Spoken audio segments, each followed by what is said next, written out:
Good morning, one and all. We welcome you all to the International Conference on Suicide Prevention, Patient Safety, Equal Pay, Peace, Sign Language, Disabilities, Rehabilitation, Medical, Health, Education, Environment, and Sustainable Development 2022. Commemorating Azadi Ka Amrit Mahotsav, nation celebrating 75 years of independence, and United Nations Sustainable Development Goals 2015 to 2030 as part of awareness and campaigns in collaboration with Sri Holistic Health Foundation India and Sri Research Institute, Center for Art, Sciences and Well-being.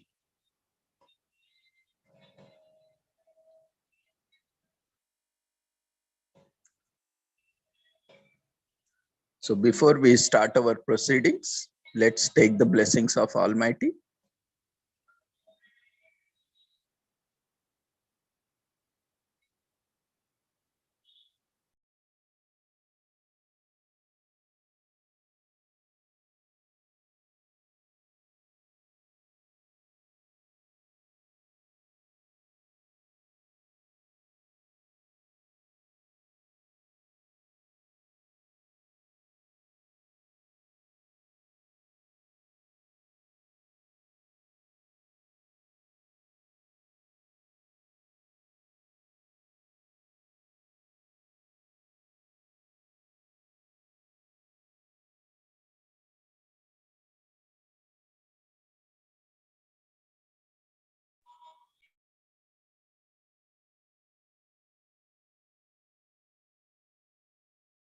कुरुत्वं कल्याणम् आरोग्यं धनसम्पदः शुभं कुरुत्वं कल्याणम् आरोग्यं धनसम्पदः शत्रुबुद्धिविनाशाय दीपज्योतिर्नमोऽस्तुते दीपज्योतिर्नमोऽस्तुते शुभं कुरुत्वं कल्याणम् आरोग्यं धनसम्पदः शुभं कुरुत्वं कल्याणम् आरोग्यं धनसम्पदः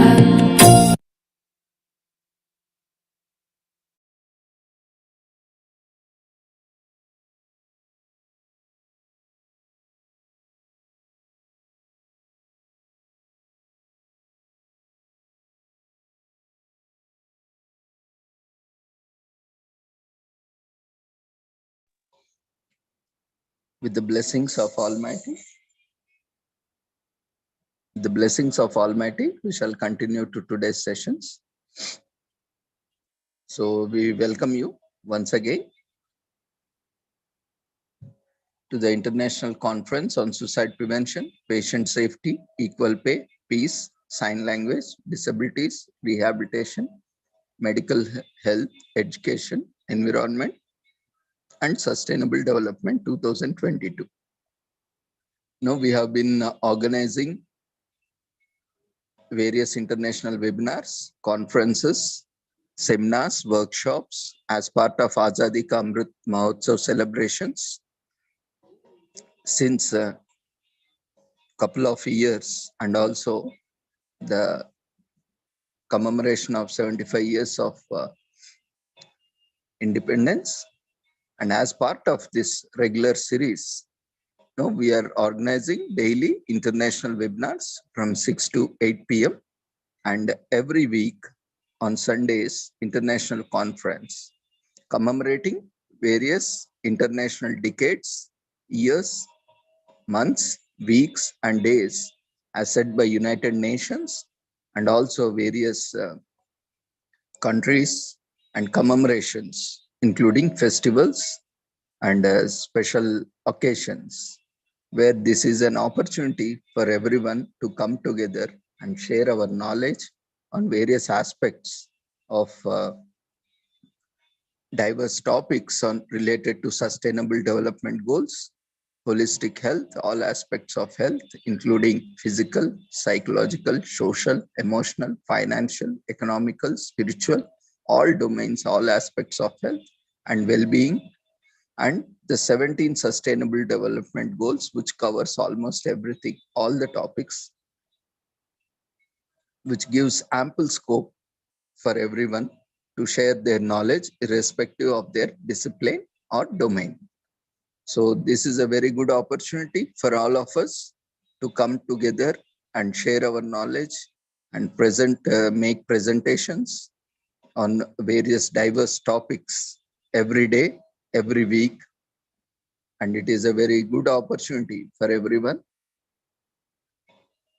to come together and disseminate knowledge and learn each other. So this is with this brief introduction, and the conference themes are set based on these commemorations of various international days. Like every week, we commemorate these common themes like holistic health and well-being and sustainable development is a common theme for all the conferences and international webinars.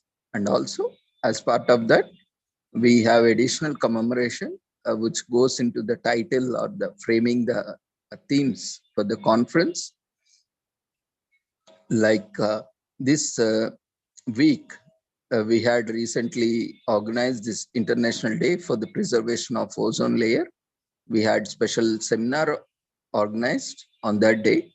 And from then, we had World Patient Safety Day by World Health Organization on 17th September and International Equal Pay Day on 18th September, International Day of Peace on 21st September, International Day of Sign Language on 23rd September. So based on these international commemorations and also various national, regional, local commemorations, so these conference themes are set so that we have relevant occasion, and that is these themes and topics are very pertinent. Apart from that, regularly we have these common themes related to health and well-being and sustainable development goals, so which are multidisciplinary in nature. So we invite everyone to come and join us and use this wonderful platform and opportunity to share your knowledge. So with this brief introduction, we shall move on to today's session. And we once again appreciate everyone, each one of you, for taking time and joining us for this wonderful occasion. So for those who have not yet registered, we are sharing the joining link in the chat box. We request everyone to kindly fill up the feedback form, registration form. It is mandatory.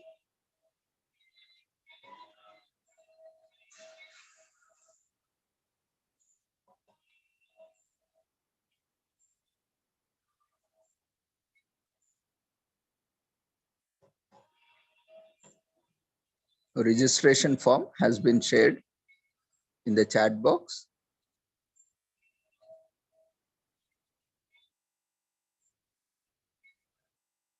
So quickly fill up the feedback form, registration form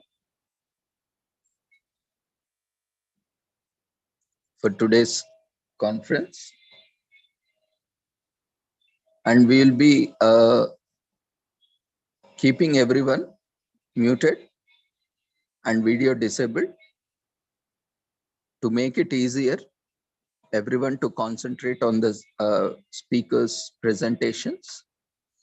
And we all will have an opportunity to share our feedback, observations, comments in the chat box while sessions are going on, or even after session gets completed. And you can raise your hand after session gets completed if you have any queries, observations, or comments.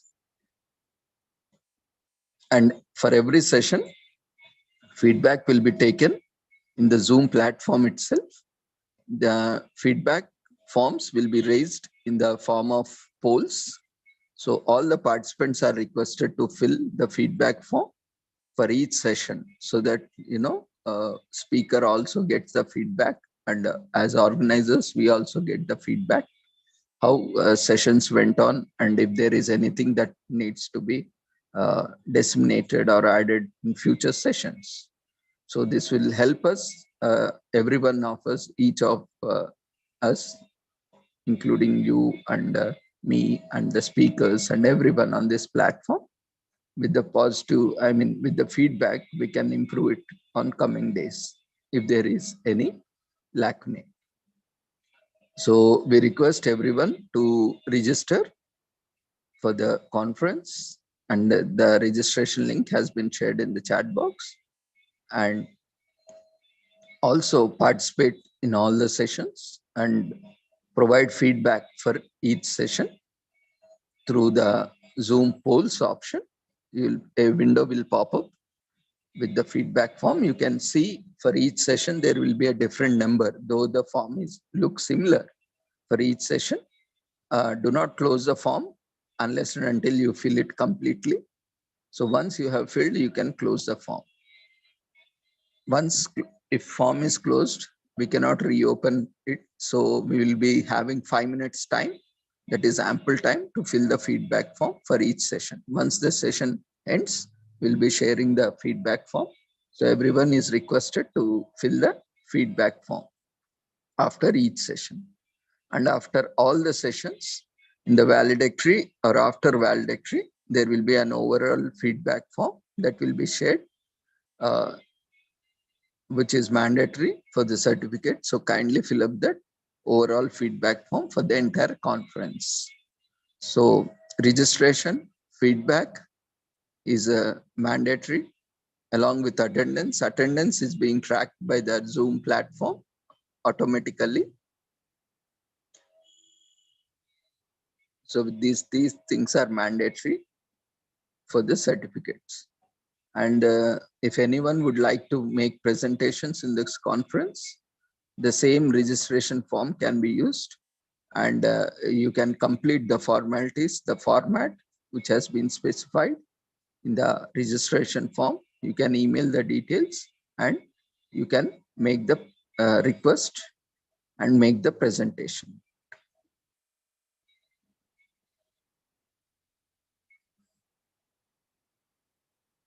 So speakers who are attending or who would like to present, you can make a request even now also.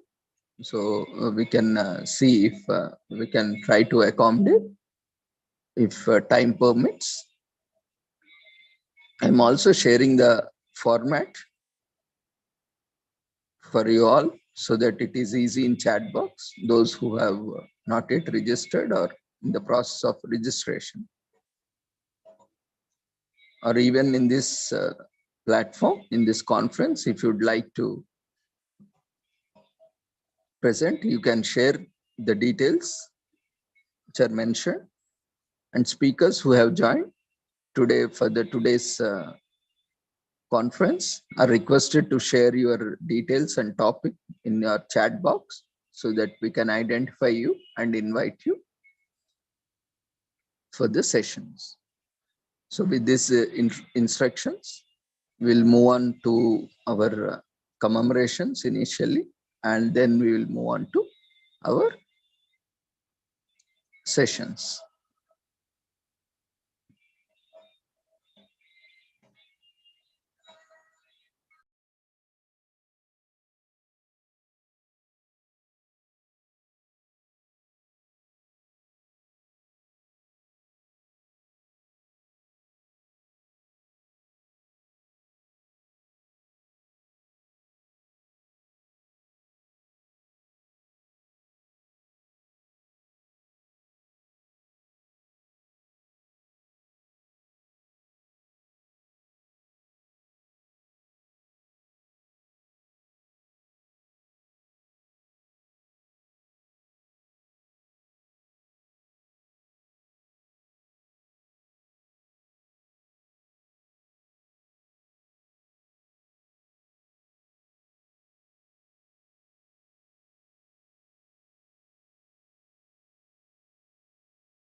So we will start with today's commemorations.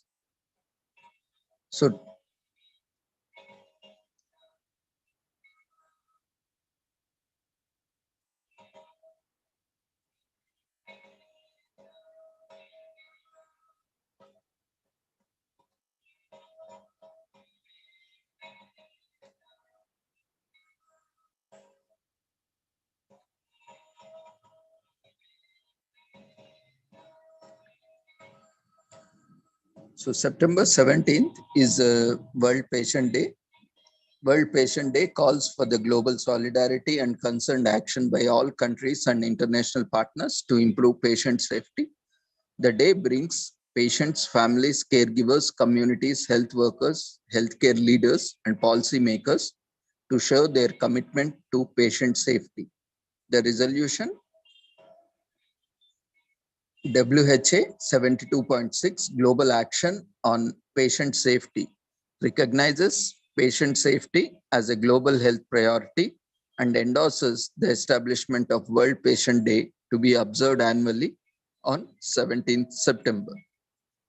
So this year, World Patient Safety Day, which is also a theme of commemoration for this conference, we have celebrated, commemorated on 17th September.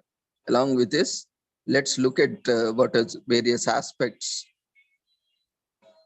when it comes to patient safety. Medications are more widely used and utilized interventions in healthcare, and medication related harm constitutes the greatest proportion of the total preventable harm due to unsafe care, and let alone the economic and psychological burden imposed by such harm. Acknowledging this substantial burden and recognizing the complexity of medication related harm prevention and reduction, medication safety has been selected as a theme for the World Patient Safety Day 2022. So this year, the theme for the World Patient Safety Day is medication safety.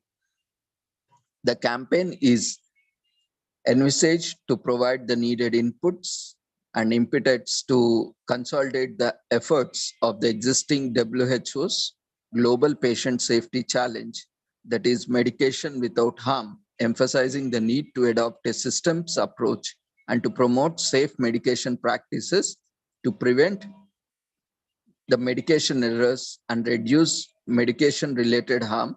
Special considerations will be given to the areas where most harm occurs. The key action areas are high risk situations, transitions of care, and polypharmacy. So globally, medical harm accounts for 50% of overall preventable harm in medical care, and US dollars 42 billion of global total health expenditure worldwide can be avoided if medication errors are prevented.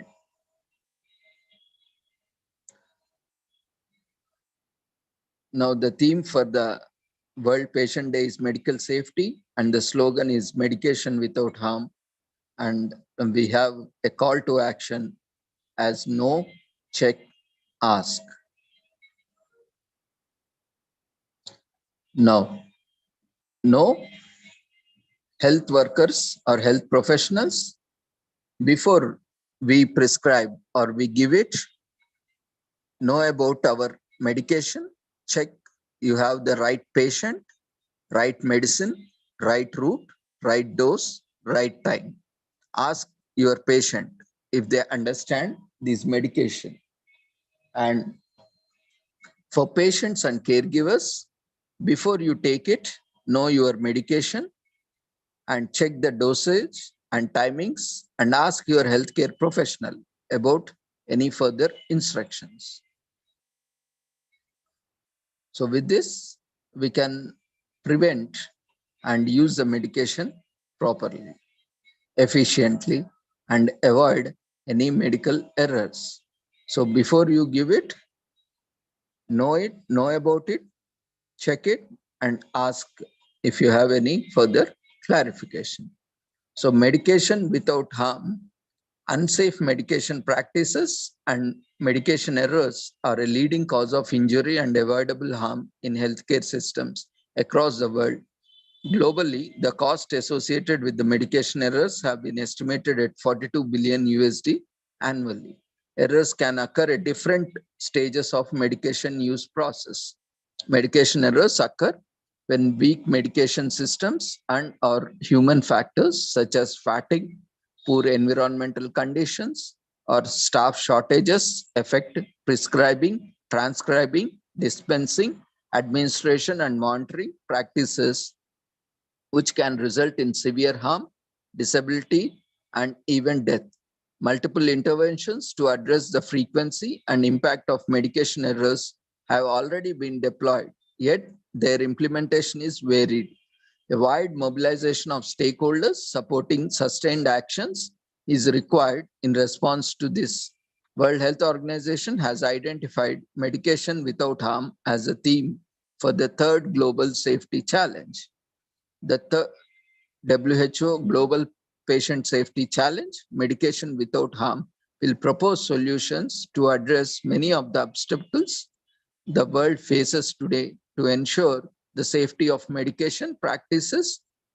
WHO's goal to achieve widespread engagement and commitment of World Health Organization member states and professional bodies around the world to reduce the harm associated with the medication. So medication without harm aims to reduce severe avoidable medication related harm by 50% globally in next 5 years. It was formally launched at the second Global Ministerial Patient Safety Summit in Bonn, Germany on 29th March 2017. So there is a strategic framework through which this can be achieved, or a strategic framework of the Global Patient Safety Challenge. 4 domains of challenge and 16 domains and 3 action areas, which covers the strategic framework.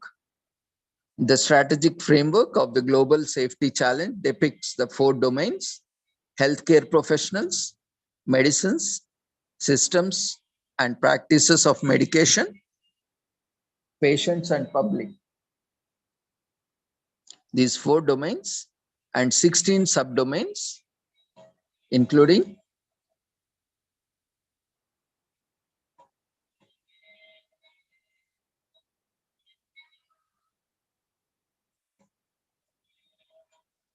education and training, communication and teamwork, capability of point of care, incident report and learning for healthcare professionals, product quality and safety, naming, labeling and packaging, logistics, storage and disposal, right product of at point of care related to medicines, and leadership and governance, prescribing, preparation and dispensing, administration and patient monitoring and evaluations in systems and practices of medication. And for the patients and public awareness and medication literacy, patient engagement, reporting by patients in case of any adverse drug reactions, and involvement of patient organizations. With 4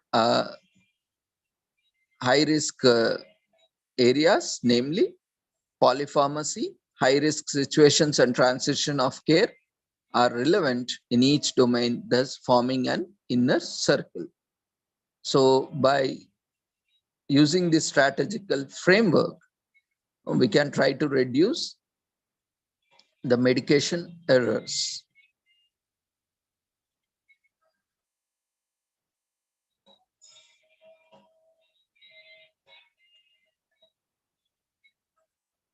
And there is also a huge gap of women, especially, or gender inequality when it comes to, especially in health sector, health, medical and pharma sectors.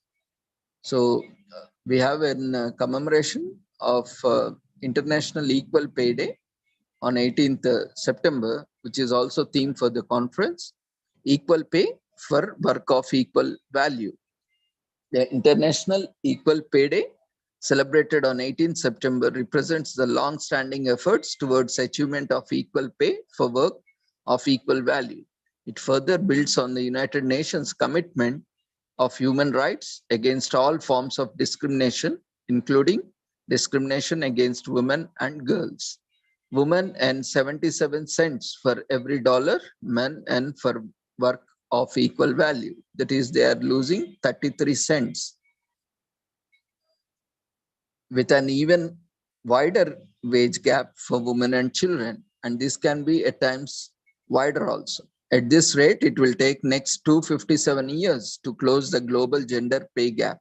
Women are concentrated in lower paid, lower skill work with greater job insecurity and underrepresented in decision-making roles. Women carry out at least 2.5 times more unpaid household and care work than men.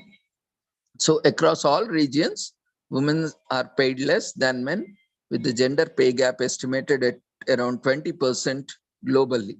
Gender equality and the empowerment of women and girls continue to held back owing to persistence of historical and structural unequal power relations between women and men, poverty and inequalities, disadvantages in access to resources and opportunities that limit women's and girls' capabilities. So progress on narrowing that gap has been slow.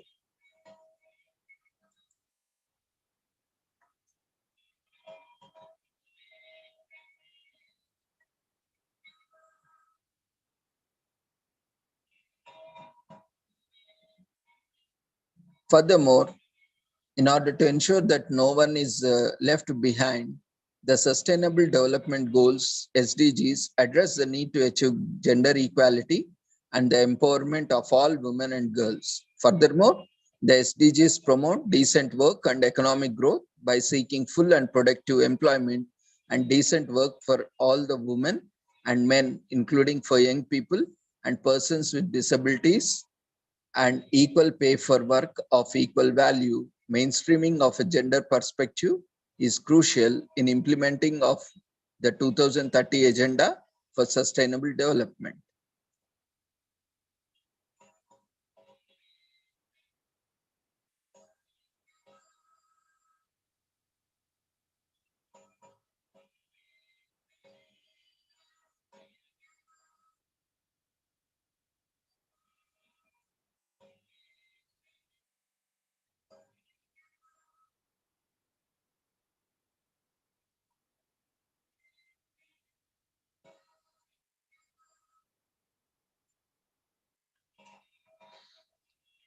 So achieving equal pay is an important milestone for human rights and gender equality.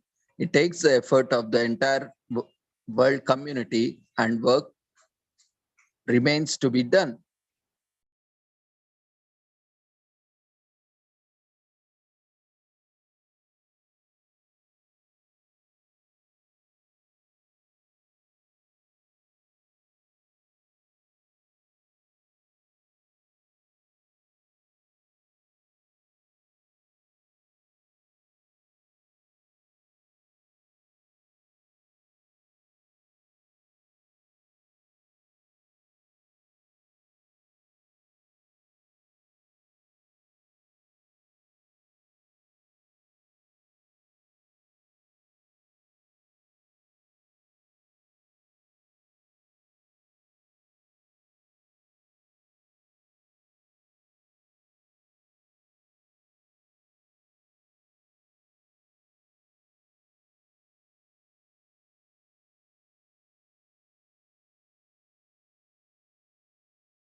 Yeah. So achieving equal pay is an important milestone for the human rights and gender equality. It takes the effort of entire world community and more work remains to be done. The United Nations, including UN Women and International Labour Organization, ILO, invites member states and civil societies, women's and community-based organizations and feminist groups, as well as business and workers and employees organizations to promote equal pay for the work of equal value and economic empowerment of women and girls.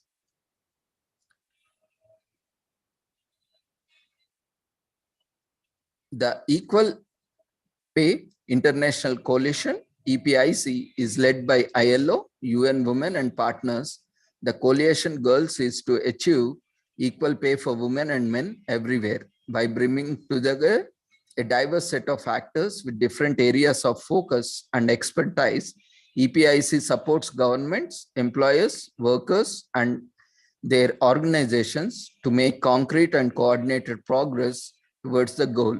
EPIC is currently the only multi-stakeholder partnership working to reduce the gender pay gap at the global, regional, and national levels. And COVID-19 has shown a light on the critical importance of health and care workers who were applauded and celebrated.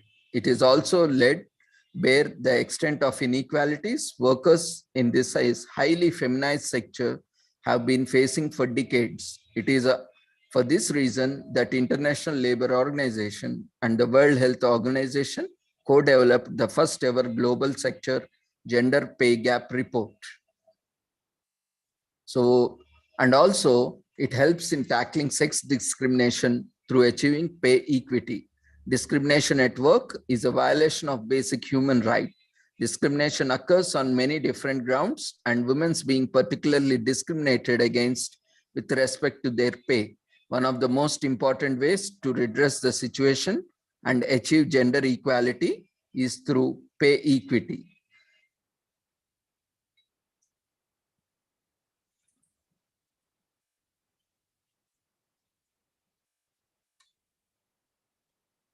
And we have International Day of Peace, which was commemorated on 21st September. And also one of the theme of this conference with the theme for 2022, End Racism, Build Peace. So each year, the International Day of Peace is observed around the world on 21st September. The United Nations General Assembly has declared this as a day devoted to strengthening the ideals of peace through observing 24 hours of non-violence and ceasefire. But achieving true peace entails much more than laying down arms. It requires the building of societies where all members feel that they can flourish. It involves creating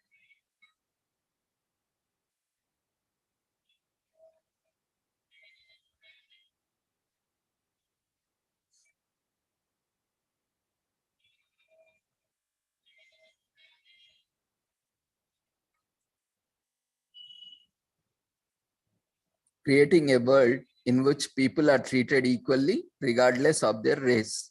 So racism continues to poison institutions, social structures, and everyday life in every society. It continues to be a driver of persistent inequality, and it continues to deny people their fundamental human rights. It destabilizes societies, undermines democracies, erodes the legitimacy of governments, and the linkages between racism and gender inequality are unmistakable, as quoted by Secretary General Antonio Guterres. As conflicts continue to erupt across the globe, causing people to flee, we have seen race-based discrimination at borders. As COVID-19 keeps attacking our communities,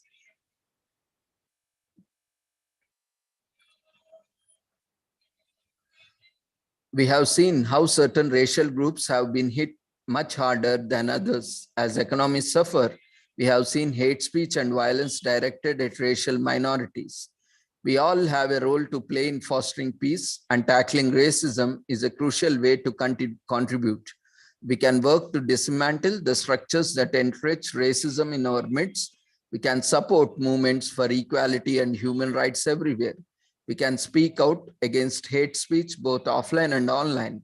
We can promote anti-racism through education and reparatory justice. The 2022 theme for the International Day of Peace is End Racism, Build Peace.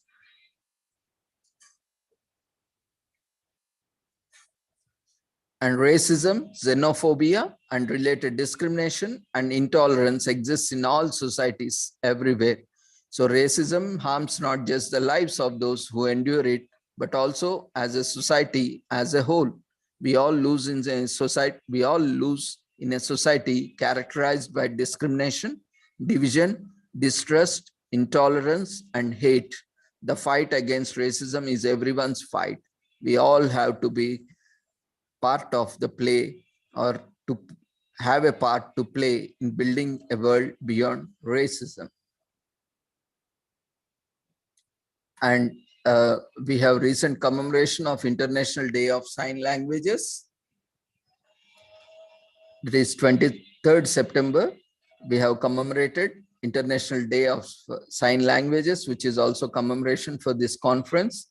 The International Day of Sign Languages is a unique opportunity to support and protect linguistic identity and cultural diversity of all deaf people and all sign language users. So according to the World Federation of the Deaf, there are more than 70 million deaf people worldwide. More than 80% of them live in developing countries. Collectively, they use more than 300 different sign languages. And for every nation, almost they have, they either use universal sign language or they use this national sign language. Even in India, we have Indian Sign Language. And sign languages are fully fledged natural languages, structurally distinct from the spoken languages. There is also an international sign language, which is used by deaf people in international meetings and informally when traveling and socializing. It is considered a pidgin form of sign language that is not as complex as natural sign language and has a limited lexicon. The Convention of Rights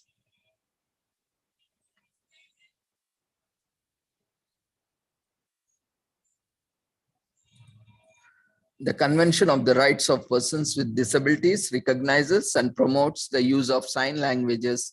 It makes clear that sign languages are equal in status to spoken languages and obligates states parties to facilitate the learning of sign language and promote the linguistic identity of the deaf community.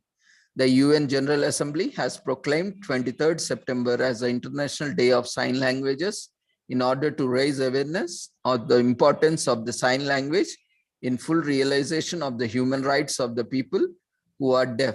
The resolution establishing the day acknowledges the early access to sign language and services in sign language, including equality, education available in sign language, is vital to the growth and development of the deaf individual and critical to the achievement of the internationally agreed development goals. It also recognizes the importance of preserving sign languages as part of linguistic and cultural diversity. It also emphasizes the principle of nothing about us without us in terms of working with deaf communities. The proposal for the day came from the World Federation of the Deaf, a federation of 135 national associations of deaf people representing approximately 70 million deaf people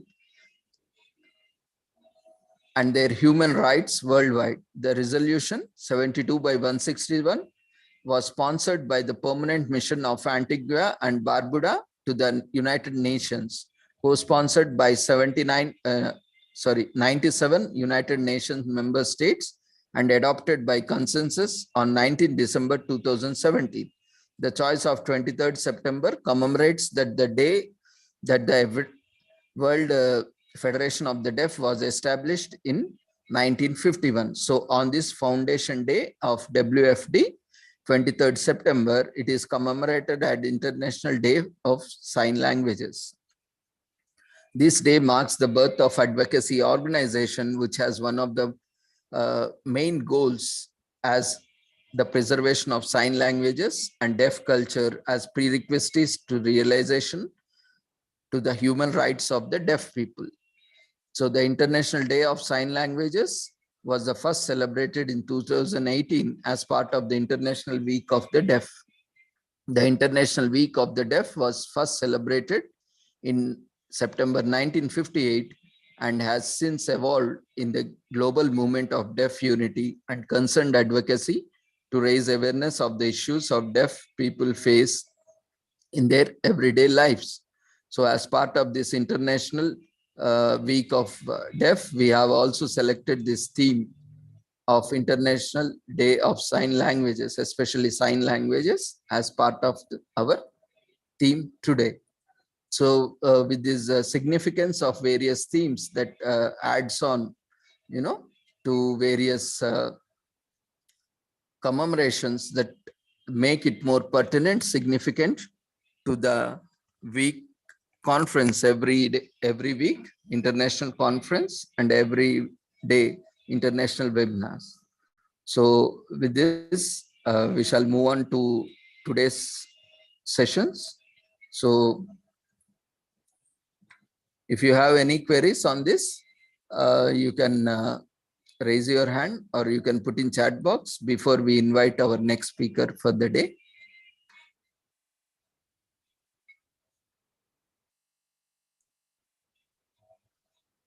You can also fill the feedback form. It will be raised for the session one, first session. Then we will move on to second session, and we request the next speaker to be prepared for the second session. We have 5 minutes to fill the feedback form. After closing the feedback form, we will move on to second session. So we request everyone to fill the feedback form raised in the form of polls for the first session. A window has been raised with the title feedback form for session one. Kindly fill up the feedback form. Do not close the form without filling the details.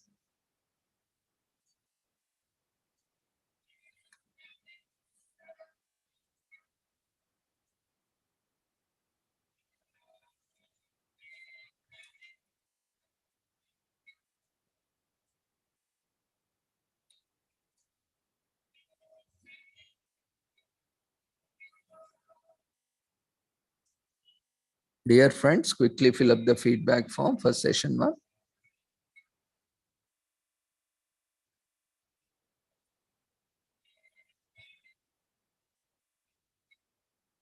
We have 5 minutes to fill up the feedback form. Everyone quickly attend to the feedback form.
Dear friends, quickly fill up the feedback form. It is mandatory.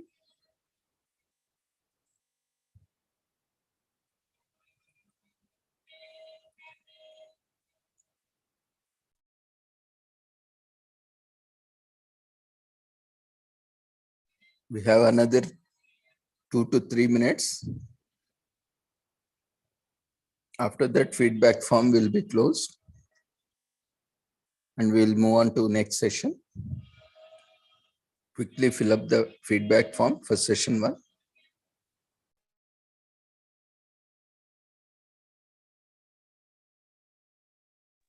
Feedback form is raised in the form of polls. If due to technical reasons, and kindly join from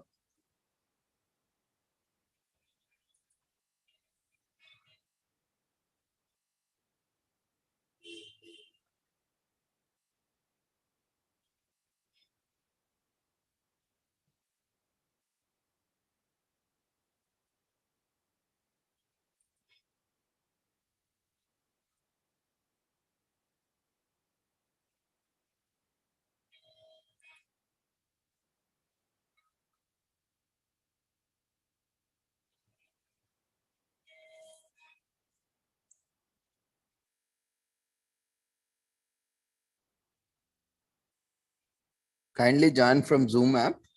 If you are unable to see in web browsers and on online platform, you may not see this polls. If you have disabled or if you have any ad blockers or pop-up blocked in your browsers, so you can use Zoom app to join and use the latest version, whichever your mobile or device supports. And if you are unable to see, you can leave your name, designation, organization, your email address, contact number, along with your feedback for the session 1. You can mention feedback for session 1 and you can leave it in chat box, selecting the host.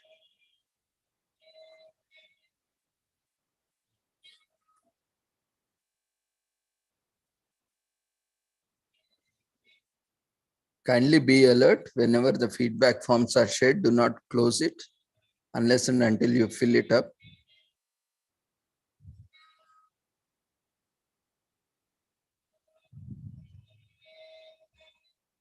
Hope everyone has filled the form. We'll move on to next session. Next we have with us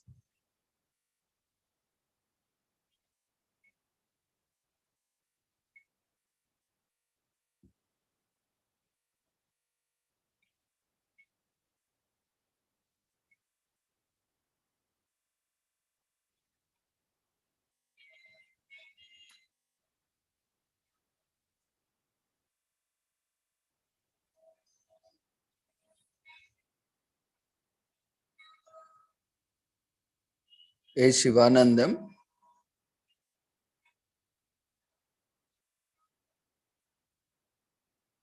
He is project director, counselor and psychotherapist at Bharat Mata Integrated Rehabilitation Center for Addicts. And he will be presenting on alcoholism is a disease.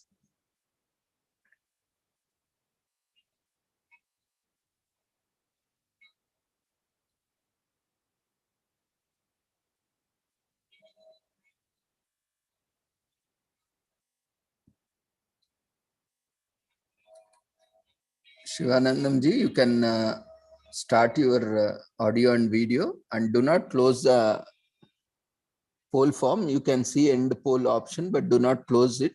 You can minimize that so that in background, participants can continue filling up the feedback form. If there is any delay, you can minimize that instead of closing. Once closed, we cannot reopen it again.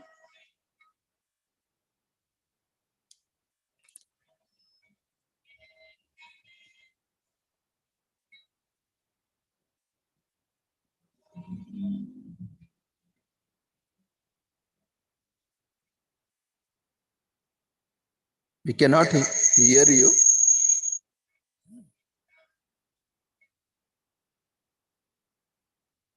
Can you check your mic settings?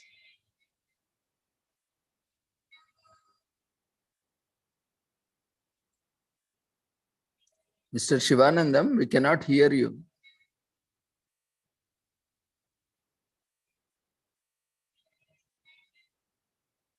You are not connected to audio.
You are not yet connected to audio.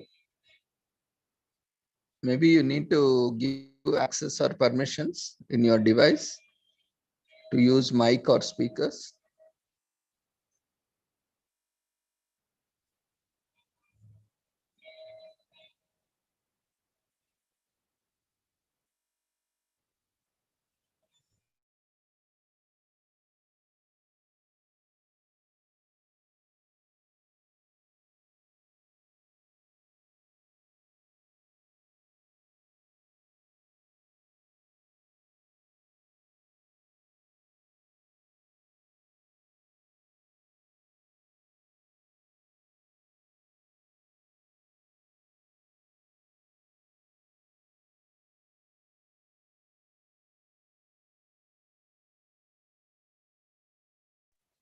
Yeah, now you can unmute yourself.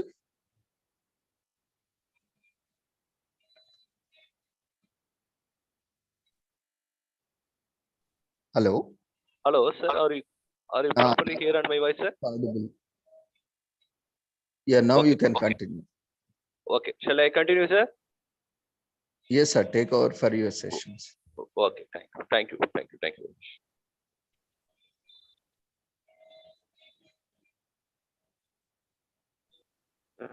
Hello. Hi. I'm Shivanandam. First of all, I like to introduce on myself. I'm Shivanandam. I'm just 40 years old. I just live in Sherry, Union Territory. I'm working as a project actor and a counselor as well as a psychotherapist. Bharata Mata Integrated Care Research Center for Addiction. This is the only government recognized de-addiction center in Puducherry. I was working in this center for the past 11 years. Totally, I was to be working in various de-addiction centers. For the past 17 years, I was working in this de-addiction and substance use disorder field. Actually, I did completed in MA, MPhil in Sociology in Pondicherry University, Central University, since 2004 to 2007. And then I also, my private presentations, study on problems of types of alcoholics. Research has to be done. I was presented on my MPhil thesis in paper presentations on this international conference. study on problems of lives of alcoholics. I would like to very happy to participate for this seminar. And then I did complete an MSW in postgraduate diploma in guidance and counseling also in Annamalai University. And afterwards I did complete the MSW state level eligibility test for lectureship also. I would like to very much love and care about on my profession. Salary is not affordable to continue on my service, and but at the same time, I would like to live my professions. That's why I work in this sector.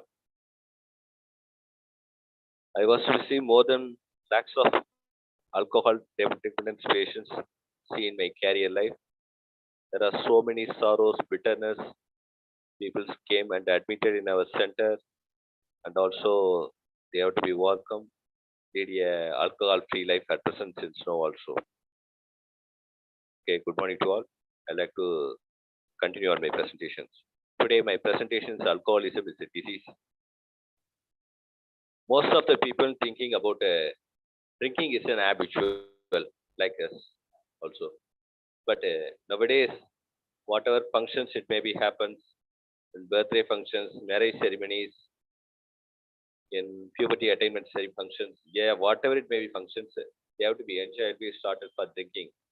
This is a culture, say like that to do. In nearly 13 years, children to 90 years old people also taking drinking. Most of the people started thinking about this culture, this is the enjoyment, this is the jolliness. But the 10 of the people taking alcohol, 2 of the persons it will become an addicted. WHO says like that. There are various types of drinkers in our societies. One is social drinkers, another one is occasion drinker, another one is binge drinker. Social drinker means you have to be taking alcohol from functional parties, little bit of alcohol content only. They do not taking alcohol in across their limit. And second type of drinker is occasion drinkers. That drinker is opportunity drinkers. That person's having any opportunity get attended from any functions, they have to be limited alcohol content consumptions on these functions. They will not be across on their limits. They will go away for that. The third type of drinker is a problematic drinker. That means a binge drinker. That binge drinker is once started consumption of alcohol, they will never stop. 3 days to 4 days continuously they have to be taken alcohol. Will never stop drinking. For the forthcoming for the for 2 days, 5 days to 1 week, continuously drinking. After that, you will they can stop drinking. Coming 20 to 25 days per a month, will not be never consumption for the alcohol. After we will be getting attainment of the salary, he'll be go again for the drinking. This is a monthly salary persons taking drinking like that to do. The weekly salary persons get attained for the alcohol consumption every weekend. For the example like that too. Friday or Saturday receiving that salary means Saturday consumptions of the alcohol much more, and that night and the Sunday also he has to be continuing alcohol more, and Monday also he has to be continuing drinking alcohol more. Tuesday and after that you try to go to attainment for the job. This is the binge drinker. This binge drinker means he has to be entered into the problematic stage. He will be considered as an alcoholic. And the fourth type of drinker is heavy drinker. That drinker, it will be continuous started drinking alcohol. He will never stop drinking. He has to be continuously drinking. Without the consumption of alcohol, he can't be able to do any single kind of job. Example like to do drinking water for the 2 hands. Within the 1 hand, you will never taking drinking water. Because tremors problem it will be started arise on the stage. Tremors, loss of appetite, sleeplessness. In case of hallucination also it can be happen. Hallucination is a kind of false perception. Hallucination is a kind of false perception. There are 5 kinds of hallucinations. It will be happen for the alcoholics. Most probably, alcoholic people, it has to be started for the auditory hallucination, visual hallucination problem. It will be started. There are 5 kinds of hallucinations. Our sensory organ, it will be contradictory, will be working for that. Example like that, auditory hallucination, visual hallucination, tactile hallucination, olfactory region affect synthetic perceptions. God gives us the five sensory organs in our body. Example like that, see, see to see to the world for the eye. Hear a voice, this is a, you have to be here. Smelling, you have to be nose. Tasting, you have to be tongues. And then last is touching sense. This is a one example says like that, touching sense. This five sense, it will be chronically alcohol consumption, it will be contradictorily happen. Example like that, the person see that for the thread or rope in their floor, he has to be see. There's a look like it's a snake. There's a visual hallucination, auditory hallucination, repetitions of ringtones or voice or something. It will be happen. That's the auditory hallucination. Most probably working in the direction center, all of them know about these things. One of the eminent sociologists as well as the mass communication specialist, it would be say Professor Dan Kekalen. Actually, Professor Dan Kekalen, he has been defined. He has been done. There are more than 50 kinds of research has been done in this research work in the alcoholism and substance use field. He says all the heavy drinkers start with the rare users of alcohol. All the heavy drinkers start with the rare users of alcohol. Most probably, most of the people like that, they do alcohol consumption is a habit, is the enjoyment, peer group pressures, love failures, it will be happen. Most of the things it will be happen like that too. But Professor Dan Keglan says in that research, he has to be defined that all the heavy drinkers start with the rare users of alcohol.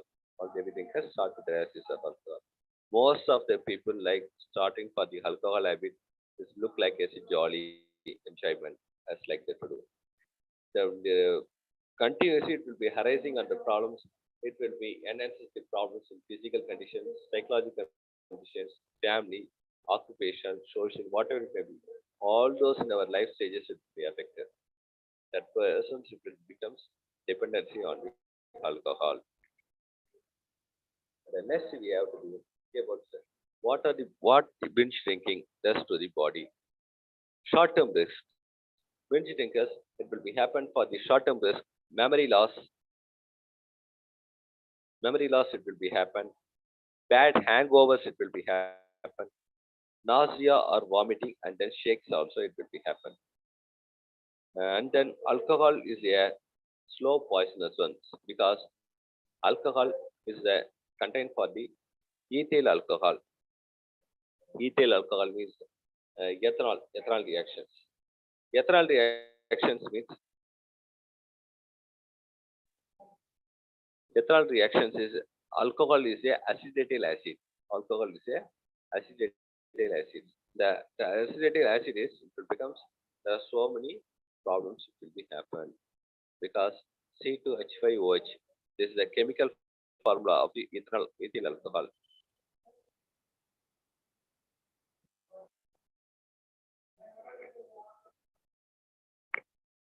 Hello. Hello, you need not worry about those forms. You can continue with your session. Okay. Do not open or close anything. Okay.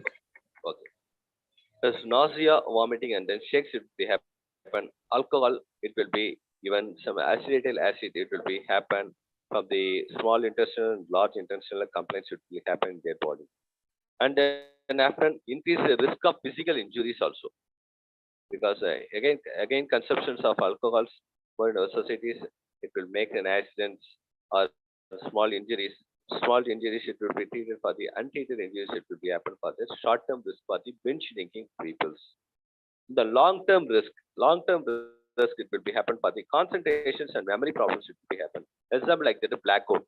Yesterday alcoholic people spoke like that for vulgar words involved in domestic violence activities. And after this, wake up from the sleep, they ask like that to do. I'm not saying like that to do. I'm not.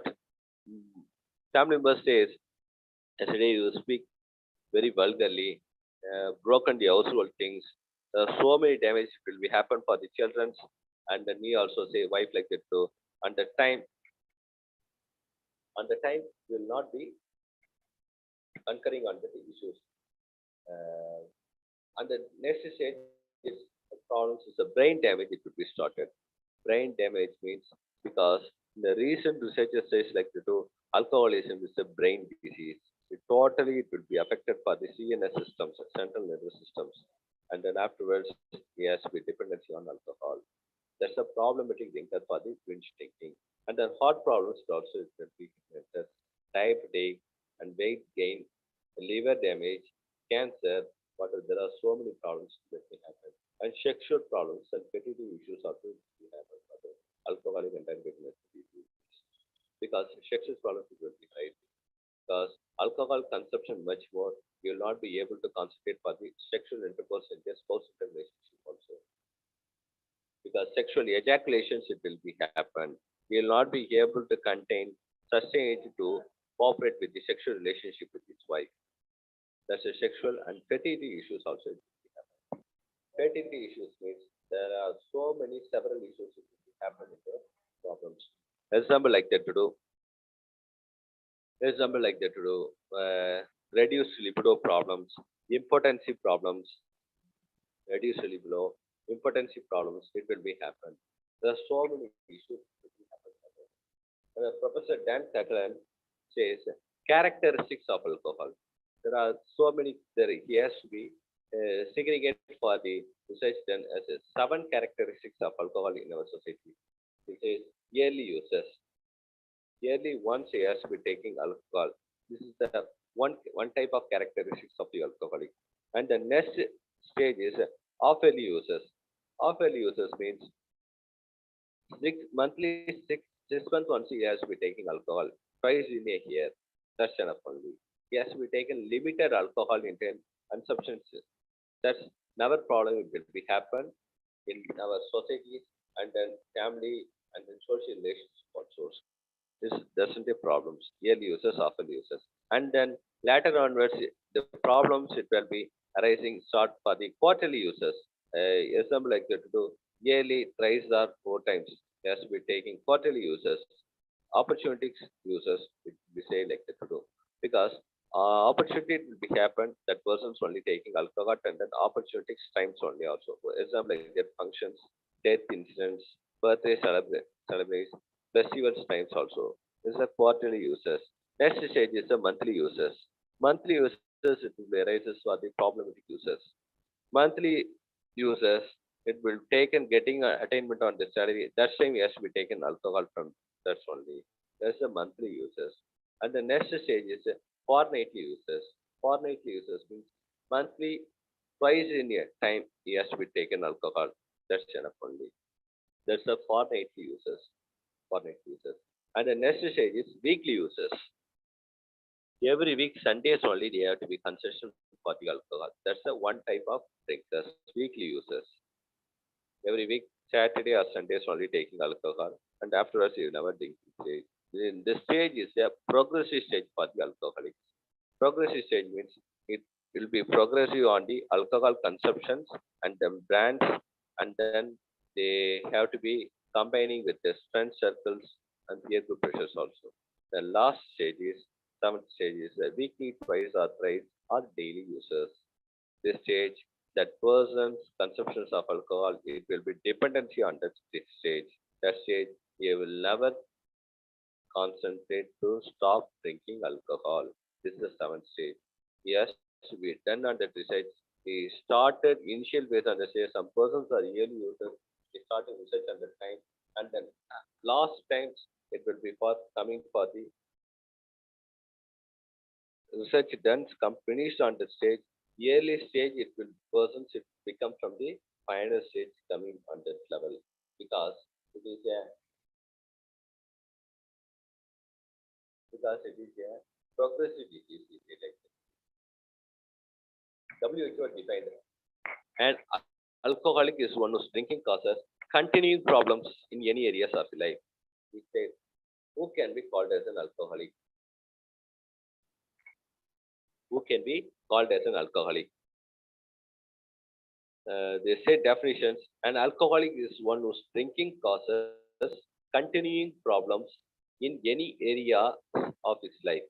Example, physical level, psychological level, family or social, occupational or financial, and then self-esteem level also. And the continuous drinking despite such problems, the alcoholic is dependent on alcohol. WHA defined these definitions since 1956 because 1956 WHA says that the exact result for these definitions who can be called as an alcoholic. Most of the people like that to do, think like that to do.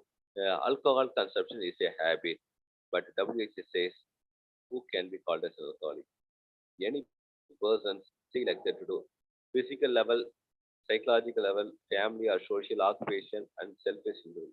These five stages it would be strengthening on the life that person's lives in a standard that person's like as a standard quality of life living in our societies. But within the five stage, if any person's alcohol consumption in that condition, it will be damaged, it will be happen any one on that condition. Example like the physical level or psychological level, or family or social or occupation, financial, and then self-esteem level. Those who are not stopped continuously drinking despite such problems, the alcoholic is dependent on alcohol. WHS selective. This is a alcoholism is a disease. Alcohol it will be affect for the 10% for the physical level and the 90% for the psychological level. 10% it will affect for the physical conditions. Most of the 90% affects for the psychological conditions. The recent research says also it is a brain disease. It is a brain disease. It will straightly affected for the CNS, hypothalamus, hippocampus also. Hypothalamus is the hippocampus is the our main reward circuit in their brain. There are 7 layers in our body, 7 layers in our brain. There's the occipital lobe, frontal lobe, cerebrum, cerebellum, medulla oblongata. There's various several layers in our body. But mainly it will affect for the hypothalamus, hippocampus. Hypothalamus, hippocampus is the main reward circuit. This is the feelings, emotions, reward circuits. It will be strictly connected for these levels. It will be affect for the 10% physical conditions, 90% affect for the psychological conditions. 90% affect for the psychological conditions on the stage. Most of them, the people they have some superstitious beliefs in our society. If any adolescent persons drinking too much of alcohol, their parents it will make an arrangement for that marriage. He'll be stop drinking. That's a superstitious belief. Some persons like that though he has some undesired experiences within their family. You have to be fulfilled on the desires. He has to be stop drinking because if a person's asking for the bike, the parents are struggle to survive on the family socio-economic condition, poor conditions. That persons make an arrangement for the jewels at the pounds at redeeming article shops, and after that they have to be buying for the bike and over to him. That's not a solution for the problems. Some persons, people promiscuous, taking some spiritual ropes also. Some people says like that too. Example, as it is, promiscuities, whatever it may be happen. That's not the solution for the problem. Any person is affected for the dependency on alcohol, you'll make some treatment, admit for the treatment. This is a better version. This is a better versions for the family members also and the person also. Because our superstitious belief it not be helpful to overcome from the problems of alcoholism. Because it is a family disease. One who consume alcohol, the whole family it will be disturbed. The whole family it will be disturbed. Whole family it will be disturbed. It is a codependency traits problem because codependency traits the alcoholics have the same problem will affect for the family members also because there are various kinds of phobias it will affect for the family members. Example like that, for alcoholics have a tremors, sleepiness problem, anxieties, worries it will be happen, guilt feeling also it will be happen. The same problem it will be arises for the alcoholic family members also. alcoholic family members also. The same people, it will be affected for the same conditions. The person's consumption much more alcohol came to their home for the late nights. He will be have some guilt feeling also, tremors, anxieties, uh, sleeplessness problems it will arise also. He speak vulgarly, rudely, rashly to the family members involved in domestic violence also. The same problem it will be raised. Wife is also not taking any food, night dinner on the time because alcoholic is always thinking about alcohol. Alcoholic wife also always thinking about for the alcoholic. They are not able to rearing on their children in a proper ways. She will not be concentrate on the children's education aspect, physical perspectives, academic perspectives, psychological perspectives. She will not allocate the times because she thinking always for the persons. The alcoholic persons always thinking about alcohol. Uh, is a triangle is a total triangle process totally damaged. Husband wife and children relationships is totally it will be damaged. Not only affected for the wives, siblings, and then parents, and then children's, the whole holistic relationship of the family, it will be disorganized relationship in the families. In the co-dependence states problem. It will be ethical breakdown, it will be happen for also. Ethical breakdown. The alcoholic, it will be ethical breakdown. Say telling about lies, promiscuity, it will be not be promiscuities, it will be stays about for early morning, but the late night you will consumption here, much more drinking alcohol. Late night came into the wife, came into the home, but not fulfilled on their promise. Global driver report says the harmful use alcohol is a causal factors more than 200 disease and injuries conditions it will happen. The global rebel report 9th May 2022 WHSA like that too. Worldwide, 3 million deaths every year result from harmful use for alcohol. Worldwide result 3 million deaths every year is results from harmful use of alcohol. This represents 5.3% of the all deaths it will be happen.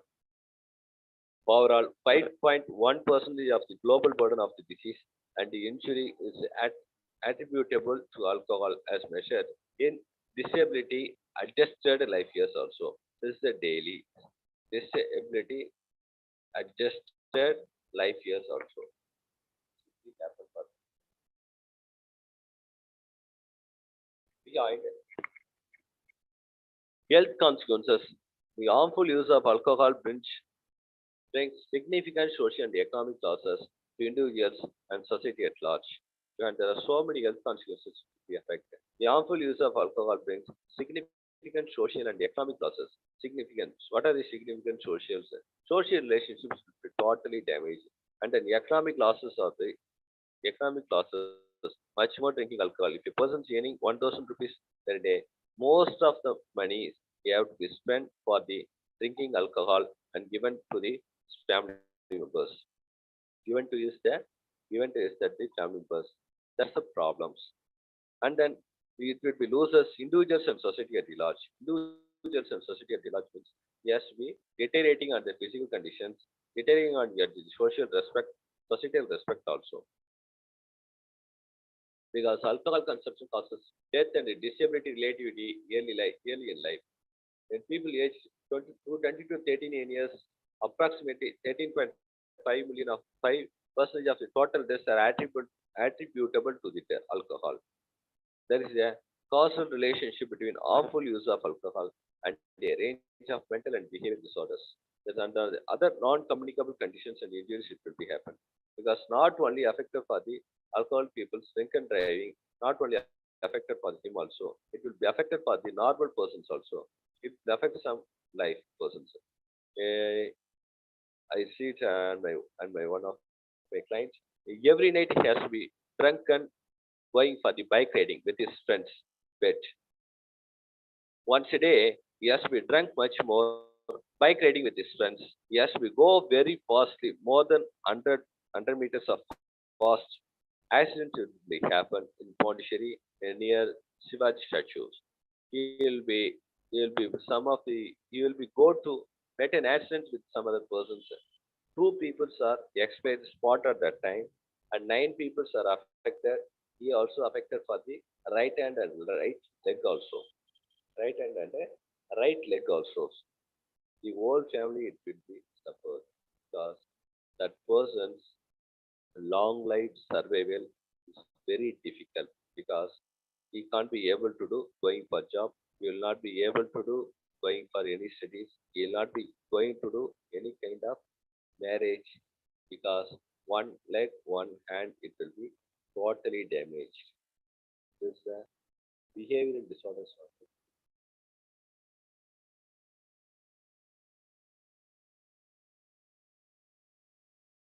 According to the National Institutes of Health, NIH, it says one in every 13 people in the United Kingdom is an alcoholic. One in every 13 people in United Kingdom is an alcoholic. In the USA, 15% have been proven to be a problem drinkers. 5% of 10% of male drinkers and 3% to the 5% female drinkers are alcoholic. There's a universal data says like that too. UK and the USA, there is says like that to do. Alcohol abuse will start impacting one's life at work, home, social life, even his personal relationships also. Besides this, there are many other diseases that follow as by the products of intelligent drinking disorders, such as cancers, damage to the livers, brains, and other organs also. The ideal way to combat alcoholism or to help anyone dealing with alcoholism is to destigmatize the conditions and seek medical help. The mindset towards alcohol abuse as one that can be willfully controlled is not true. It is as much medical disorders as any other diseases and needs to be treated likewise.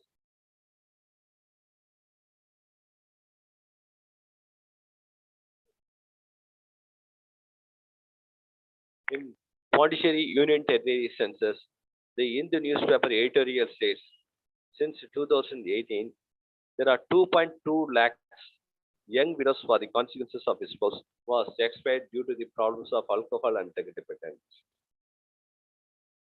This is a very bitter story. I see that taking for the cutting of newspapers. I felt very depressed because 2.2 lakhs people, young widows, it will be in for this Pucheri, small unitarian territory. The total census of Pondicherry, nearly nearly 12 lakhs people across in our territory. The 2.2 lakhs young widows we have are behind on the problems of alcoholisms and drug addictions also. Because it will be said like that to do. It's a three piece. Yes, we say one is it is a primary disease. It is a second stage. It is a progressive disease.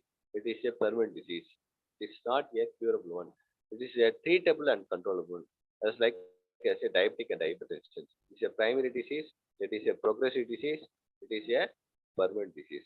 The three types of stages it will be enhances. As like as a diabetic and hypertension. If one person is affected for the diabetic stage, that person should to end of their death, he will be affected for the diabetic. It's not a curable one. It is a treatable and controllable one. BP patient also same like that. So once BP it will be affected for the human physiological complaints, they still to long term, still to death also, he will be considered as an hypertension patient. The same stage it will be for the alcoholic persons because once will be dependency on the alcohol, that person's still long term, still to death also, he'll be considered as alcoholic. If you take consumptions of limited alcohol, any even on that instance, will not be take limited alcohol because dependency people is taking too much of alcohol. Yes, spot on the drinking consumptions on the time. He not take drinking little alcohol. There are three phases of addiction. One is early phase, another one is middle phase, another one is chronic phase. Early phase of the addiction increase in tolerance. In the early phases of addiction, increase in tolerance means that you have to be taking one beer consumption on the time. It will not be, it will not be even tolerant stage on their brain. You're taking too much of alcohol, 2 beer or 3 beers, or taking any odd drinks also in their spot on the time. That's the increase in tolerance. And there's a yearly phase, second level is blackouts. Blackouts, it would be happen for a temporary stage. Is the initial phase of the addictions. Blackouts. Example like to do if a person's going for drinking alcohol, parking in the front home in the bike, go to drink, came into their for their home unconditionally, and afterwards, after that morning, he lost the key, searching the bike in their home. He will be asked with the wife. They say like she say like yesterday you came to the drunken conditions and much more. When you have to be dropped or drunken, throw out on your bike. I didn't know. He go to for bar and the working place and the vegetable markets. Guest options on his friend's home. That's a temporary blackout. There's a temporary blackout is a serious problems because sometimes it says about some words, vulgar, vulgar words, suspicious thoughts. Some of the it will be happens. Yeah. After that mornings, you will be say like that to do, telling lies. I will not say like that to do. Why you have to be blaming for me? If I came to drunken on conditions. So many burdens you have to be put it on the blame for me like that too. That's a black horse. The next stage is preoccupied thinking. Preoccupied thinking means if a person dependency on alcohol, they go to the work and the working place 9 o'clock on the time, early morning, 11 o'clock on the time. They in their mind it will be started always thinking about for the alcohol. When will we go to drink? What are the brands we have to take? What are the money arrangements we have to make it for that? Going to taking even the alcohol. What are the companionships we will make an arrangement? Always thinking about for the early mornings. Actually, he will be going to taking thinking for the evening 4 o'clock or 6 o'clock, whatever it may happen. But early morning onwards, he has to be always thinking about alcohol. He will not thinking on that 9 o'clock or 11 o'clock in the early morning. But thinking level is also thinking about for the alcohol. What are the brands we have to be taking for the alcohols? We have to be always thinking about at the stage. This is the preoccupied thinking. That time that living in that person, not see about it drinking, not see about any drinking smell also, but mind is also thinking about for the alcohol consumption. And then a yearly phase on the stage, first stage, avoiding any talking about drinking, avoiding any talk about drinking. When any of the persons in the family members they say like that too, the that peoples are neighborhood drunk and sleep under the road says that few people stay to get it in the home. Say a wife like that too, the alcohol dependency people will be more anger to that wife. That's the yearly phase. Avoiding any talk about further things. There's the middle phase, loss of control. This stage, people's not taking alcohol or drugs, whatever it may be happening, can't be able to control. You can't be able to control. And the last level is justifying drinking. Justifying drinking is we have to be justifications. Why you have to be more consumptions of alcohol? The client's wife has to be say like speak like that to him. He says all of them those taking drinking. Why you have to be quarreling with all this with me? Justifying drinking. The third stage is a personality defect would be affected. Grandiose behavior. Grandiose behavior will be happen. And then next stage is abstaining for a temporary period. Abstaining for the temporary period means they have to be promises in their homes or wearing Swami Mali malas, fasting at the time for the fast for coming 40 days, 48 days. 40 days, 48 days, you will stop drinking alcohol, and 48 days completed afterwards, you will be taking too much of alcohol because on the stage, physical only physical conditions only controllable for that avoidance of the alcohol consumption. But the psychological condition is always thinking about alcohol. This is the abstaining for the temporary period for the time. And then middle phase, changing patterns of drinking friends. Because these people say you have to come with the drinking. We are slept down at the roadside, you have to be go away. We have to be change it for the drinking patterns, friends, places, and drinking situations also. Whatever it may be happen, changing the patterns of drinking friends, drinking places, and drinking situations that people even though not able to drinking because he has to be taking brands or alcohol brands. It would be totally differentiations for consumptions of alcohol. You have to be changing on the place, AC bars, take levels, drinking, whatever it may be thinking, but he can't be able to do stop drinking for the place. And the last stage is the chronic phase. Chronic phase, it would be ethical breakdown, it will be happen. So ethical breakdown means he has to play a front role because front role means he has to be absence of his family relationships, telling lies, telling lies, and thefting the household things. Two of them you are affected. You will never bother about for this family members. You're always thinking about for the thinking. This is the chronic case of it. This is the ethical breakdown it will be happen. And then next stage is the chronic phase is the paranoid and hallucination problem will arises. Paranoid means is a suspicious thoughts with wife because drunken on the periods he can't be able to satisfy with their wives in the spouse interrelationships also because sexual ejaculations it will happen in their physical conditions because drinking much more on the conditions he can't be able to satisfy with his wife.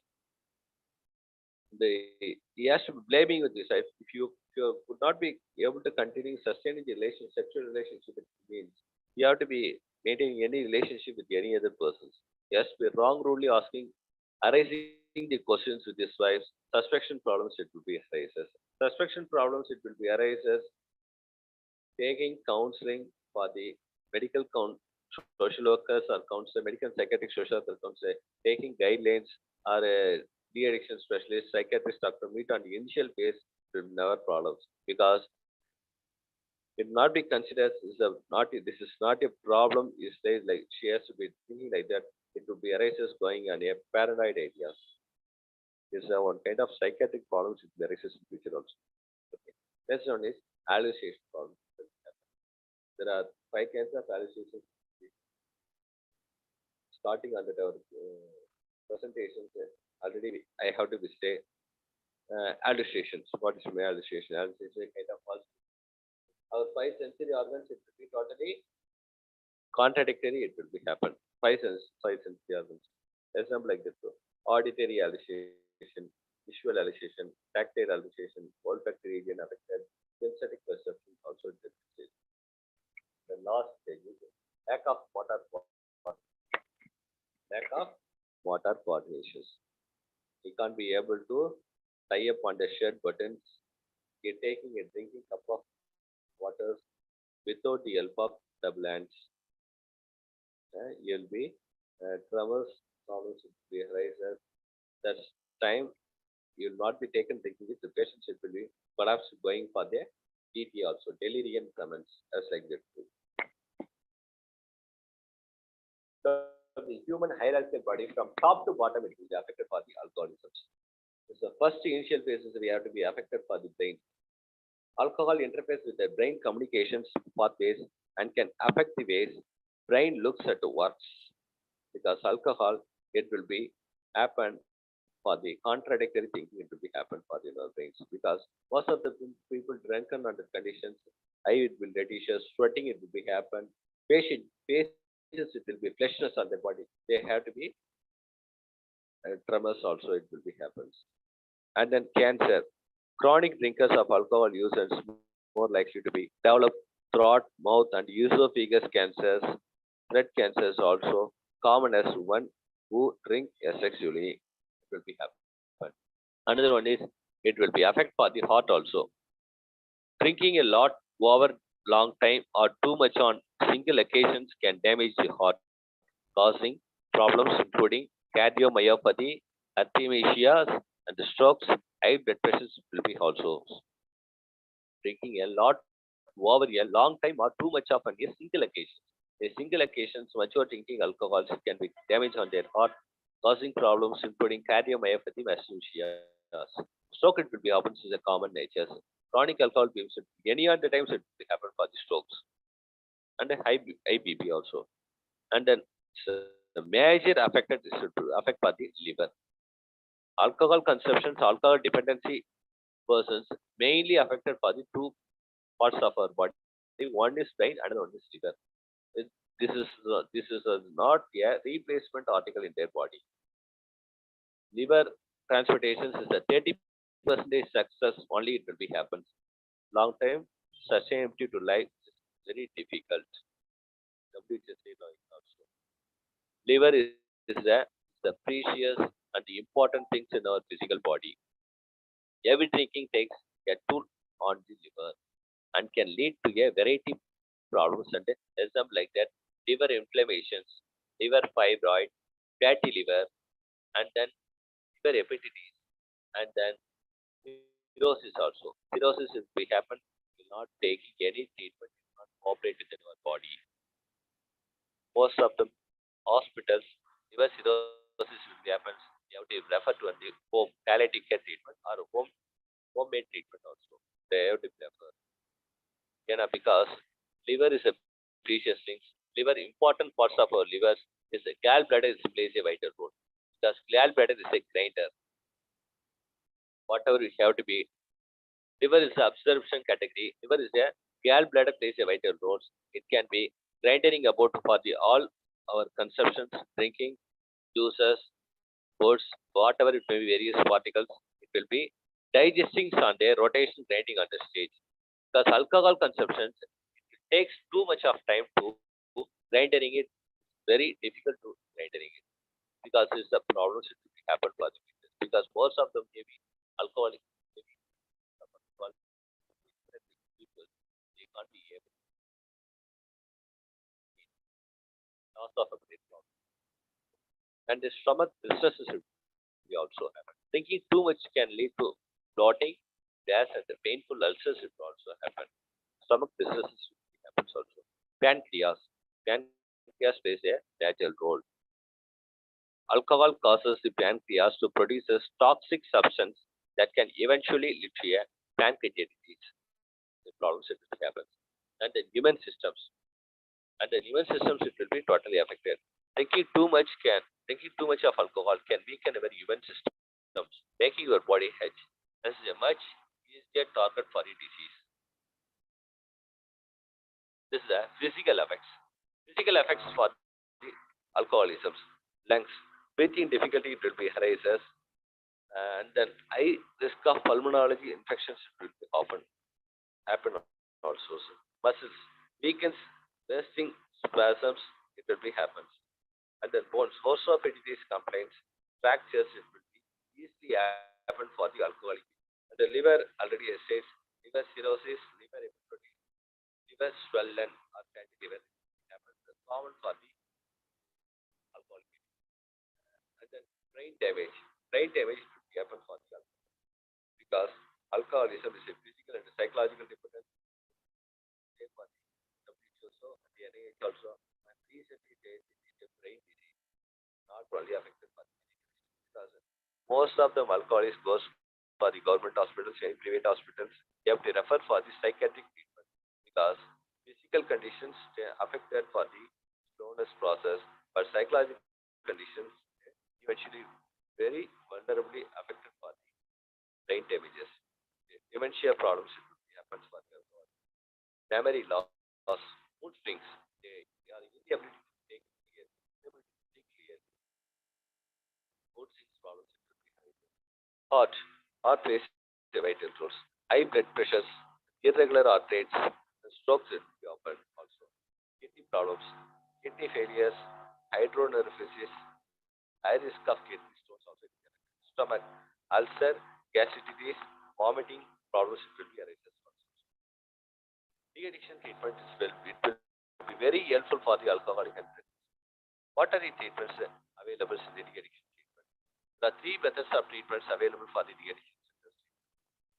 Comparatively to the hospitals is a detoxification treatment provided for the psychiatrist and little bit enough for counseling get attained for the hospital setup also. The de-addiction center also centers is very much more better of the treatment for the alcoholic and drug dependent patients because detoxification treatment is the initial phase of the treatment. What is the detoxification period of treatment?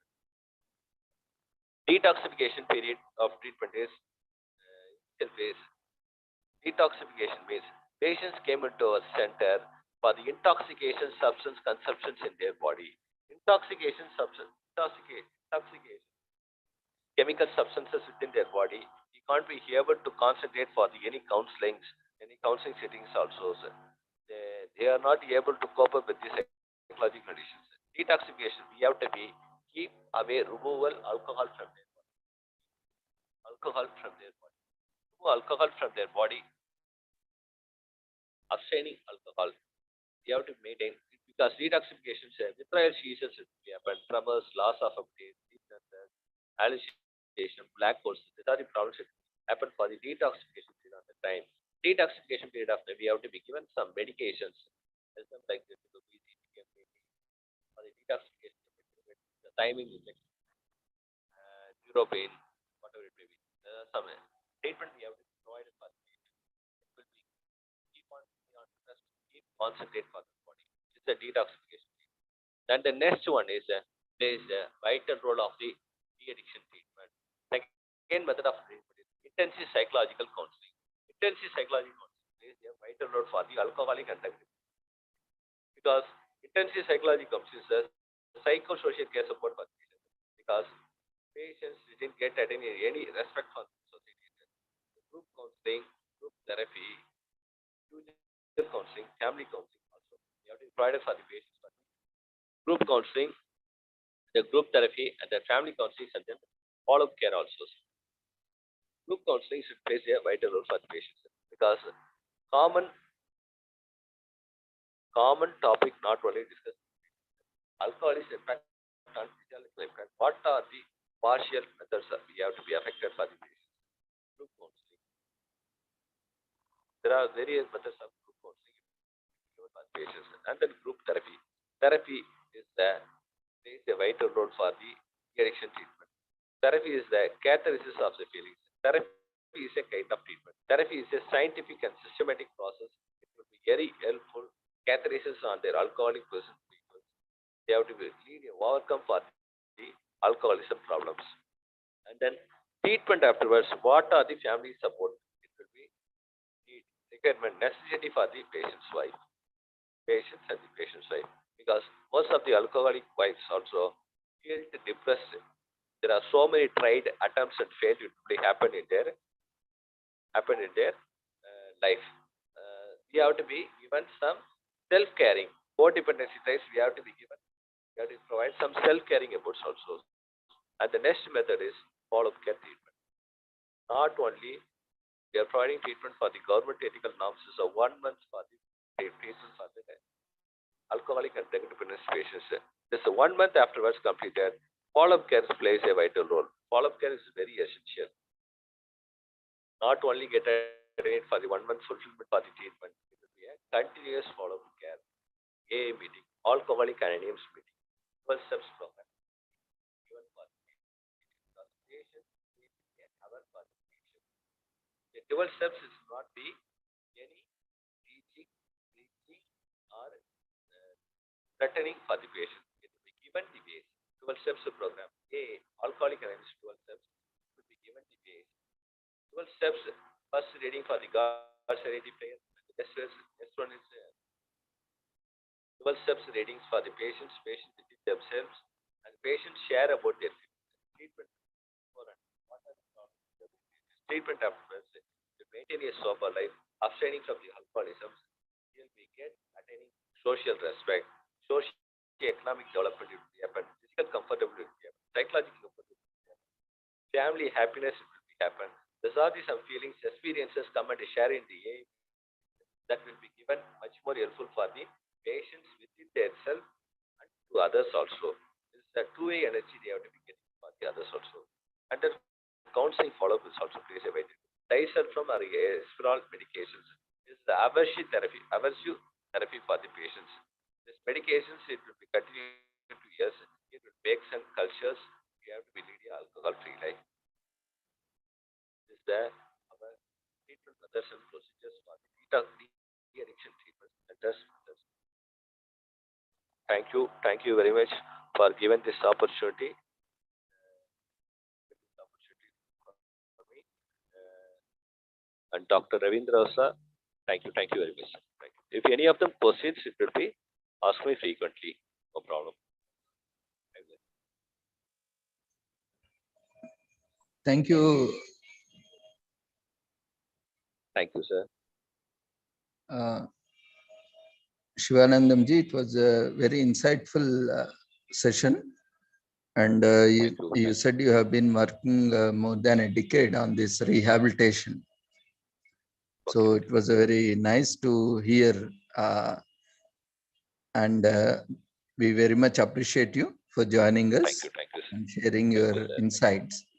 So Thank I have few questions to you as a common man, not an expert.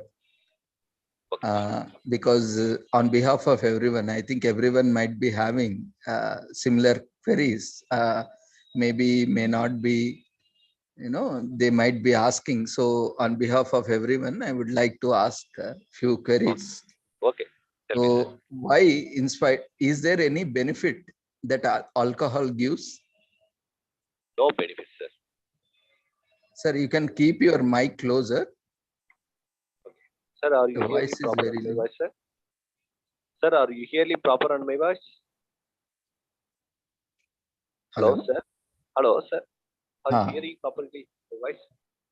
No, your voice is fluctuating. Maybe you are moving your mic closer or away from your mouth. So you can. Sir, are you hearing properly here on my voice, sir? At present, right now? Yeah, now, yeah, it's okay. Okay. So my first question is whether there is any benefit of drinking alcohol. There is no benefit, sir. The alcohol is a harmful substance one, sir. There is no benefit. Then why government is, government is the official producer because they only regulate. Okay. They are the suppliers. Because most of them awareness program I went to in our public schools, colleges, institutions, and Anganwadis also. Most of the people asking like that too. Government, common people ask. it's a common. Everyone is asking for the same question, sir. Everyone is asking some question. So how we are answering them? Because under conditions is our work is we have to be regulate treatment services, methods, procedures available in the government services available for that. That's our work only also, sir. We are not creating any controversial argument with the government, sir, because our work is treatment given and counseling given, rehabilitation services given, creating awareness among the community. That's enough only, sir. We are not actually I'm not trying to blame government or anyone, sir. This is just a common man question. I want to ask, like, if someone will ask, come and ask means what should be our answer and how best we can answer this query. That is what I'm asking. I'm not trying to blame anyone. If someone comes to us and asks, when we say why you are drinking, there is no benefit of drinking alcohol. Why you are no benefits, sir. Yeah, then how we can answer for this question? You are only manufacturing and you are only supplying and you are only producing, and why you know that there is no benefit.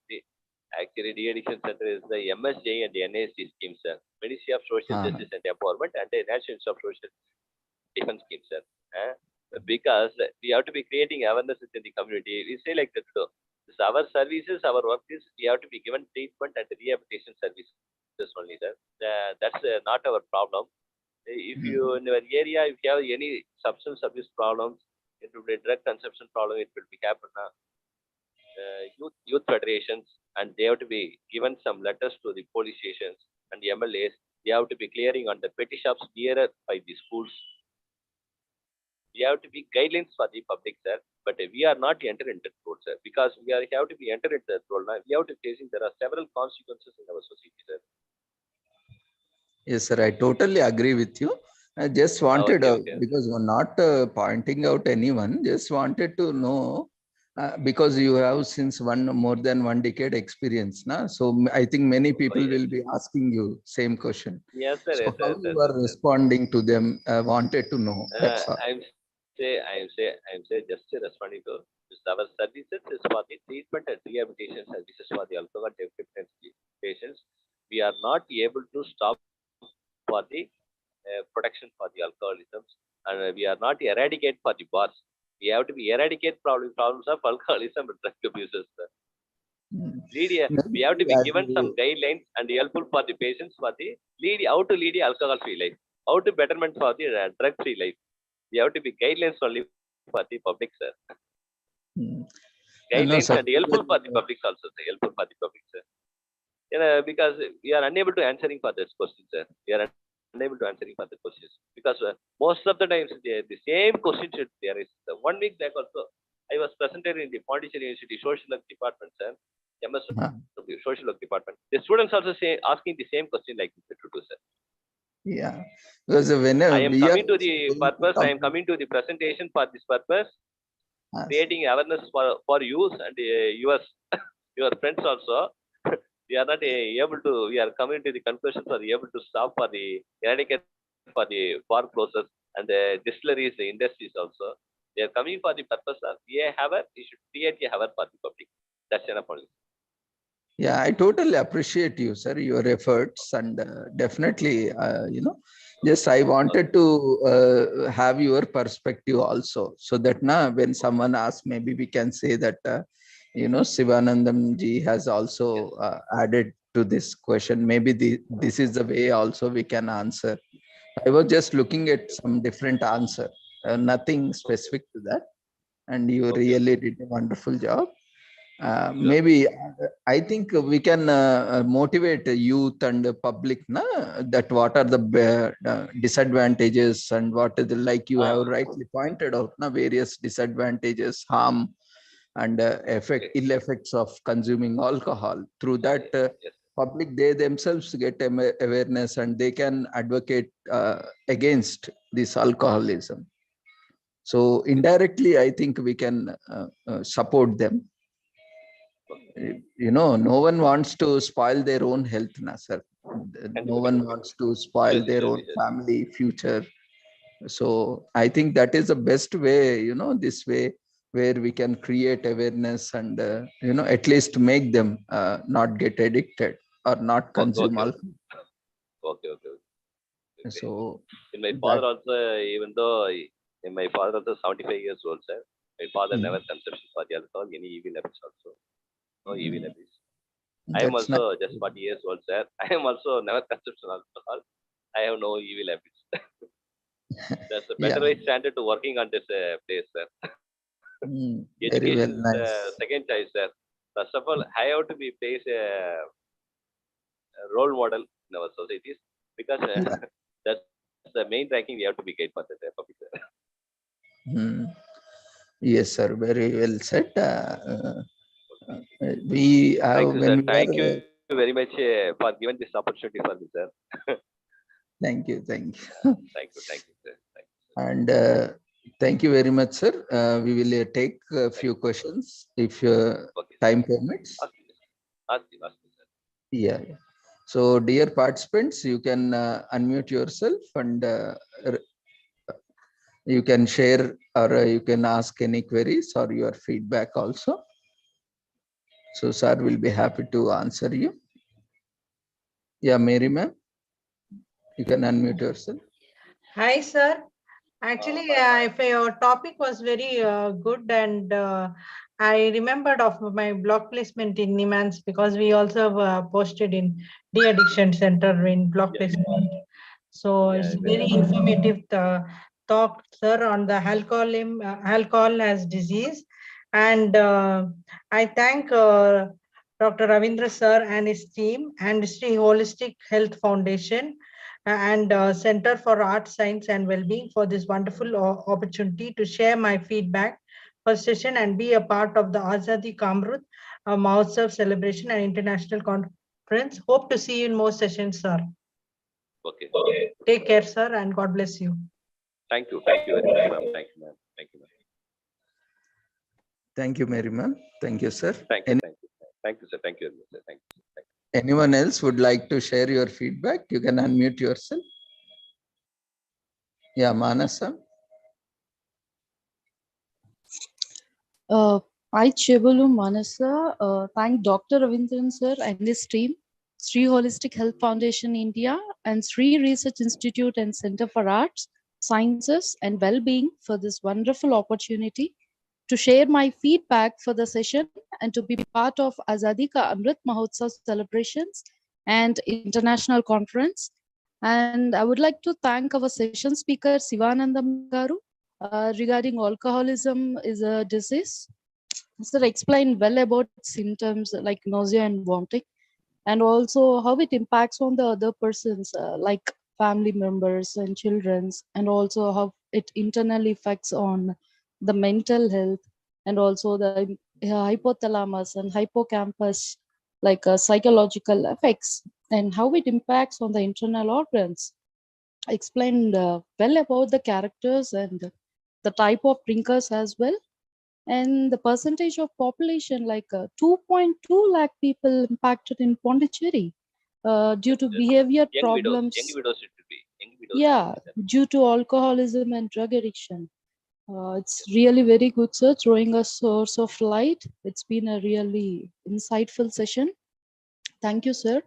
And one again, I thank Dr. Ravindran sir and his team, Sri Holistic Health Foundation India, and Sri Research Institute and Center for Arts, Sciences, Wellbeing for this wonderful opportunity to share my feedback for the session and to be part of Azadi Ka Amrit Mahotsav celebrations and international conference. Thank you all.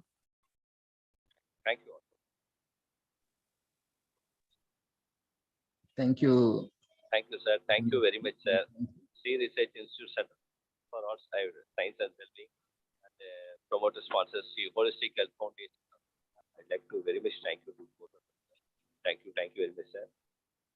I will continue sustaining on my services and the participations for your. Thank you, sir. We wish you all the success for all your future endeavors and also look forward for more sessions in future also.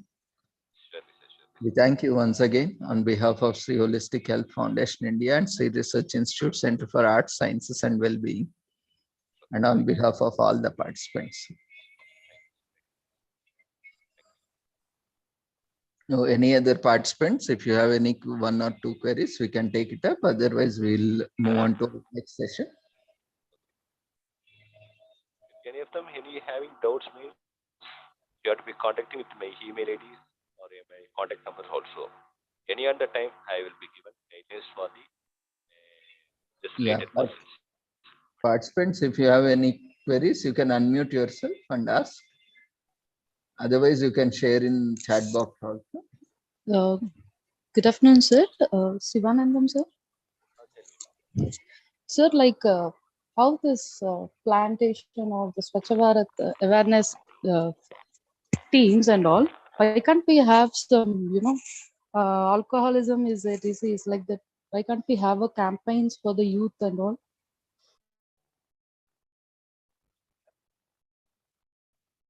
Hello. Yes, sir. Hello, ma'am. Your voice has been broken.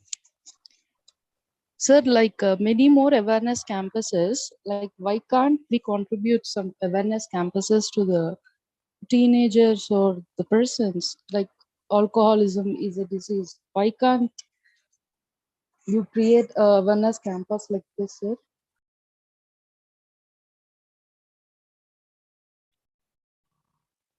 Hello. Voice has been broken with me. I can't be properly here on everyone. Actually, she wants to know. At present, right now, sir, right now, okay, sir, right, okay. Pamphlet models. Surely, sir, I will send you, sir. Surely, I will send you, sir. Some of the pamphlet models, I will send you. Okay. So sir will be sharing these campaigns already, which are they are doing. As you know, this is a great source of income. We everyone know. So uh, it has become unavoidable. So maybe I think we need to initiate from our side as a social worker, as a psychologist, as a counselor. We have more role to bring on. We can do advocacy. I will send you, sir. I will send you some more models, sir. In de-addiction sector field or a mental health and substance use disorder field, any of them pamphlet, brochures, articles, whatever. If you want to meet, then ask me frequently any other time, sir. I will surely help with you, sir. Okay, sir. You can share with me. I will be sharing with the participants. Sure. Sure. Thank you, Okay. sir. Thank you. Thank Thank you, ma'am. Thank you, ma'am. Actually, ma'am voice, I can't be properly hear on my voice, sir. It's okay. There is some technical issues always. Yes, sir, Okay. yes, sir. Thank you, sir. Thank you, sir. I'll send you. Thank you.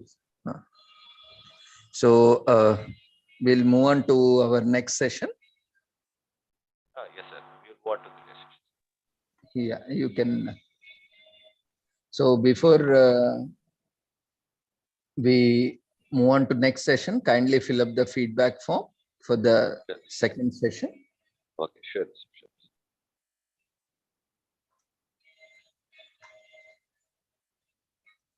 Thank you. Thank you very much for all. Thank you for very much for the Dr. Ravindra sir, and thank you very much for all those participants. Thank you. Thank you very much. Have a nice day.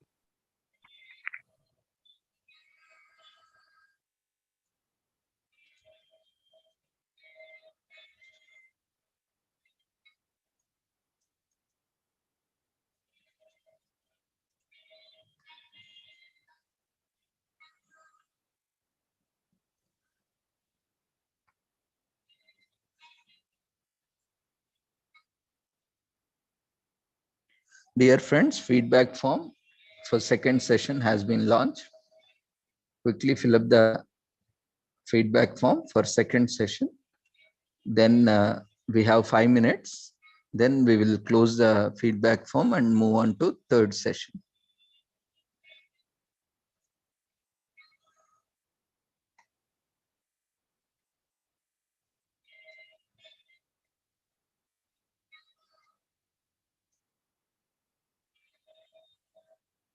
Dear friends, quickly fill up the feedback form for session 2, that is second session.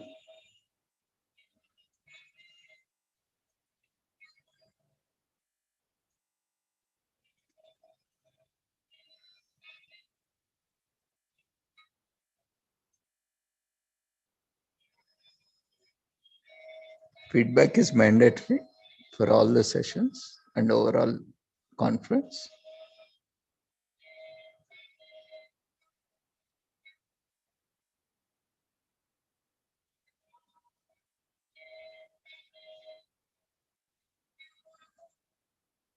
Everyone kindly be active. After each session, there will be a feedback form. Within the Zoom platform, there is no external link that can be shared, and this form is not accessible outside the Zoom platform. So everyone quickly fill up the feedback form.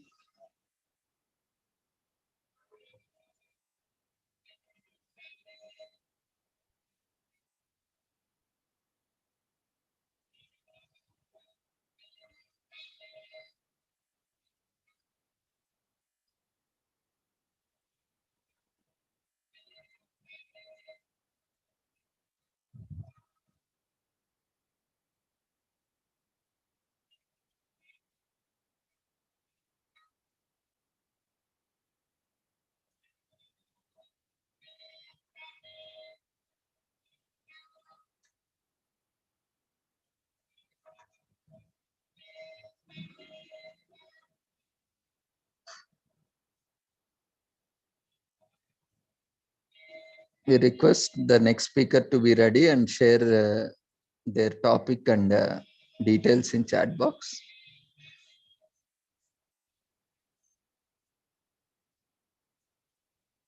So that we can make you co-host.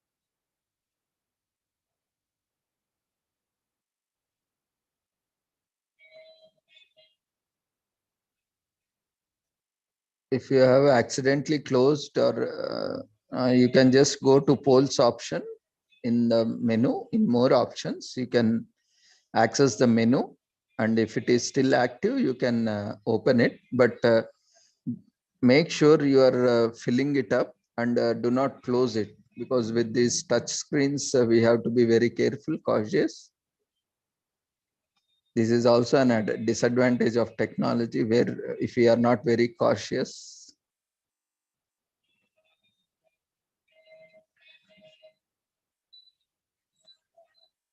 If you are unable to access the feedback window, or in case if you have accidentally closed and unable to access it again, you can share your feedback in the chat box. You can leave your name, designation, organization, along with your email address, contact number, and you can mention the feedback like session 1, 2, 3, whatever session it is, and you can mention your feedback in that, in chat box.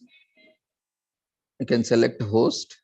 You will be having only 2 options, host and co-host. You can select the host and you can share your feedback. Kindly be alert, cautious.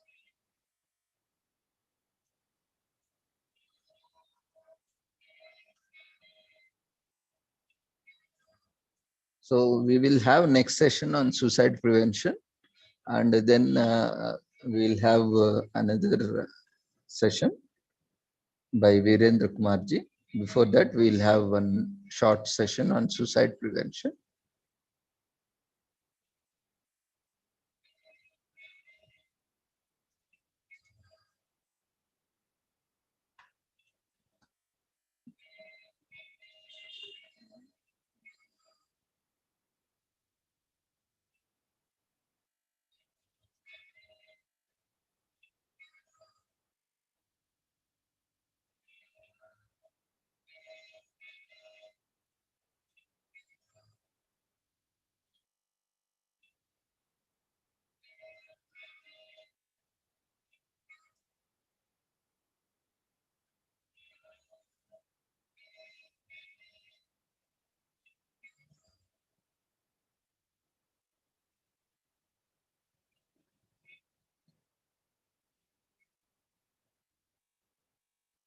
So you can continue filling up the feedback form for session 2. So I will take up this session by myself. So this will be session 3. So this is this entire month is celebrated as Suicide Prevention Month, and September 10th is celebrated as Suicide Prevention Day, and next month is also Mental Health Month, and October 10th is celebrated as Mental Health Day. So suicide is a major public health concern, and it is the fourth leading cause of death overall in the world, and the 12th leading cause of death overall in United States, claiming the lives of over 45,900 people in United States. And when we see globally, more than 7 lakh people die by suicide every year. Furthermore, for each suicide, there are more than 20 suicidal attempts. And suicide and suicide attempts have a ripple effect on the impacts on families, friends and colleagues, communities and societies. Suicides are preventable. Much can be done to prevent suicide at individual, community and national level. So we'll just briefly look into key facts, then the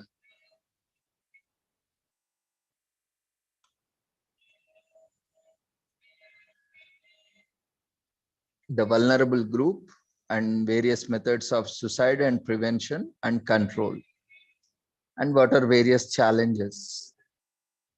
So suicide, as I mentioned, more than 7 lakh people die due to suicide every year. Every 40 seconds, one person is committing suicide. So that is the magnitude of suicides. So in a minute, around 2 to 3 people are committing suicides. That is very sad part, and it is very difficult also to digest. Precious life is lost every 40 seconds across the globe, and for every suicide there are many more people who attempt suicide. So fortunately, many people who commit suicide are not dying. So thank God their lives are being saved, but they are still attempting a suicide. A prior suicide attempt is the single most important risk factor for suicide in general population. But that increases the more vulnerability. They are more vulnerable for committing suicide again. And suicide is the fourth leading cause of death among 15 to 19-year-olds, especially in this age group. We have to be very careful, because generally this group is of high risk taking behaviors, and they have lot of energy. They want to experiment, and they have this independence. They think that they have become more independent, and they can do anything. This is the age where they have lots of energy, and they just move out from their schools to colleges.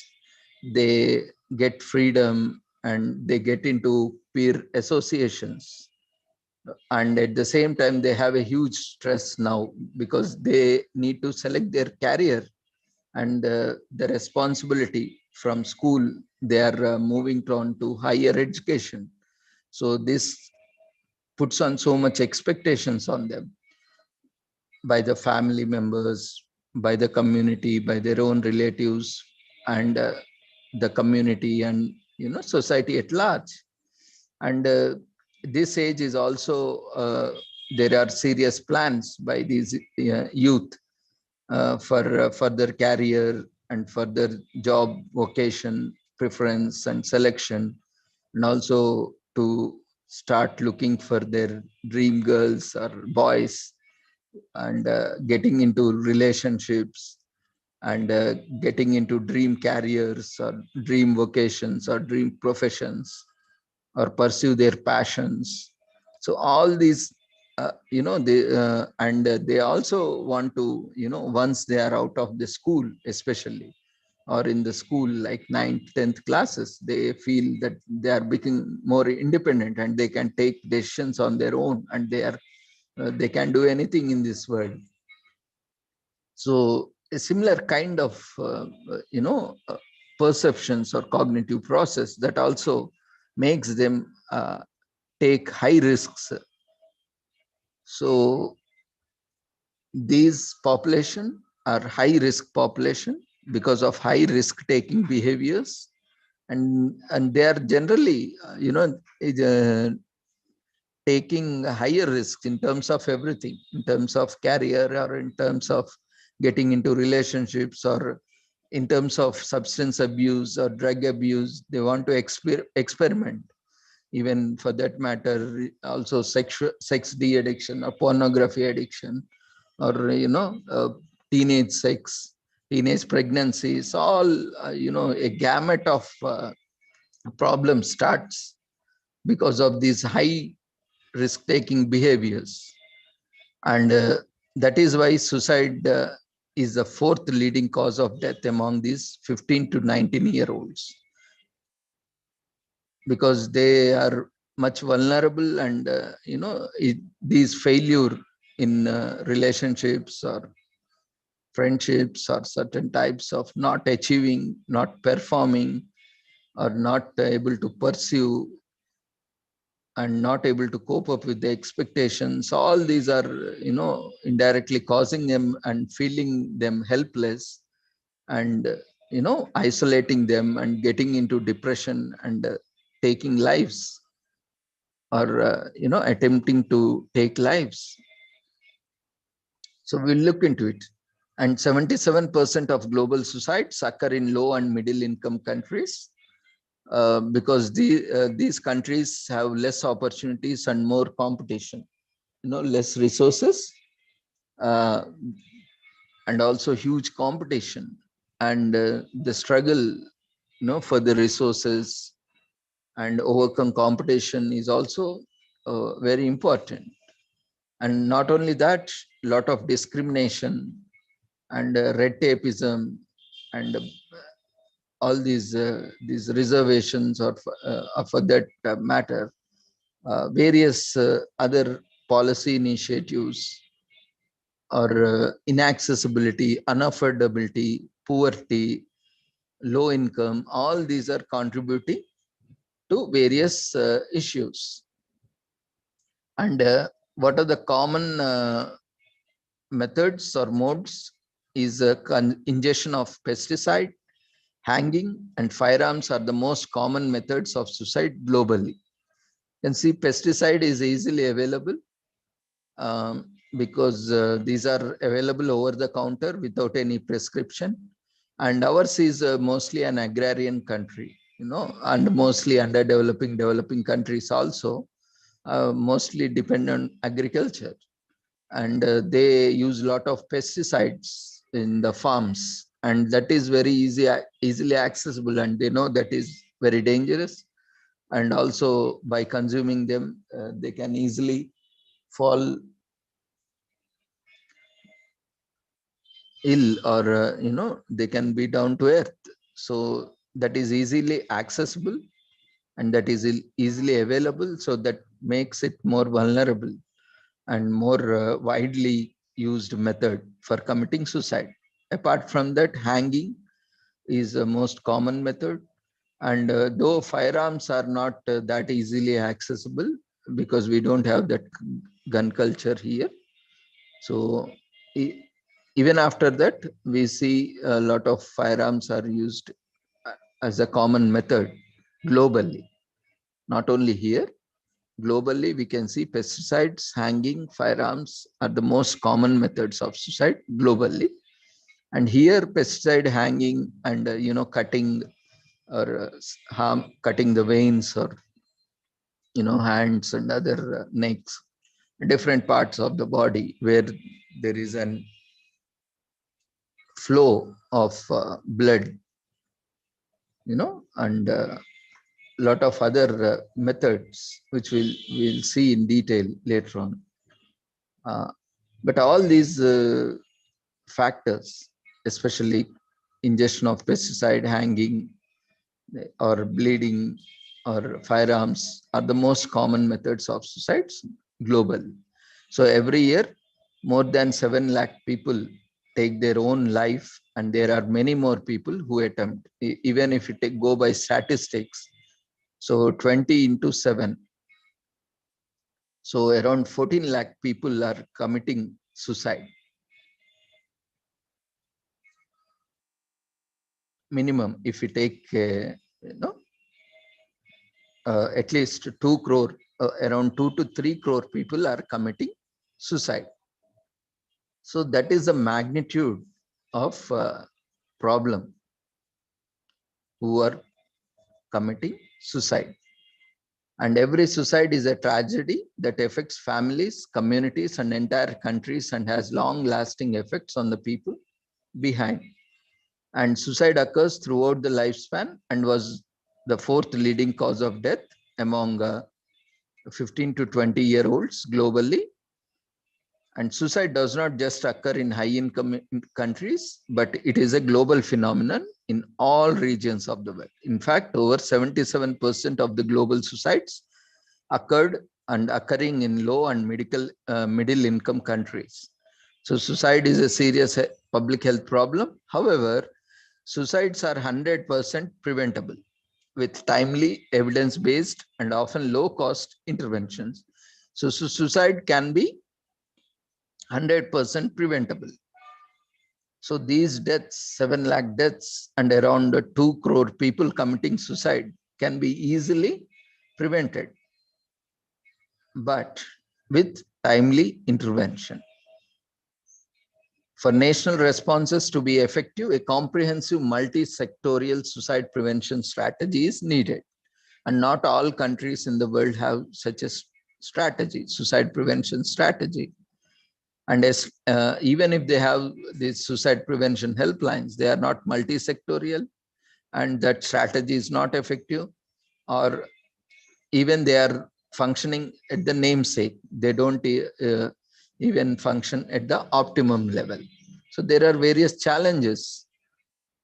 We will see it at some other time when we have, good amount of time on that. And who is at risk? As we have seen, while the link between suicide and mental disorders, in particular depression and alcohol use disorders, is very well established in high income countries. Many suicides happen impulsively in moments of crisis, with a breakdown in the ability to deal with the life stresses such as financial problems, relationship breakup, or chronic pain and illness. In addition, experiencing conflict, disaster, violence, abuse, or loss, and a sense of isolation are strongly associated with suicidal behavior. Suicide rates are high among vulnerable groups who experience discrimination, such as refugees, migrants, indigenous peoples, lesbian, gay, bisexual, transgender, intersex, that is LGBTQI, and prisoners. By far, the strongest risk factor for suicide is a previous suicide attempt. So never feel isolated, never feel alone, and especially when you are having suicidal thoughts, and never leave that person also alone. You at the same time don't put pressure on him, don't on him or her, don't keep nagging or bothering. Just keep an eye on them, so that life once lost doesn't cannot come back. So at the same time, give them privacy. At the same time, keep a watch on them. And we have seen, it is estimated that around 20% of the global suicides are due to pesticide self-poisoning, most of which occur in rural agricultural areas in low and middle income countries. Other common methods are hanging, because pesticide is also sometimes not available, so they hang themselves. And other form is firearms, where they have access to these firearms like guns, pistols, and other things. Firearms are the common used method of suicide. And apart from that, there are other by cutting, bleeding methods also. And knowledge of most commonly used suicide methods is important to devise prevention strategies, because only if you know how and why people are committing suicides, then only we will be able to plan strategies and strategies to control as well as prevent such suicides happening, and also limit access to such methods. So this information about these methods have shown to be effective, such as restriction to access to the means of suicide. If we can restrict the means to the pesticides, but we don't know, farmers are committing suicides, because it's again multi-sectorial, multi-dimensional problem. So they have different set of issues, and if we have to closely monitor, because farmers need pesticides almost every time for the crops. For them, we cannot restrict. We can only just monitor what kind of land they have and what kind of pesticide and what is the situation. Again, that needs a grassroots level survey of local crops, patterns, production process, so that we can under various other psychosocial behavioral aspects of such persons buying pesticides. And there need to be a lot of monitoring that should happen, especially in agrarian society. But that is fine to a certain extent, because they need them. for crops and for pest management.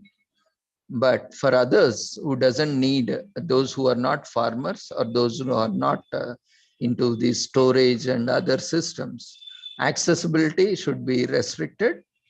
And if at all, there are people who consume these household pesticides also, by taking household pesticides also. So we need to be very cautious that large amounts, or even for that matter also small amount, can also cause a lot of issues.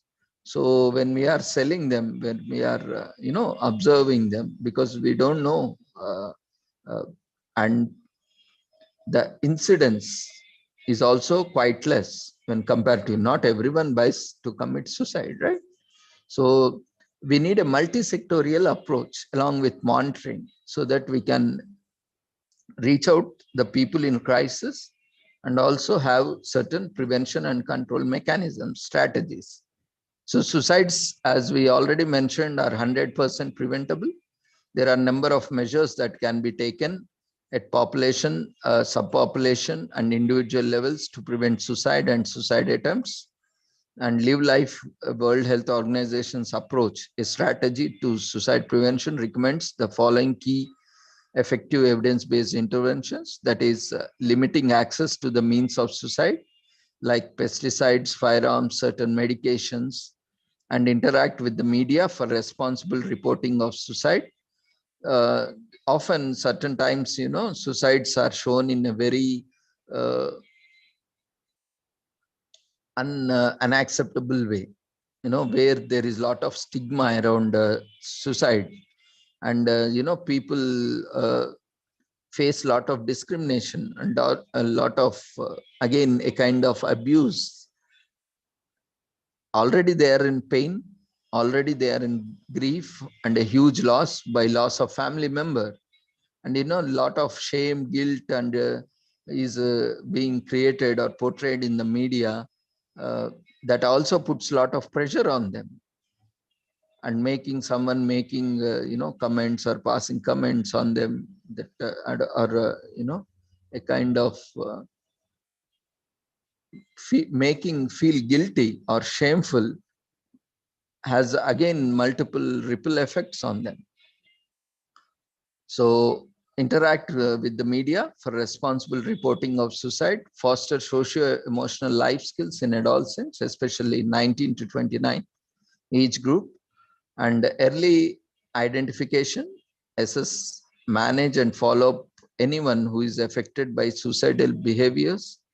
We need to easily and identify early and assess, and also manage and follow up if anyone is having suicidal behaviors.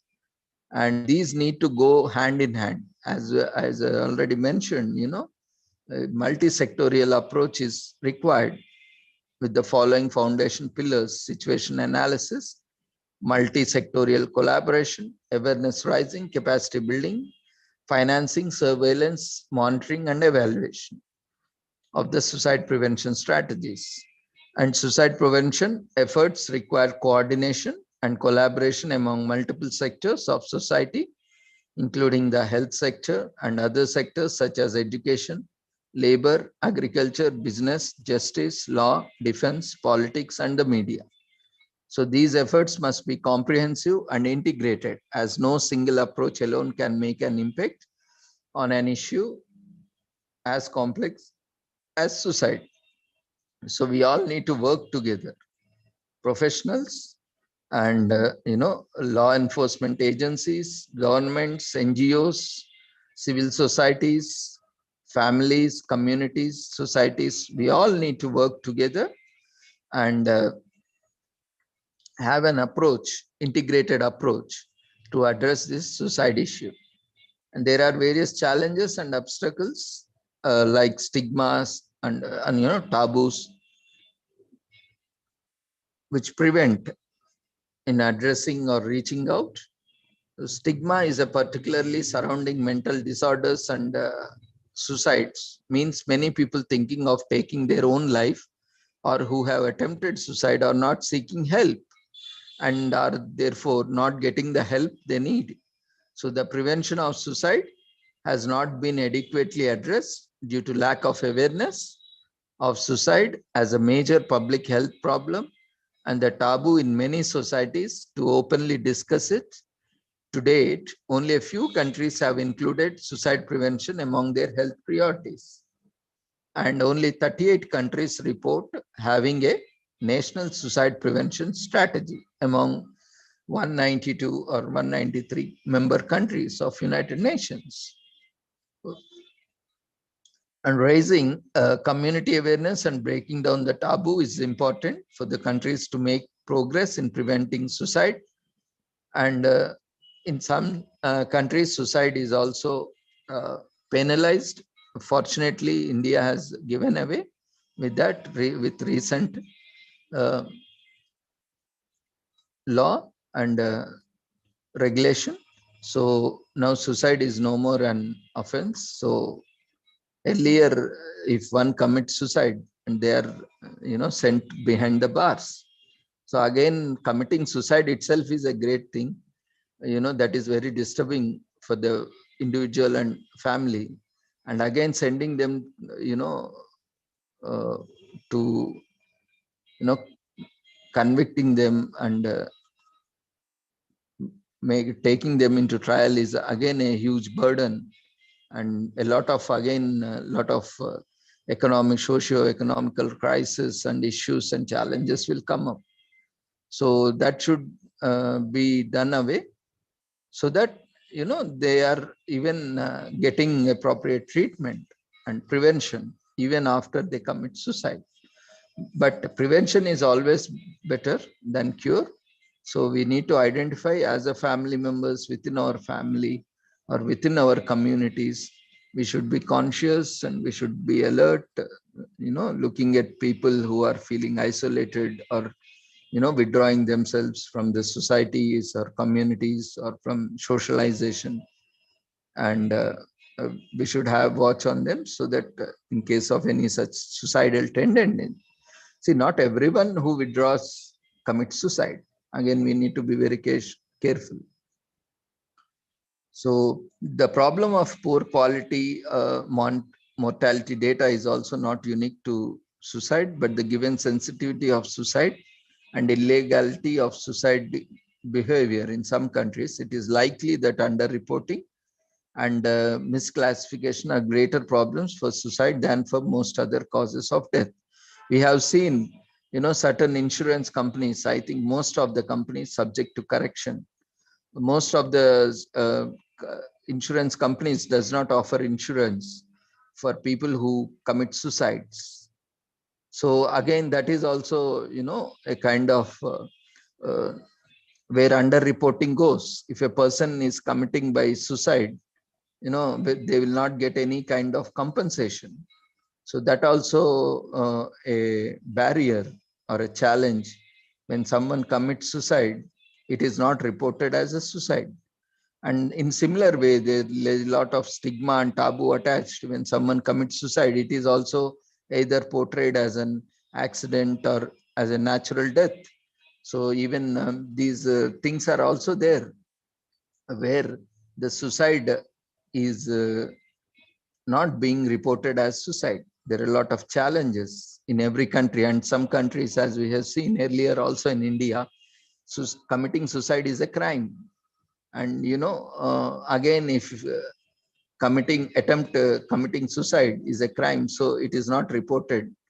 And even after committing suicide, that is treated as, after death also, it is treated as committing crime by that person who is dead. So again, that is also not reported. So these are certain practical problems, issues that are associated with suicide. So that affects the quality of suicidal data we have and suicidal related data. So this includes vital registration of suicide, hospital-based registries of suicide attempts, and nationally representative surveys collecting information about self-reported suicide attempts. So World Health Organization recognized suicides as a public health priority the first World Health Organization World Suicide Report, Preventing Suicide, a Global Imperative, published in 2014, aims to increase the awareness of the public health significance of suicide and suicide attempts, and to make suicide prevention a high priority on the global public health agenda. It also aims to encourage and support countries to develop or strengthen comprehensive suicide prevention strategies in a multi-sectorial public health approach. And suicide is one of the priority conditions in the World Health Mental Health Gap Action Program, MHGAP, in short, launched in 2008, which provides evidence-based technical guidelines to scale up service provision and care in countries for mental, neurological, and substance use disorders. In the World Health Mental Health Action Plan 2013 to 2030, WHO member states have committed themselves to working towards the global target of reducing the suicide rate in the countries by one-third by 2030. In addition, the suicide mortality rate is an indicator of target 3.4 of Sustainable Development Goals by 2030 to reduce by one-third premature mortality from non-communicable diseases through prevention and treatment, and promote mental health and well-being. So, what are different warning signs? So, warning signs that someone may be at immediate risk for attempting suicide maybe or mostly are due to talking about wanting to die or wanting to kill themselves, talking about feeling empty or hopelessness or having no reason to live, talking about feeling trapped or feeling that there are no solutions, feeling unbearable emotional or physical pain, talking about being a burden to others, withdrawing from family and friends, giving away important possessions or properties or valuables, saying goodbye to friends and family. It's not regular goodbye, unusual goodbye, putting affairs in orders, or such as making a will, taking great risks that could also lead to death, or driving extremely fast, or talking or thinking about death often, or smoking, drinking excessively beyond the limits, or consuming certain medications beyond prescription or beyond limitations.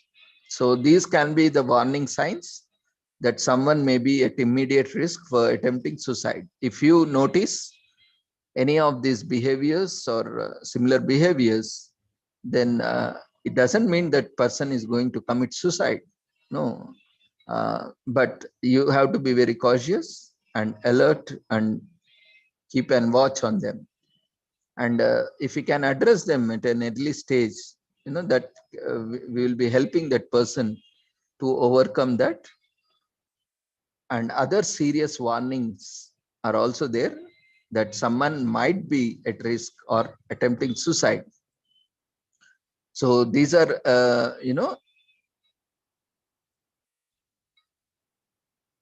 certain warning signs, like displaying extreme mood swings, suddenly changing from very sad to very calm or happy, these extreme mood swings, and making a plan or looking for the ways to kill themselves, such as searching for lethal methods, like even online or offline, or even at workplace or home, and stockpiling pills or buying a gun or knives.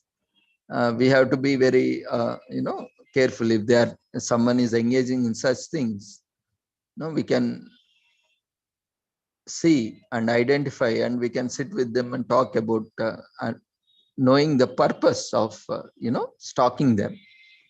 If it is for a genuine person and for a safe thing, that's fine. Otherwise, they can be used as a methods of killing themselves or killing others. So talking about feeling great guilt or shame, and using alcohol or drugs more often, As we see in alcohol also, our previous speaker has spoken about, alcohol is, when people want to commit suicide, alcohol is the best way available thanks to the governments and, this distillery manufacturers. It is widely available, and go drink until you die. And also over the counter drugs, which certain drugs can kill you with overdosage. And we have seen today also patient safety day, where 50% of the medical errors that are happening are due to this medication errors.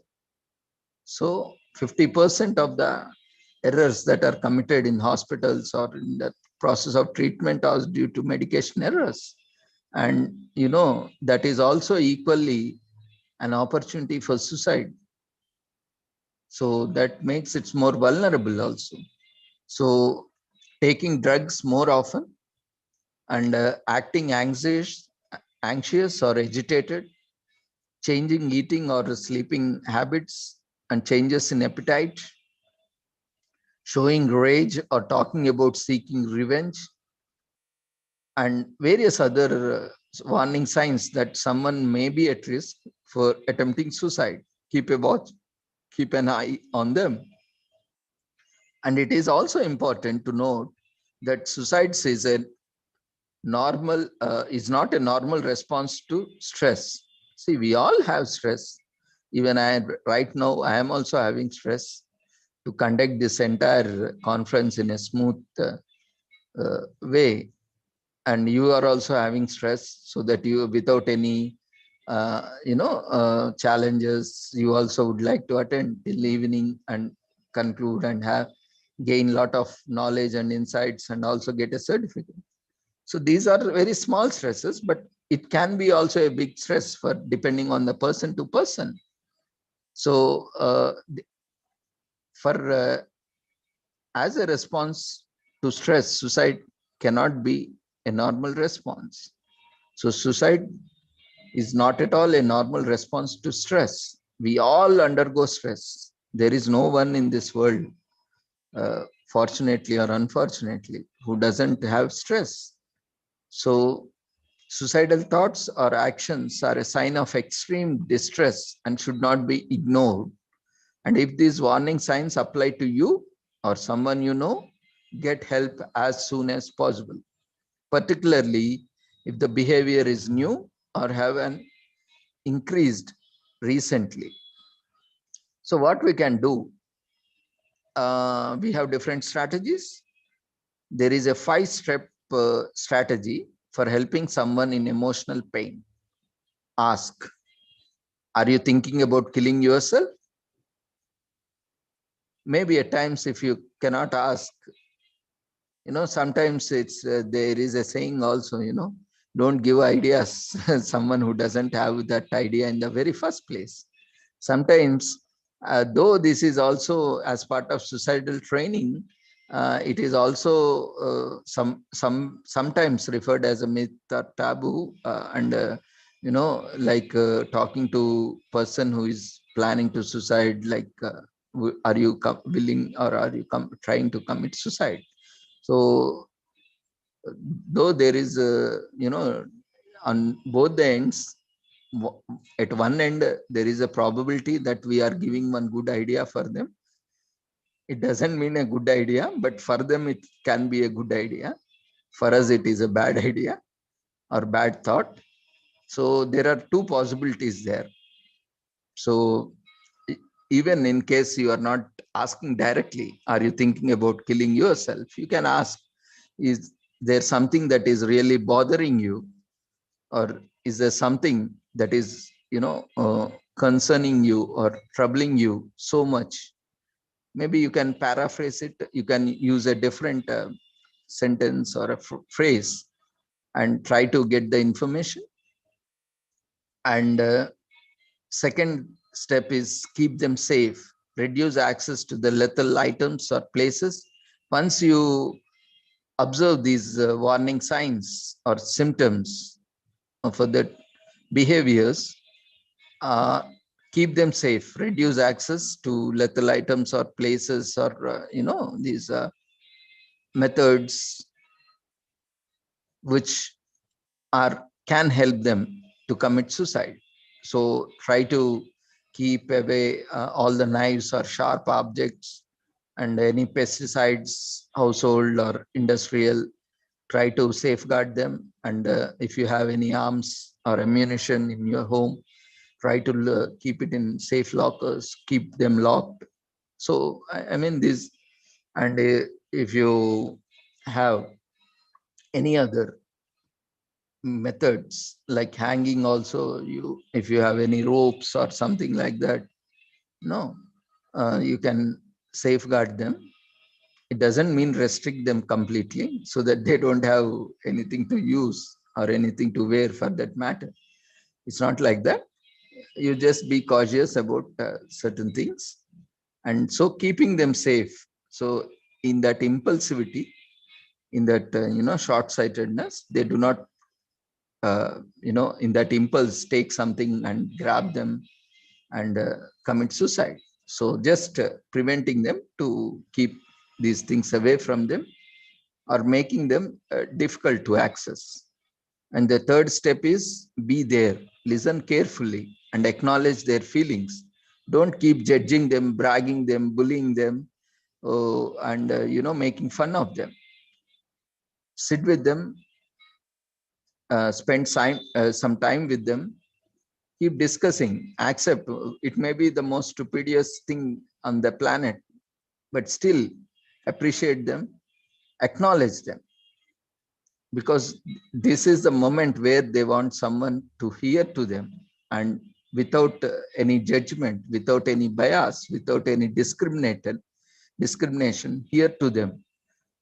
So you can listen to them, acknowledge them, their feelings, and try to help them overcome them or address them, or you can reach to some professionals where they can help them and help to connect with the helplines or professionals where you can reach for further help, and stay connected. Always follow up with that person and always stay in touch even after the crisis or at the time of crisis. Make sure he is out of the crisis. Otherwise, she can always go back. So in short, ask, keep them safe, be there, help them to connect and stay connected. So it's not easy to ask that question, are you thinking of killing yourself?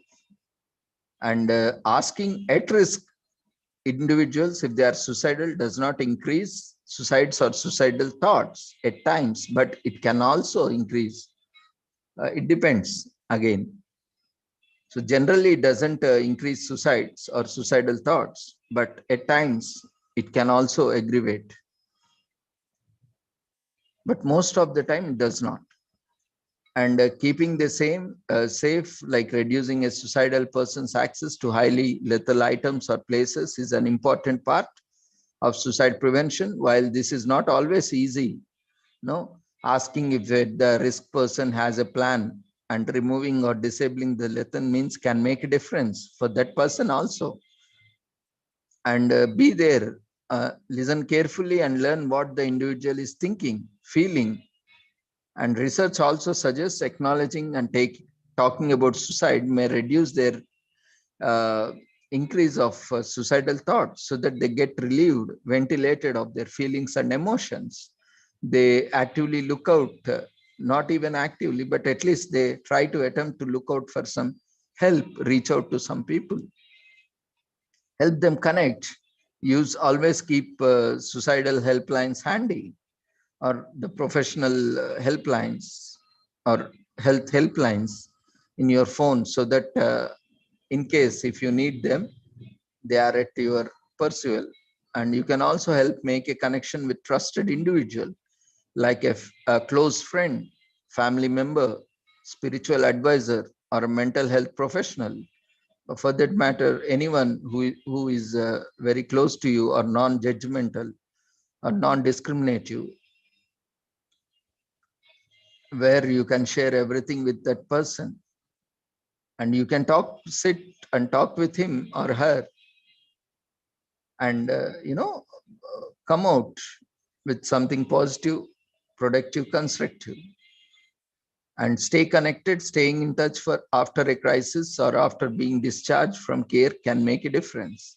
Studies have shown that number of suicide deaths goes down when someone follows up with at-risk person.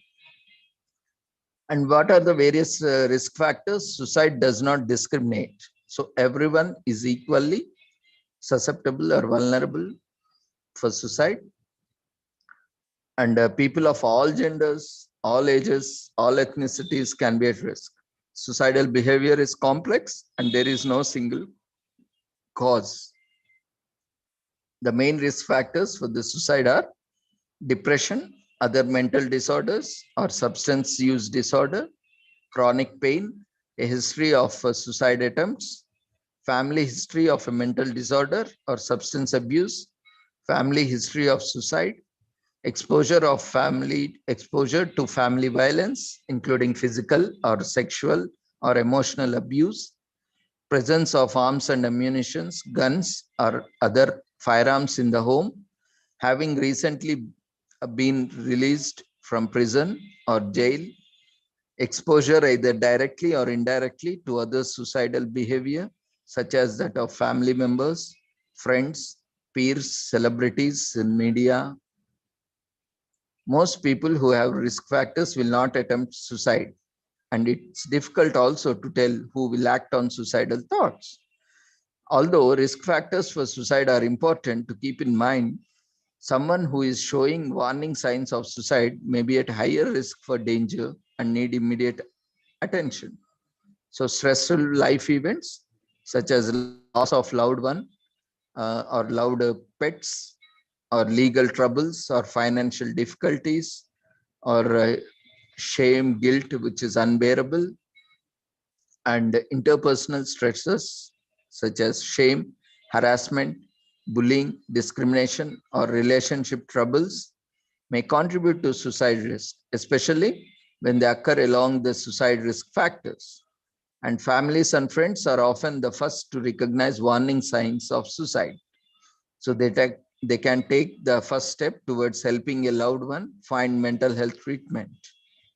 And if you are not sure where to start, you can reach out to nearest counselor or psychologist or a social worker or a medical health professional. Identify people at risk for suicide. Universal screening. Research has shown that a three-question screening tool helps emergency room personnel to identify adults at risk for suicide. And research found that screening all patients, regardless of the reason for their emergency room visit, doubled the number of patients identified as being risk for suicide. So the researchers estimated that suicide risk screening tools could identify more than 3 million additional adults at risk for suicide each year. So predicting suicide risk using electronic health records, and researchers from various partnered institutions and others to develop computer programs that could help predict suicide risk among veterans receiving veteran healthcare, and other healthcare systems are beginning to use data from electronic health records to help identify people with suicide risks.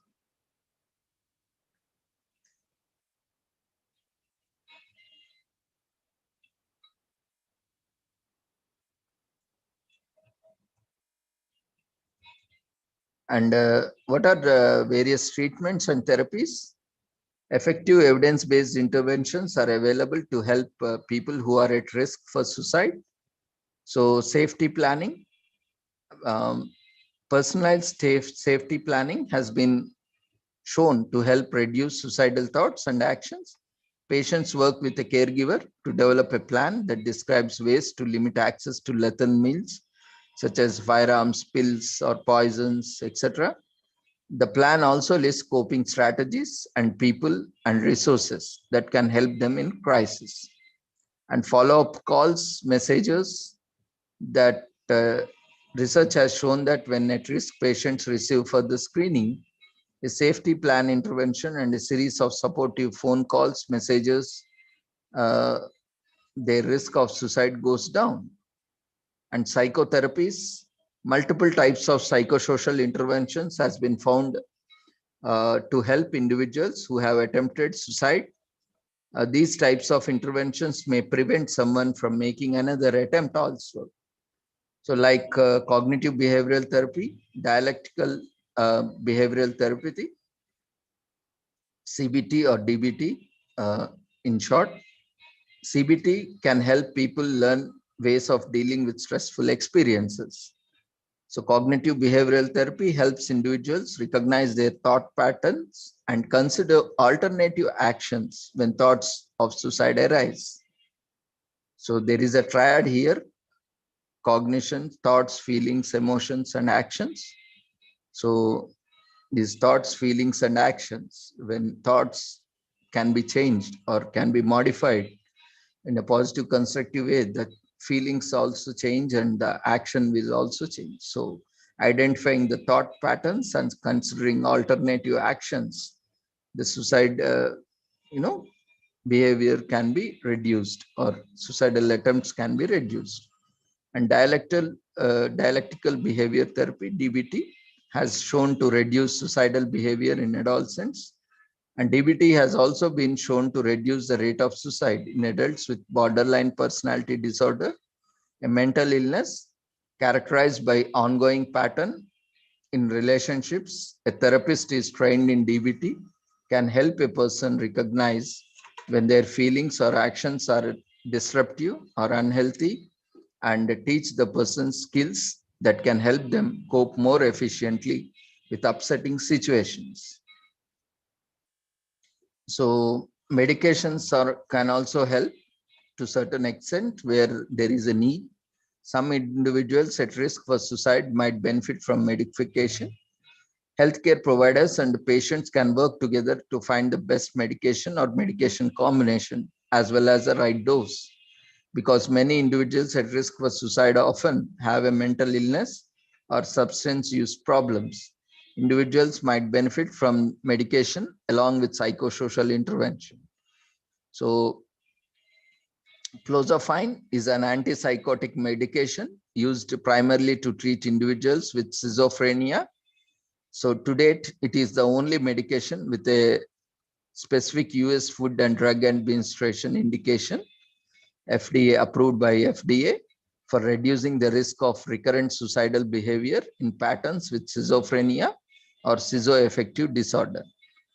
So if you are prescribed a medication, be sure you talk with your healthcare provider or a pharmacist to make sure you understand the risks and benefits of medications you are taking. Do not stop taking a medication without talking to your healthcare provider. Suddenly stopping a medication may lead to rebound or relapse or worsening of symptoms. Other uncomfortable or potentially dangerous withdrawal effects are also possible. Report any concerns about side effects or adverse reactions or adverse effects to your healthcare provider right away.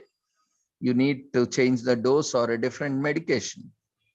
Report serious side effects to the National Monitoring Team or ADRs or ADGs, Adverse Drug Reactions Teams, located in your city or state or at a national helpline. Or you or your healthcare provider also may send a report, detailed report on adverse drug reactions. And for most up-to-date information on medication side effects warnings, visit your Drug Control Authority website or FDA website and other official websites, along with consultation with your medical experts. And collaborative care is required as a team-based approach to mental health care. A behavioral healthcare manager will work with the person, their primary healthcare provider, and a mental health specialist to develop a treatment plan. Collaborative care has been shown to be an efficient way to treat depression and reduce suicidal thoughts. So various such initiatives,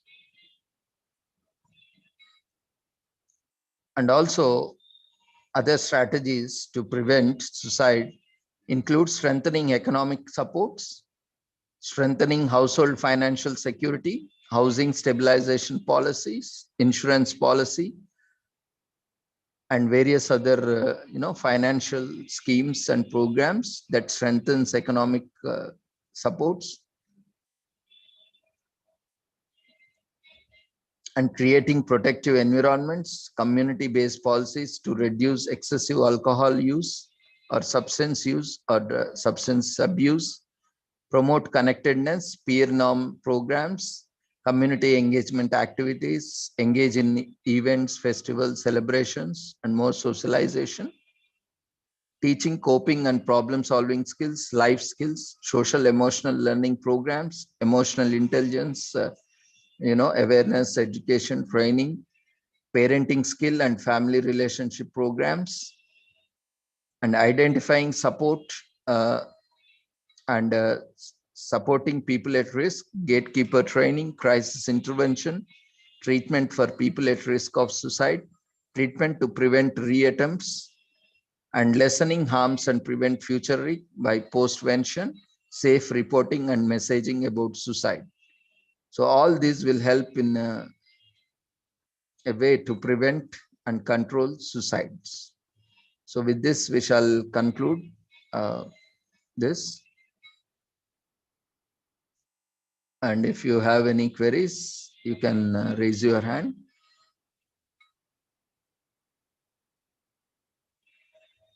And we also have seen, especially in school, high school students, reports attempting suicide each year is 1 out of every 15.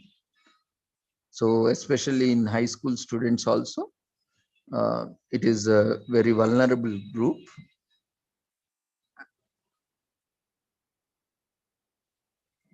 And the statistics also vary from country to country, especially in low and middle income countries.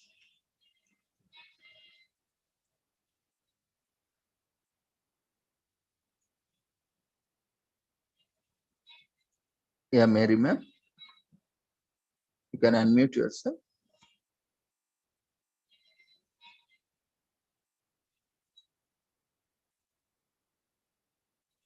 You can use chat box or you can unmute yourself. I thank Dr. Ravindra sir and his team, Sri Holistic Health Foundation and Sri Research Institute and Center of Arts and Science for well-being for this wonderful, wonderful opportunity to share my feedback for this session and be a part of the Azadi Kamrut's Most celebration and international conference. Sir, your session was meaningful and it a lot of takeaway from your session and the importance of suicide prevention. And we once again thank Dr. Ravindra sir and his team, Sri Holistic Health Foundation and Sri Research Institute and Center for Arts and Science Wellbeing for this wonderful opportunity to share my feedback for this session and to be a part of the Azadi Kamrut Mahotsav and International Conference. Thank you very much, sir.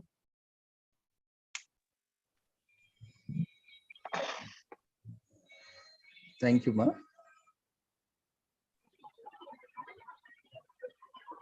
Good afternoon, Manojal. I, Chebolu Manasa, thank Dr. Ravindran sir and his team, Sri Holistic Health Foundation India and Sri Research Institute and Center for Art Sciences and Wellbeing for this wonderful opportunity to share my feedback for the session and to be a part of Azadi Amrit Mahotsav celebrations and international conference. And I would like to thank our special speaker again, Dr. Ravindran sir, regarding the suicide prevention, explained in detail about the scan called fourth lead causing of death, and 7 lakh people have died due to suicide, and how the other countries are reporting for the suicide prevention, and the importance and the role of the practical problems and the warning signs, and how the World Health Organization takes the lead of the suicide prevention, and the preliminary point supporting the role of a human being to survive rather than committing a suicide. Thank you, sir. It's been really a very insightful session, very knowledgeable and very informative.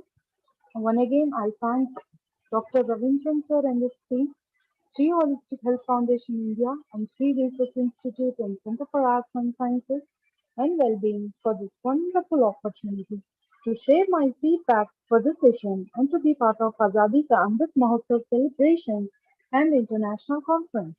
Thank you all.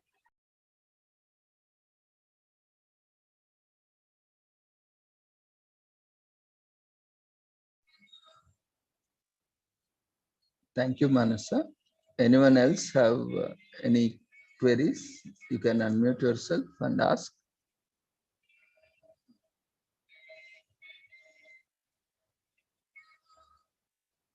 If there are no further queries, we shall move on to our next session after filling the feedback form. Now we will be sharing a feedback form for session 3. So quickly fill up the feedback form.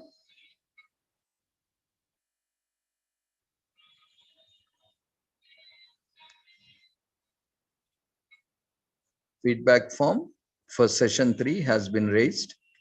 So quickly fill up the feedback form for session 3.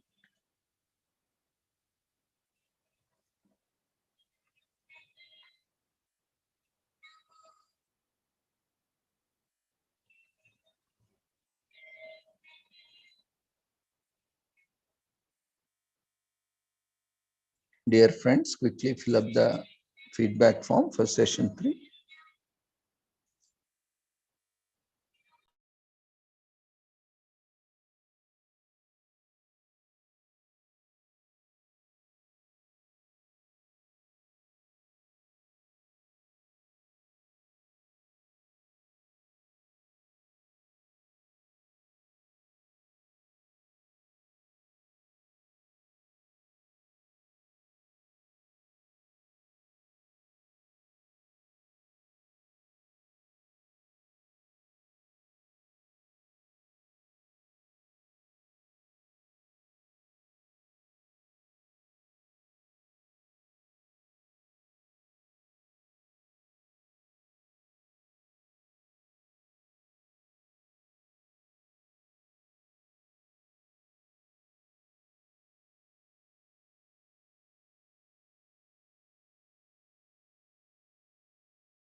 Dear friends, quickly fill up the feedback form for session 3 so that we can close the feedback form and move on to next session.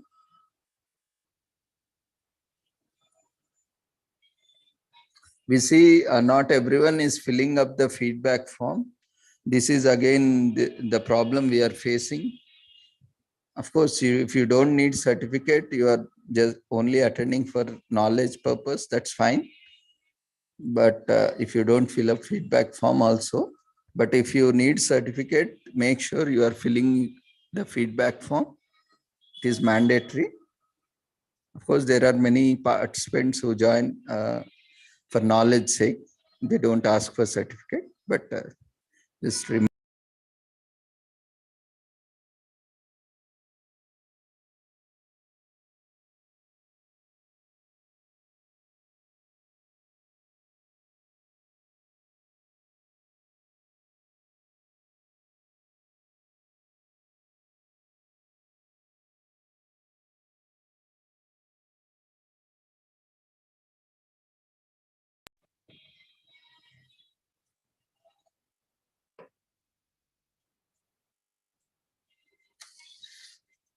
So we will have our next session on accessibility for disabilities, how Braille is aiding this visually challenged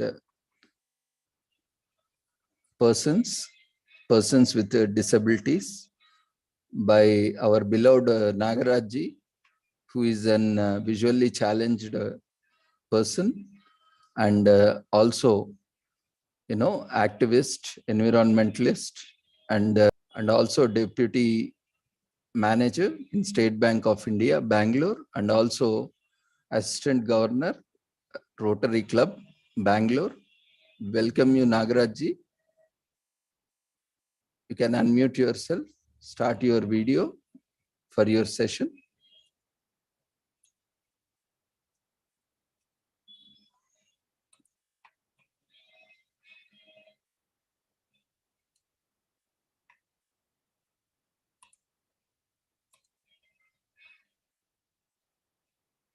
Over to you, Nagaraj ji.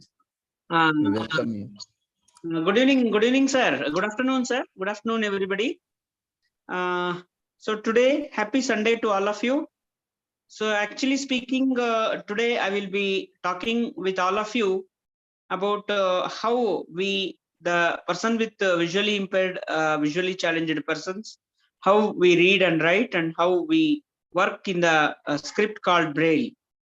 So Braille is a form of writing, and it is one of the major thing which gives light to the life of many persons with blindness, and even with the deafblind also are using this Braille, as it is one of the main part of the education for persons with blindness. Earlier days, there was all oral studies. So after the invention of Braille, we are able to read, write, speak, and do things independently. So we should thank the inventor of the Braille, Louis Braille. So Louis Braille was born on Couperet village in the France country. His father Simon Braille and his mother Moniska Levski, and he was born on January 4th, 1809.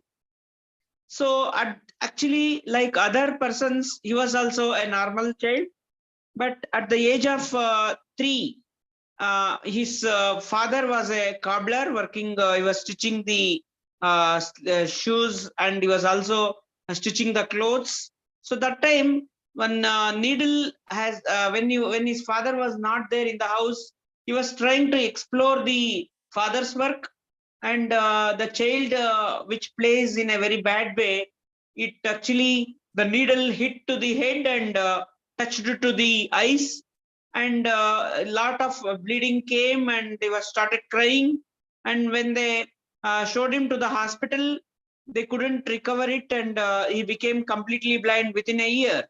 He lost both the eyes, by 5th age, and he was not able to see anything, and so that he was he couldn't see anything. He couldn't his father was exploring him through touch and feel method. At the age of 7, he gone to the Wellington school in the France, and there actually they were finding it very difficult to teach him. Later on, in the other central school in the France, in the age of 9, for exclusively it is for the blind.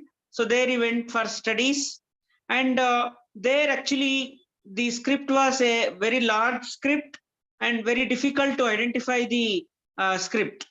So, but Louis Braille got an inspiration with one of the person by name Charles Barbier. So he actually was identifying night at the time of night times to find out the army people. He invented the 12 dots. So through the 12 dots, he explored a lot and invented the 6 dots. So 6 dot became a use for the blinds, and Louis Braille invented this Braille. So this 6 dot only made 26 alphabet, and all the letters like A means 1, B means 1 and 2, C means 1 and 4, like that different dots are given from 1 to 6 for different letters. So when he was inventing this Braille script, he started writing a lot of articles in the Braille about this mathematical calculations he did in Braille, and music also he was writing in Braille. Not only that, a lot of literatures he was writing. So in the age of 16, he became the teacher in that same school where he was studying, and in the age of 18, he became the professor, big education he did. So what the Braille he was inventing, actually people were not believing it. So after his death only, people came to know about the importance and the value of Braille. So in the year 1846, he went to different all over the country in the France, and he spread this Braille education everywhere. But it couldn't get any kind of recognition. But he, while inventing the Braille, he was suffering from this tuberculosis disorder. Tuberculosis, made him very weak, very feeble.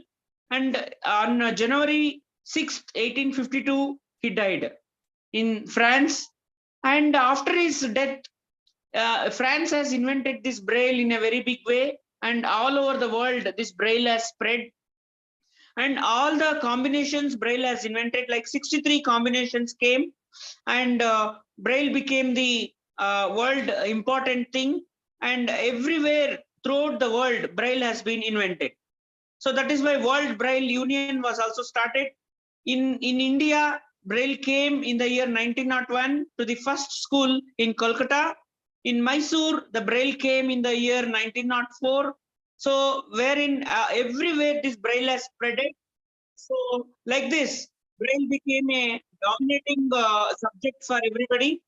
Without Braille, it is very difficult for blind persons to read and write. So Braille made everybody to get education throughout the life. So major thing which Louis Braille invented, which was spreaded by Helen Keller. Helen Keller also was one of the very prominent leader, and she was a deafblind. Through writing the Braille, she made everywhere the Braille to grow, and she made it famous. So this way, Braille, lot of books came, lot of, earlier days Braille was coming with a wooden slate. Then we got a interpoint slate. After that, we got a Brailler that is called a typewriter. Through that, Braille was written. And after that, this Braille embosser has come. So nowadays, Braille is happening in a big way through the Braille embossers. A lot of Braille printing presses have been formed. A lot of Braille books are published all over the world. So, Braille has got a recognition in the sense Louis Braille Day, that is January 4th, is declared as a state Braille Day or a national Braille Day, and we are requesting and pressurizing the government to declare it as an international Braille Day celebration. So when you say Braille reading and writing, lot of books have been published. We have got the National Institute of Visually Handicapped that is in Dehradun, and the regional office is at Chennai. So where they're publishing the Braille book called Braille Chronic that is coming every month, and National Association of the Blind that is in Mumbai, and all over the world it is there. So Braille, they made a lot of books about the mobility and orientation and other things.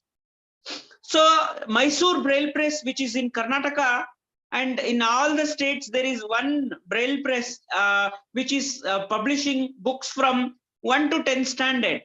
And because of this publishing of this important books, everybody is getting a knowledge about the studies. Not only the subject books, even the general books are also published by many books. Recently, in the year 2018, Mitra Jyoti Braille Press in Bangalore has started a large Braille press, which is publishing lots of thousands of books everywhere.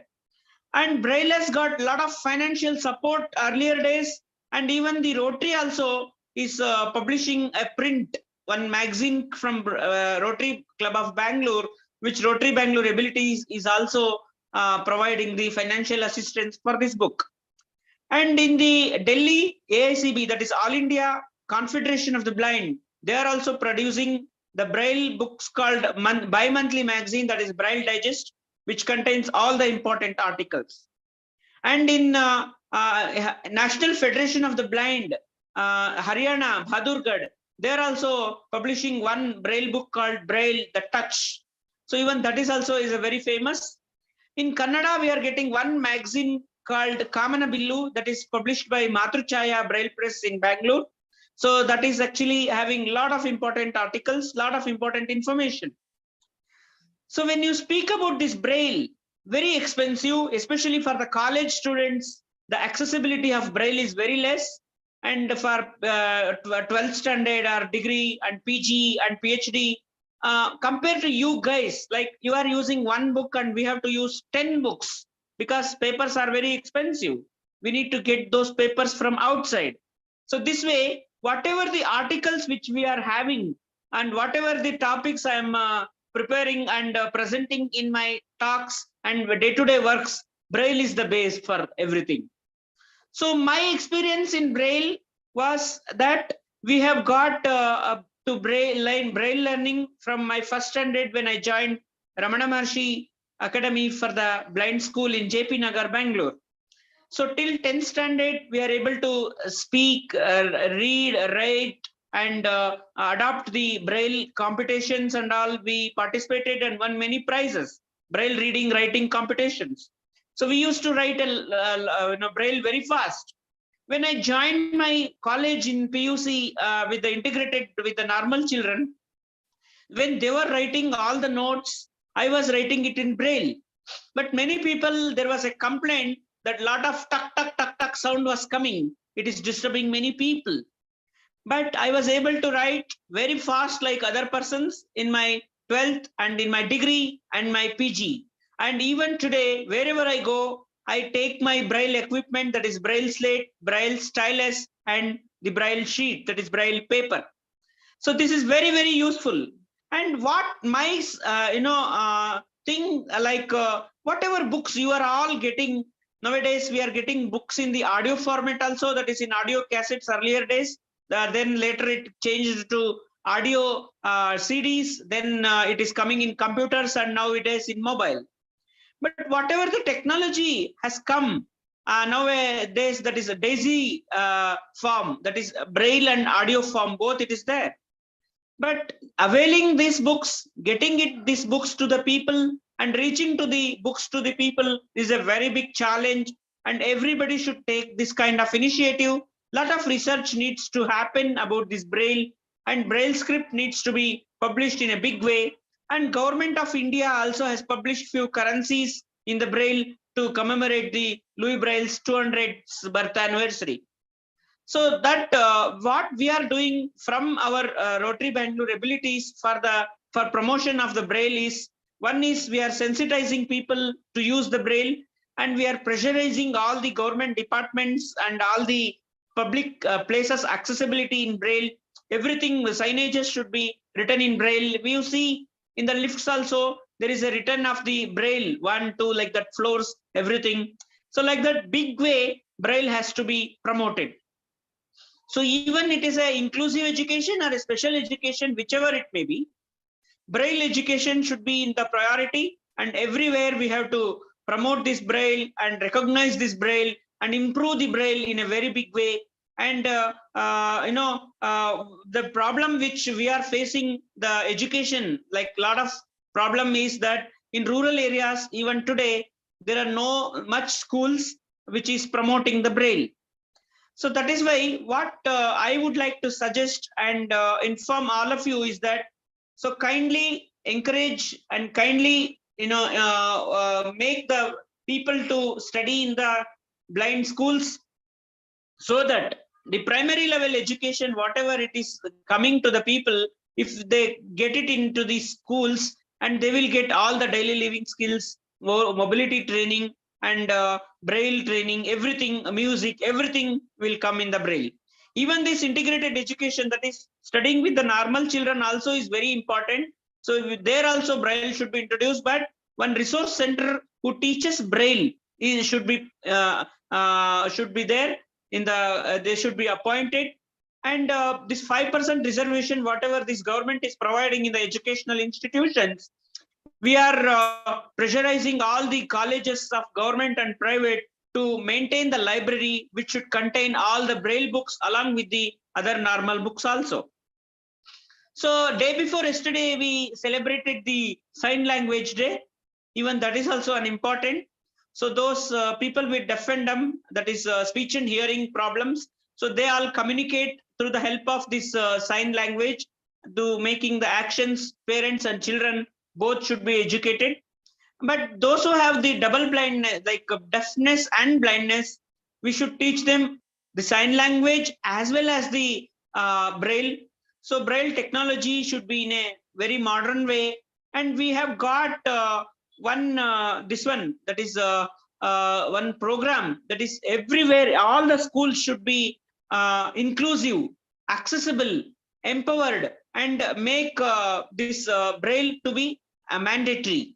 So even these mobiles also, whatever you are all using, all these are having the talking software, which is inbuilt in all the mobiles. That is called a talking speak, or a mobile speak, or a mobile talk back. Every mobile which is having, if they don't make this kind of accessibility, they're not supposed to make this kind of devices. So that way, whatever I am today, it is all because of Braille. And I should really thank our Louis Braille. Because of him, I could able to speak to you with all of you. Otherwise, I would have been there in the rural villages, or I could not get the education. I would have begged everywhere. I would have to sing here and there and struggle for my livelihood. Now I am confident, independent, and I'm also a taxpayer, and also I am also the contributor to the economic development of this country because of the Braille only. So whatever education, whatever development, whatever sustainability, advancement or improvement happens, Braille is the basis. We should not forget it.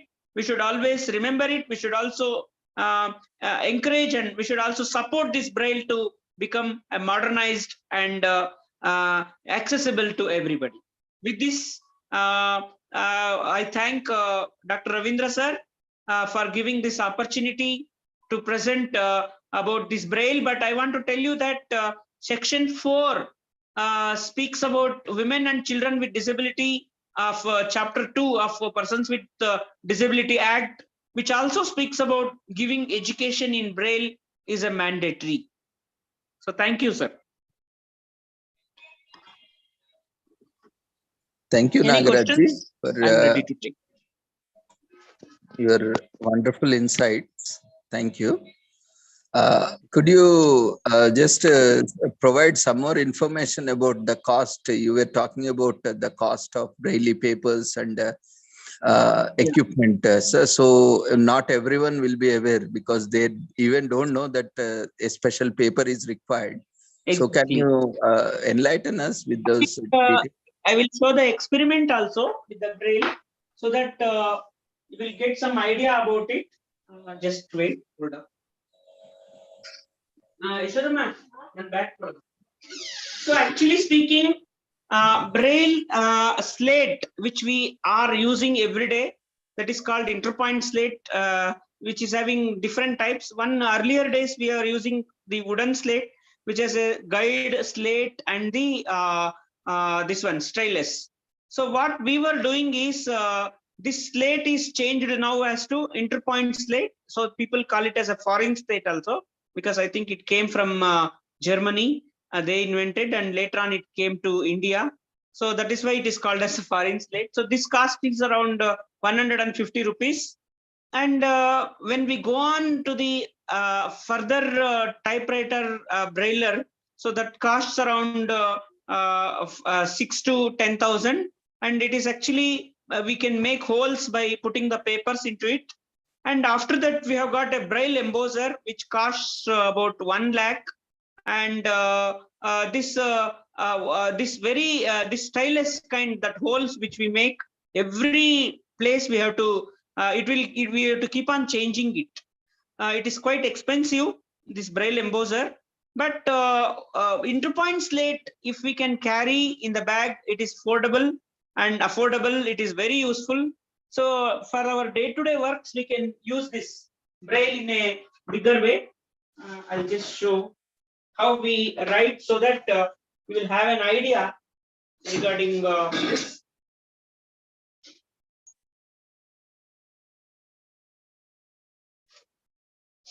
So this is the braille slate. So it is having the hole, which is called as a 6 dot. In the 6 dot, here 1, 2, 3, and here left side 4, 5, 6. So this is what we do in this kind of slate.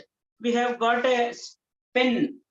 So this is a pen. So it's a very, we put a paper inside it, and we fork, whatever you tell, we will immediately write on this. And I'll just show the small thing, 1 minute. And we can even use the other sheets also to write, like even newspapers we don't use waste, even that also we use.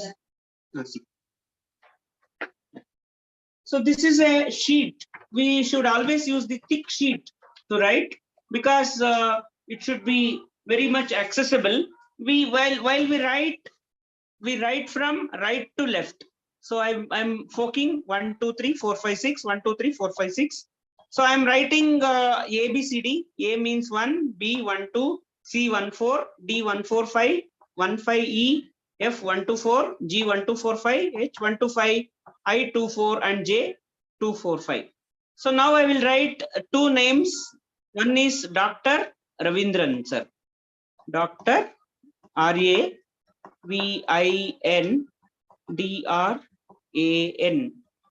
So I have written Ravindran, sir. So then I have given some space, and I'm writing one more word, Mary Florence. M-E-R-R-Y-F-L-O-R-E-N-C-E. Okay, so I have written, so but while we are writing, we touch and read. So this is a 6 dot. So this is a base actually. Because of the 6 dot only, this braille has come. This is a 6 dot. And you are able to see. And after this, we have got this A, B, C, D, E, F, G, H, I, J. I have written. So here I have written Dr. Ravindran, R-A-V-I-N-D-R-A-N. Then I have written M-E-R-R-Y, Mary, F-L-O-R-E-N-C, Mary Florence. So 2 names I have written. So if I would have met them here, I could have given this as a small presentation kind. So it would have been the memorable thing with them. They could have kept it.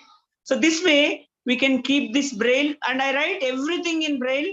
So wherever I go, I write each and everything, and I will make a point so that every day I will check it. I will read it so that I will get expertise in this braille.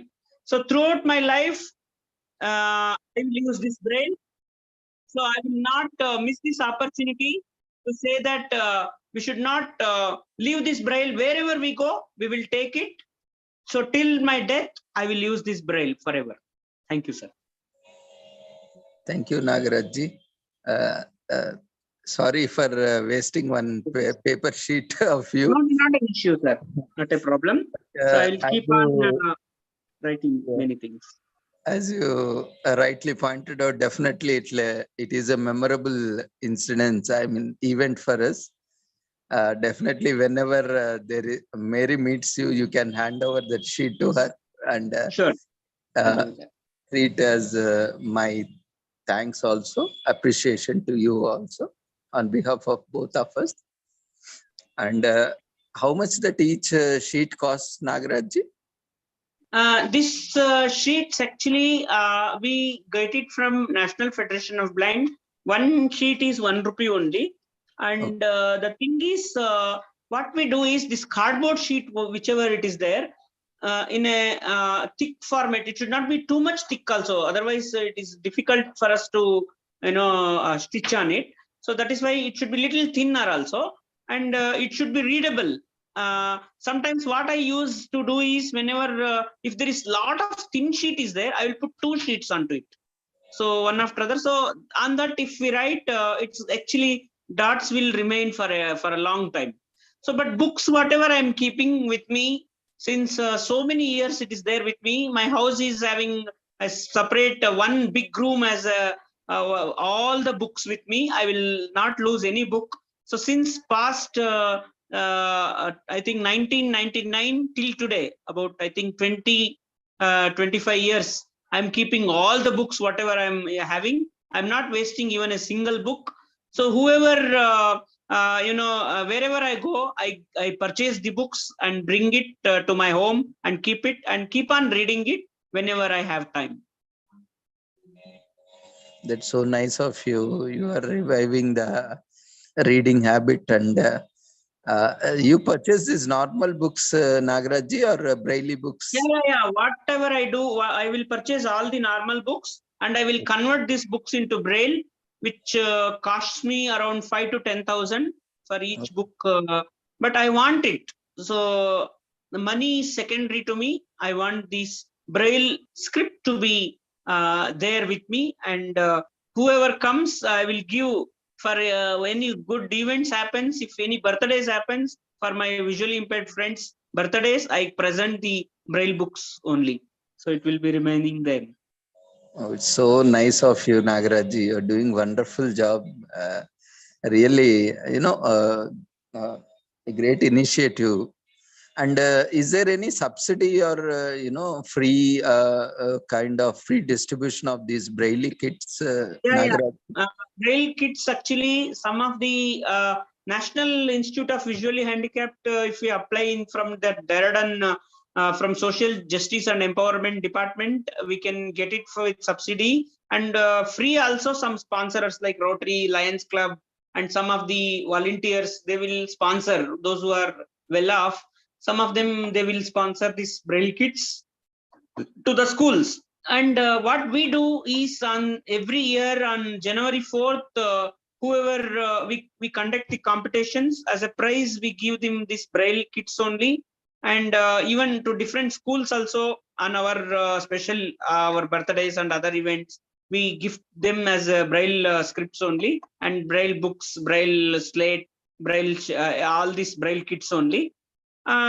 Only thing which I am facing the issue here is that some of the people, they will read once, twice, and they will put it somewhere and go off, or some people will throw it and go off. So that should not happen. It should not get wasted. So everybody should use like us, and we should keep a separate room for the Braille, or if we can't keep, we should give it to the people who needs it actually. Well, what I was doing is, when I was doing my MSW, I was having my junior friend. I was giving whatever the books I have written on my own. I have given one copy to him, and one copy I kept it with me.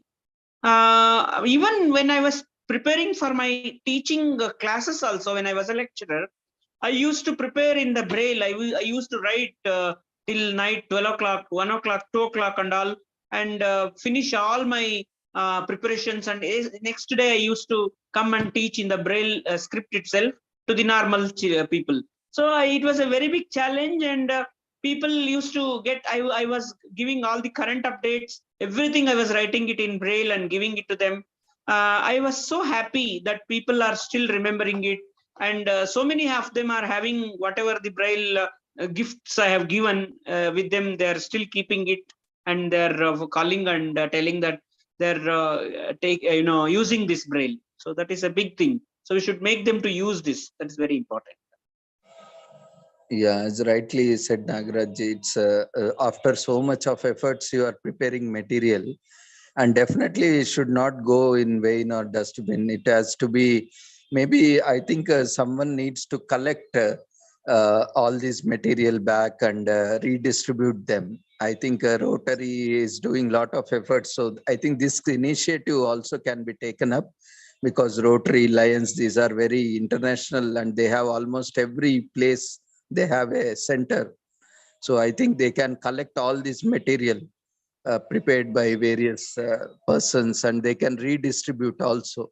So that Yeah. minimizes We the even effort. keep it in libraries also. Library exclusively, some libraries if we make. So in Kaban Park Library in Bangalore, it is there. Lot of books are kept.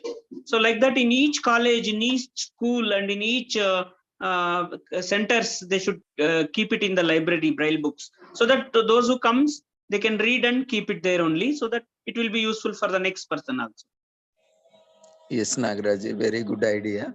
So I think this can be easily implemented in schools and colleges, so that students every year can come and use the books and materials prepared by previous students or experts. It will be very useful for them. Thank you, sir. Thank you very much, Nagaraj, for joining us and sharing your wonderful insights. And we will take any queries or observation comments from participants. Yeah, Mary ma'am, you can unmute yourself. I thank you, Nagraj, on behalf of Ravindra sir and his team, Sri Holistic Foundation and Research Institute and Center of Arts and Science and Wellbeing for this wonderful opportunity to share my feedback for the session and to be a part of the Azadi Ka Amrut Mahotsav celebrations and international conference on the topic Braille accessibilities for the disabilities. And you have thank you for doing that script for me and Ravindra sir. And Jan 4th, I won't forget, it's my mom's birthday. So it will be a very memorable day that you gave today, and I will keep it in memory. Thank you. When I meet you, I will give this to you. Yeah, sure. I am waiting to receive it from you. And I thank you once again on behalf of Ravindra sir and his team, Sri Holistic Health Foundation India and Sri Research Institute and Center for Arts, Science and Wellbeing for this wonderful opportunities to share my feedback for the session and to be a part of the Azadi Ka Amrut Mahotsav celebration and international conference. Take care. Thank you, Mary ma'am, and thank you, Nagaraj. Anyone else would like to share? Feel free to unmute and share your experience or observation.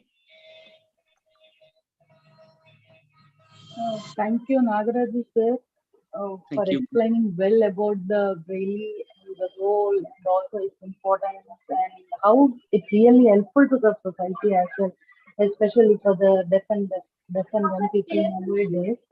And really, you showed me that clay paper and all the dots and all. It's really pretty good, sir. And how much you are doing things well. And thank you, sir. Thank you very much. It's really very informative. And I also thank Dr. Ravindran, sir, for providing us wonderful opportunity to be a part of Sri Holistic Health Foundation and also Azadi Ka Amrut Mahotsav celebrations and the international conference. Thank you all. Thank you, madam. Thank you, ma'am. Thank you, Nagaraj. Once again, we wish you all the success for all your future endeavors, and we look forward to hear your more sessions in upcoming events also. Thank you once again for joining us. So after this session, we'll move on to our next session by Sri Virendra Kumarji.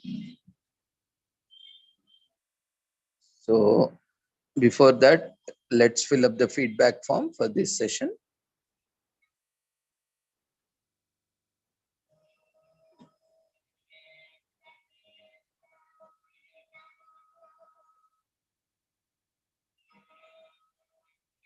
So we are launching the feedback form for session 4. So quickly fill up the feedback form so that we can move on to session 5.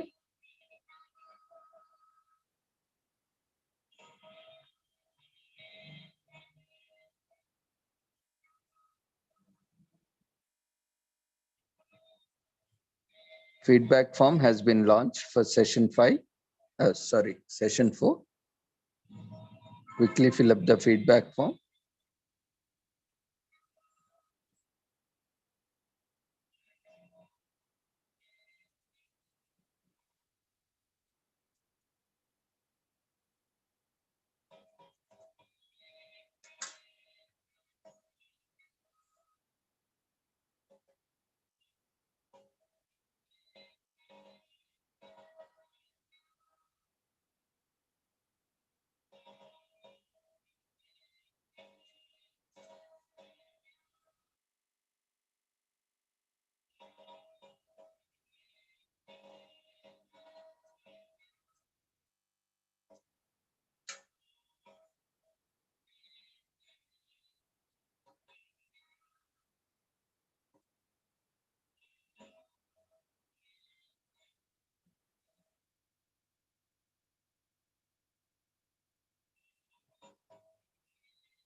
Virendra Kumarji, you can just minimize that poll window,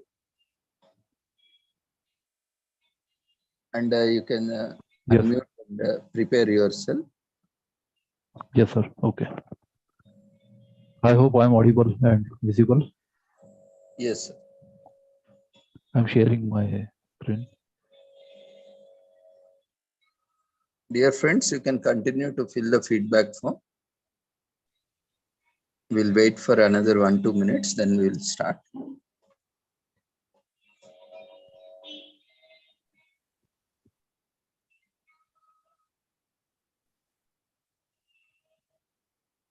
So we have with us Sri Virendra Kumar Thakurji.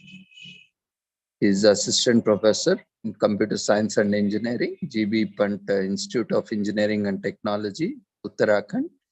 And he is also an advocate and RTA resource person, and would be presenting on National Patient Safety Implementation Framework 2018 to 2025. We welcome you, sir, to take over for your session. Thank you, sir. Over. Thank you. Well, today we shall see about National Patient Safety Implementation Framework 2018 to 2025. Earlier, I was working in a hospital in Lucknow, Sanjay Gandhi Postgraduate Institute of Medical Sciences, for about 2 years and 2 months, and I was system analyst and had computerized that entire hospital with the help of CDAC, New Delhi, and IIT Kanpur. So I think that was my experience, first-hand experience with the patients at hospital, in spite of being a computer engineer. I was not LLB at that time. This National Patient Safety Implementation Framework is not a legislation by Parliament, but it is a policy framework.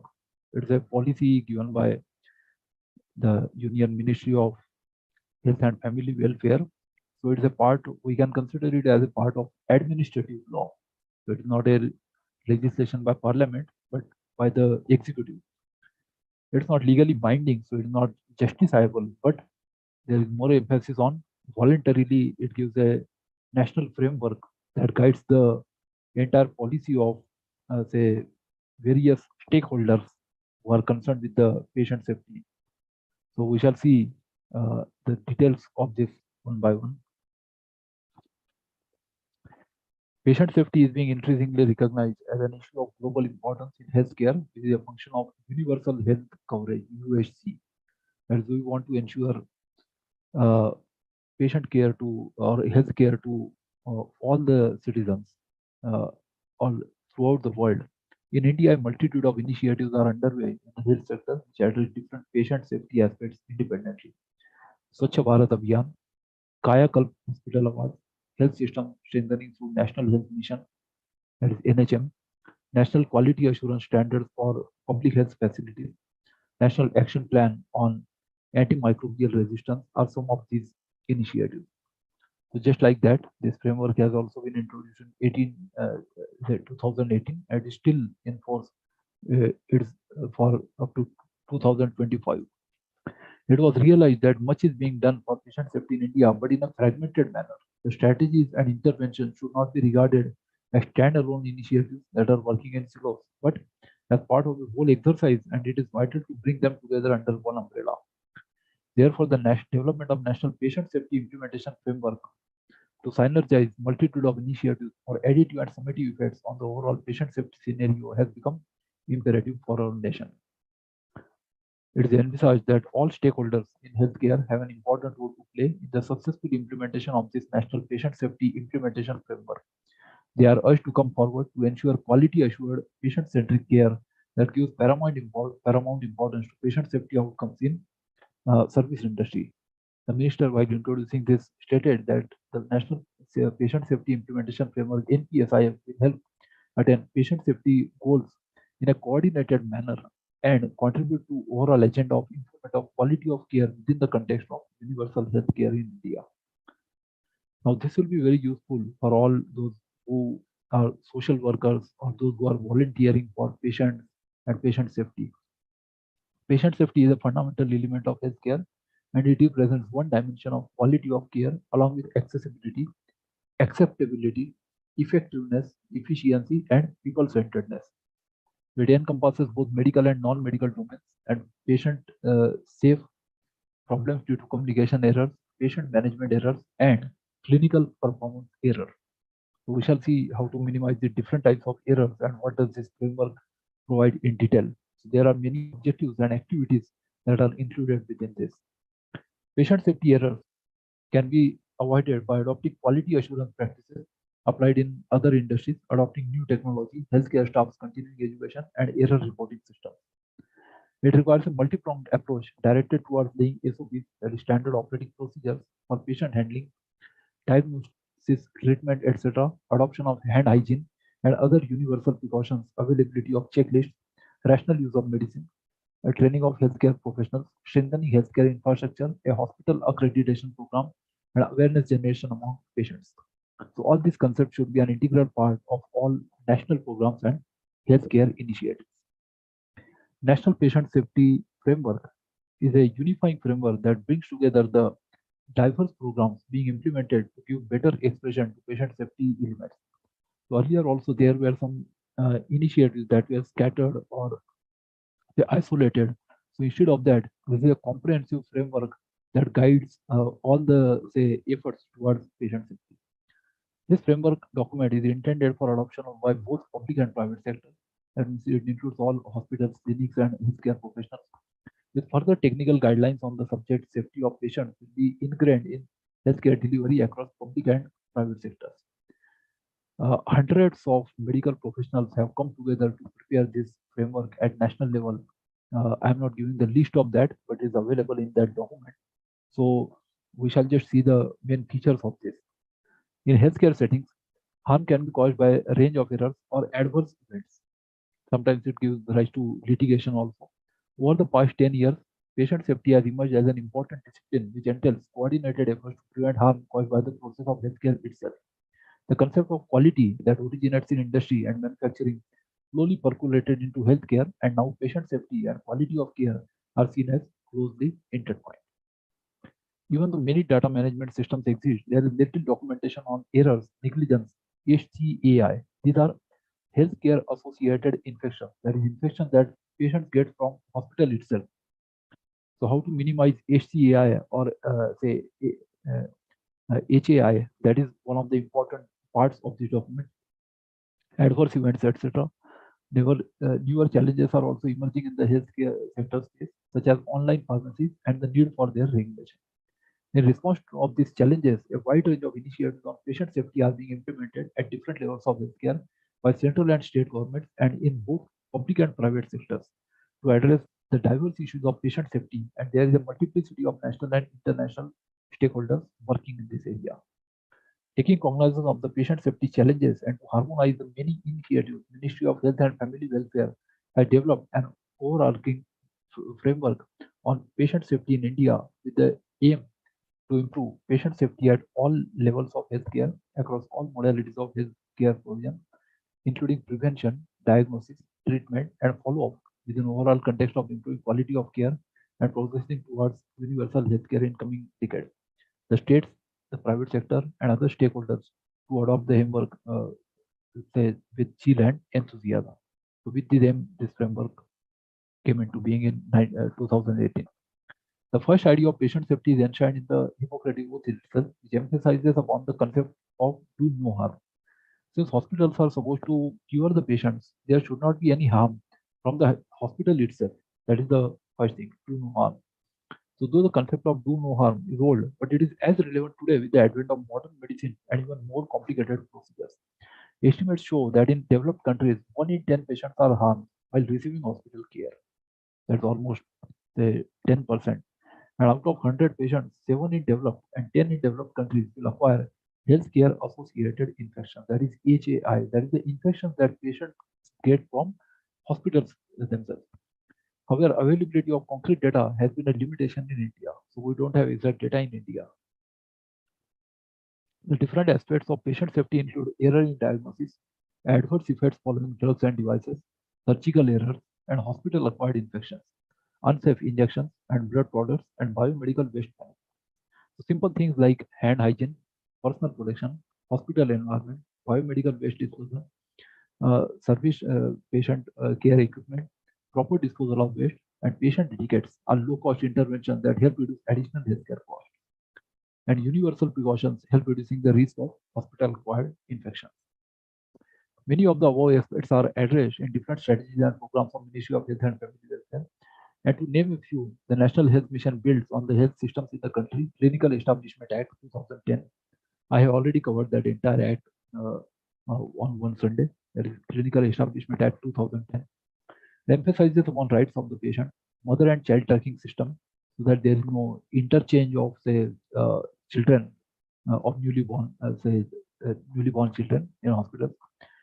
Adverse event following immunization, pharmacovigilance program, or adverse event surveillance systems. Then there are many nascent programs such as surveillance of antimicrobial resistance and healthcare associated infections, which need to be scaled up to bring all the patient safety initiatives under one umbrella. The National Patient Safety Framework has been developed for India, which lays down 6 pillars for patient safety in India and aspires quality assured safe care to patients across the health sector in the country. The 6 pillars are called 6 objectives. So we shall see in detail what are these 6 objectives around this entire framework revolves. So structure and purpose of this document is an endeavor to integrate the discrete patient safety concepts and activities into a single national level policy framework so that patient safety issues can be addressed in a holistic way with commitment and contribution from all stakeholders, that is central and state government, patient rights groups, professional associations, medical education institutions, that is medical colleges and even hospitals, agencies for quality and accreditation, and of course healthcare providers and millions public and private healthcare facilities of all sizes and functions. So this document provides a formal institutional framework for patient safety in the country, as well as mandates for establishing the process for adverse event reporting system, capacity building, infection control, and patient safety research. The document is structured in 3 broad sections. So there are 3 sections. Section 1 provides introduction to the subject, rationale, and current situation of patient safety in India. First, we shall see that. Then we shall come to section 2, that is the main body of the document, which states the goals goal and guiding principle for National Patient Safety Implementation Framework and 6 strategic objectives to achieve the stated goal. Each strategic objective has been further elaborated into key priorities and specific actions. And Section 3 gives a strategic action plan on defined priorities and activities along with responsible institutions and timelines. Though this framework is policy level document, it is relevant for all stakeholders. It has no binding legal force, but it is a type of, we can say, administrative law or policy. Health ministries and directorates at state level should incorporate the key strategies from this document into their state-specific policies to provide enabling institutional structure and processes for patient safety. Program managers for various programs should understand the planned activities in this framework so that specific activities can be integrated and there is no duplication or redundancy in execution. Managers at healthcare facilities should undertake the preparatory at their hospital or department level to ensure assessment, reporting, and mitigation of patient safety risks.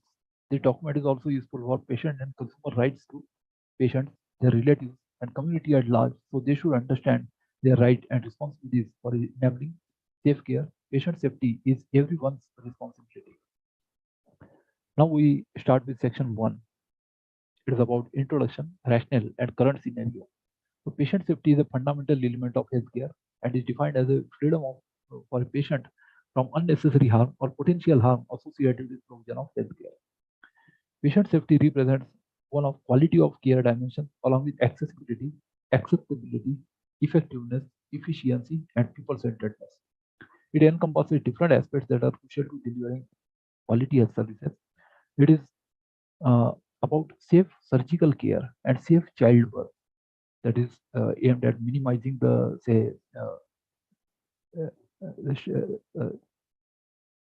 minimizing infant deaths. It's about injection safety, blood safety, medication safety, medical device safety, safe organ, tissue, and cell transportation and donation.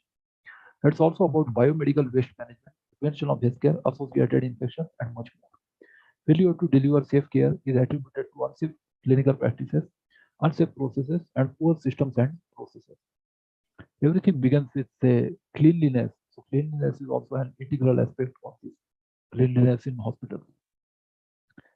Estimates show that in developed countries, as many as 1 in 10 patients is harmed while receiving hospital care. The harm can be caused by a range of errors or adverse events. Of every 100 hospitalized patients at any given time, 7 in developed and 10 in developing countries will acquire healthcare associated infection, that is HAI. Hundreds of millions of patients are affected worldwide every year.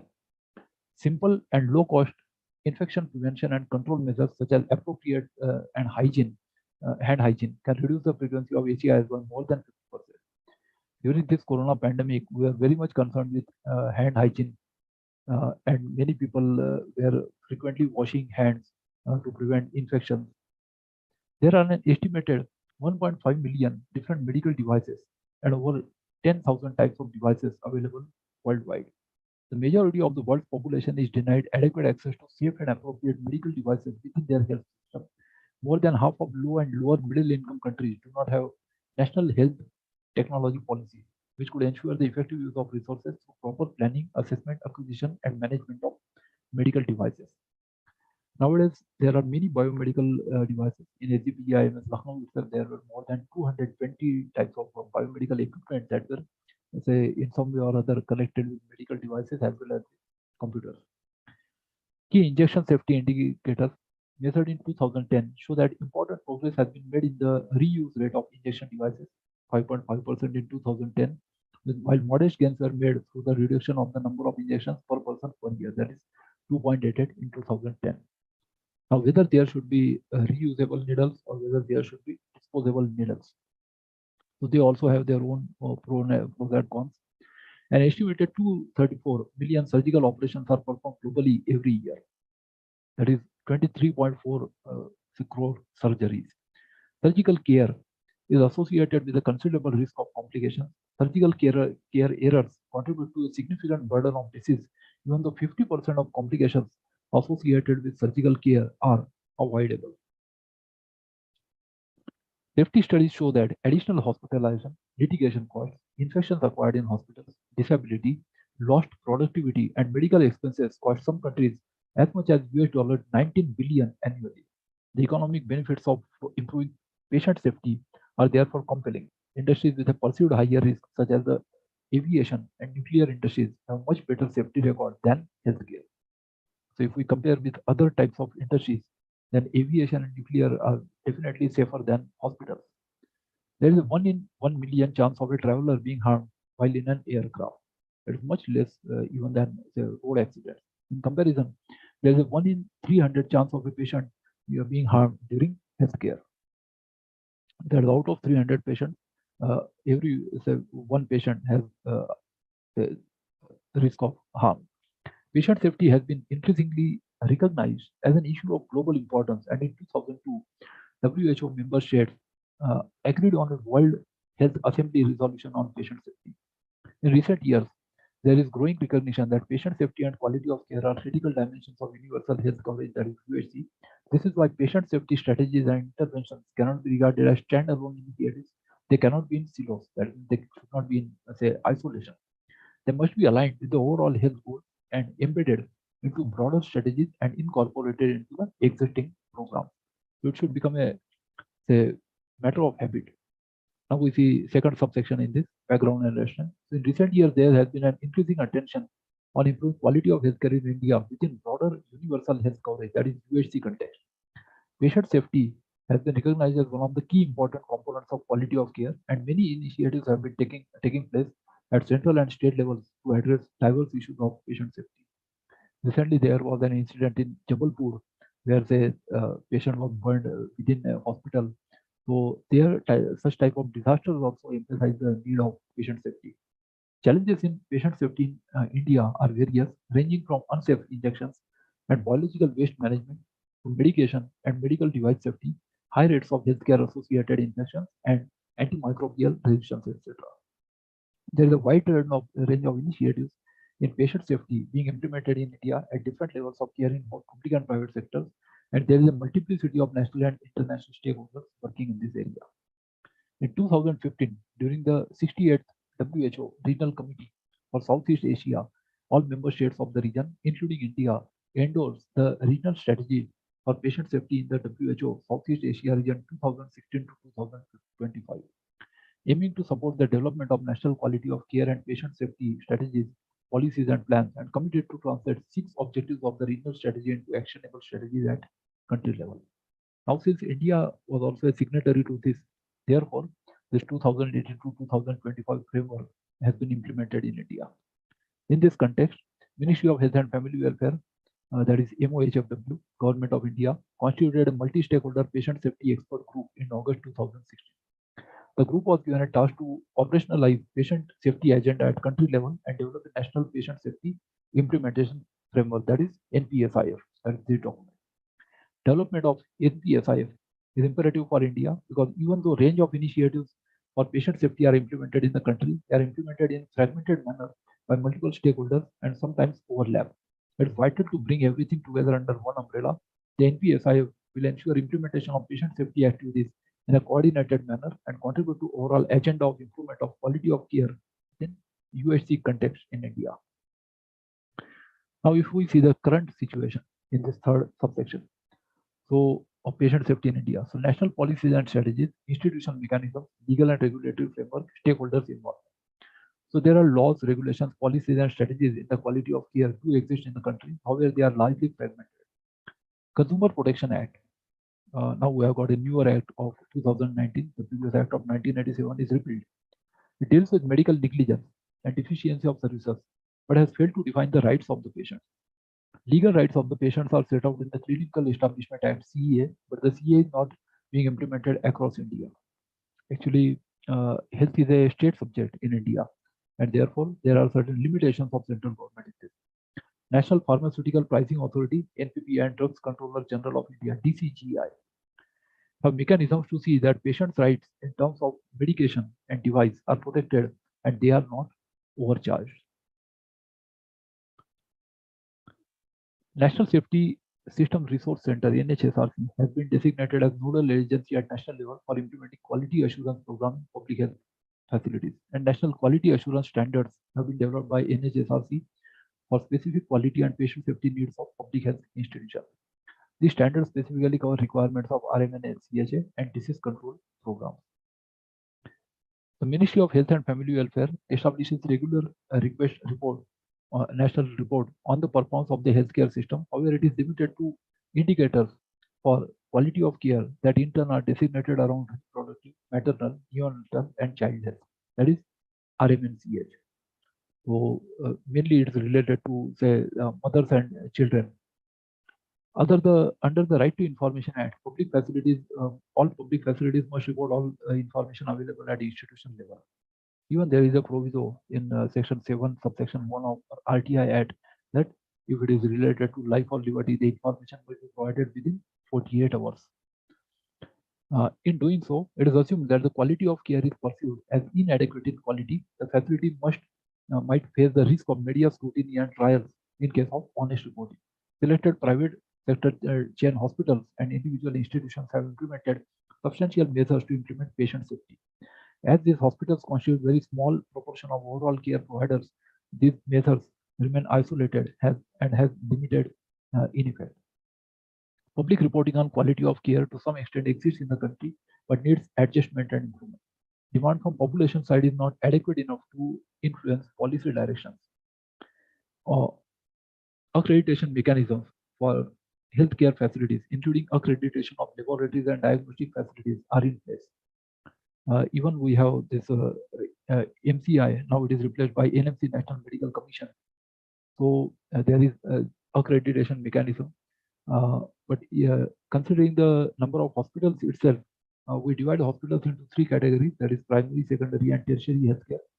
And if we consider the capacity, that is there are 58,000 seats every year.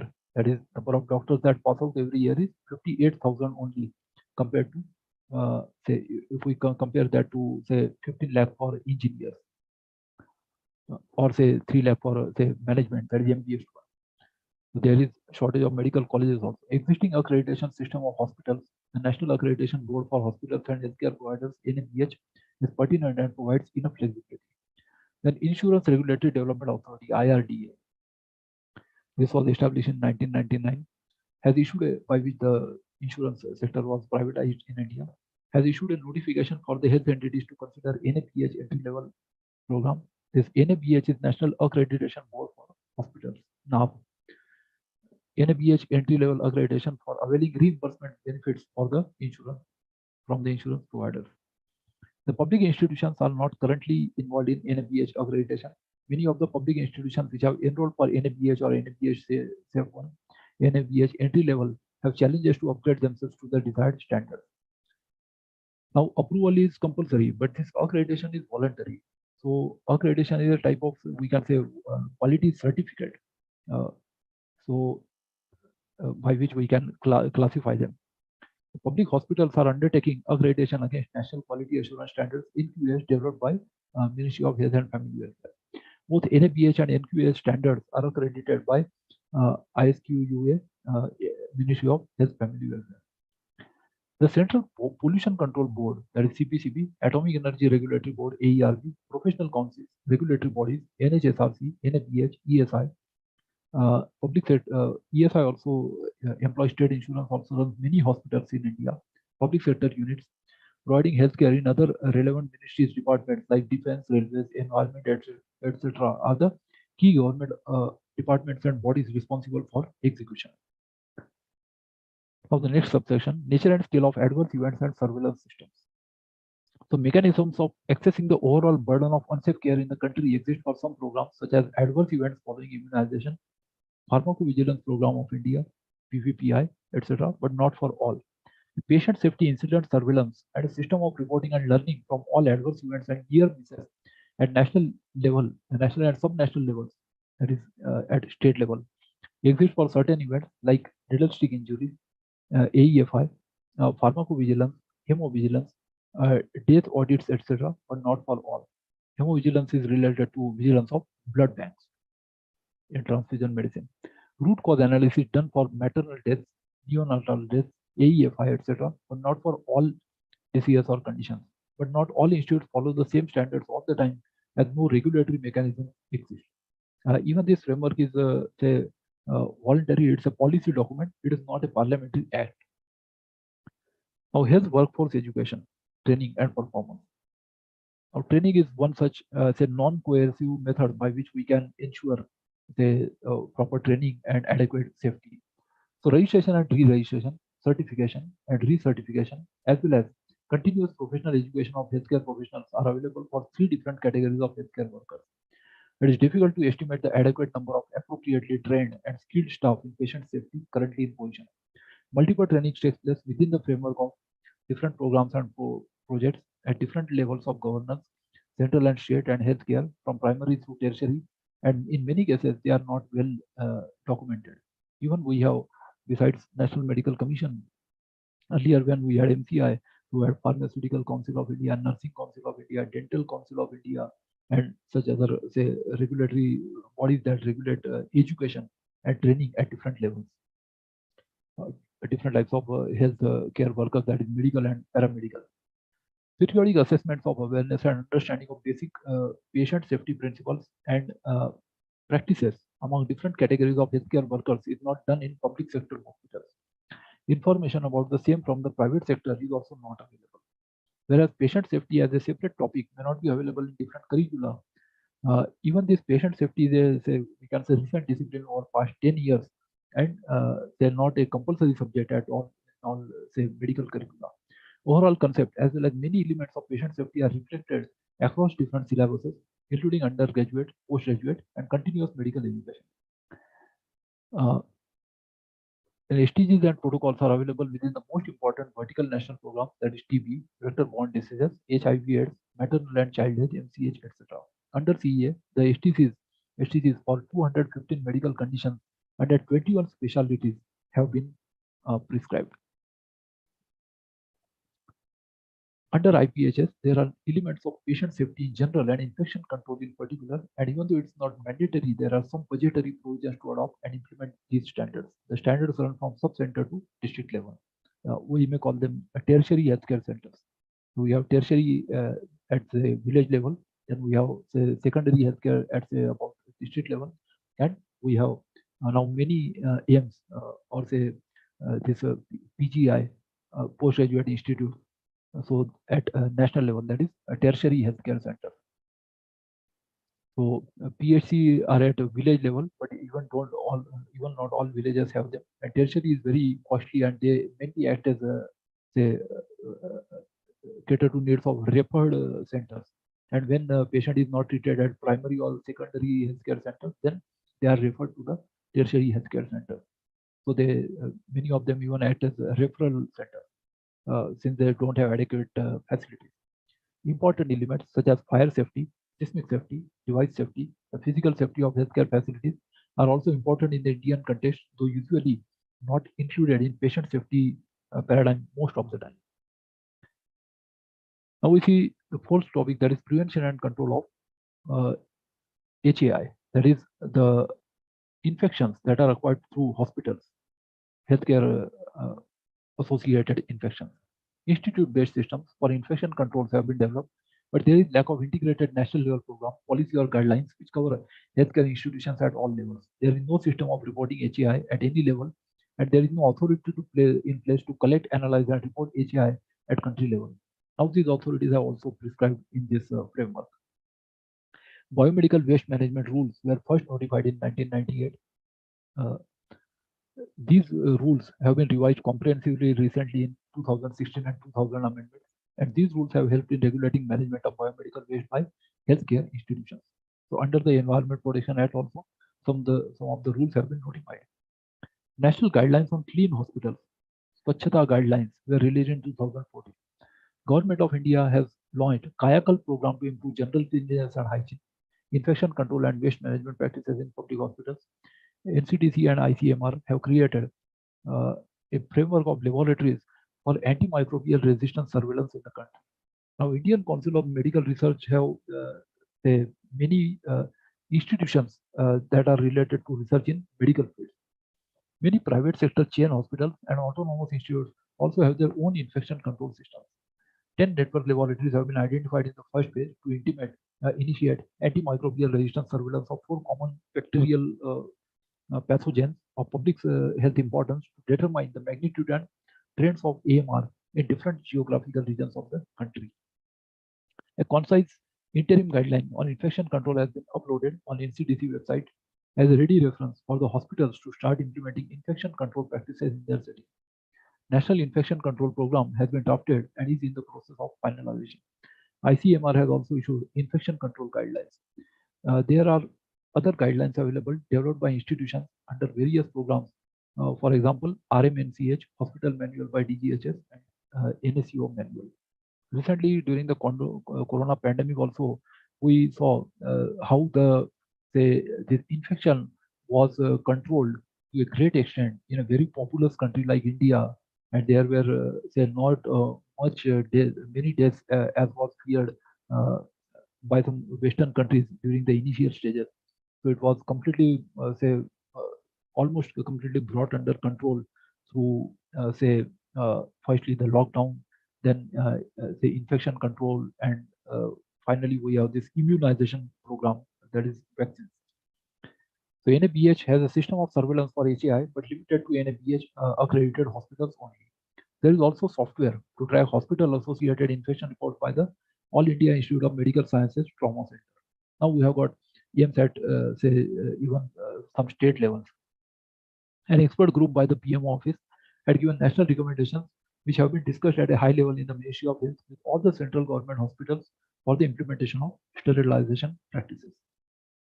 In the RMNCH program, infection management and environmental plan was introduced in 2007 and implemented countrywide. Similarly, in the event of outbreaks, the respective guidelines for infection prevention and control are being issued. At the DGHS level, a hospital manual with elements of infection control has been implemented in the central public hospitals. NSCO manual for infection control developed in 2006 is available in the public domain, and it was observed that sporadic institute-based system does exist in the country, but not at the national level, and a lot of activities are happening that have not been institutionalized. So hospital infection control committee are mandatory in accreditation program. The key stakeholders involved in the committee could be the head of facility, that is administrator or manager, representative of a nursing staff, key clinician, lab specialist or microbiologist, biomedical engineer with clear roles and responsibilities. For example, biomedical engineer is responsible for building, construction and maintenance, which is also key element in infection prevention and control, because nowadays many biomedical equipment are being used in hospitals.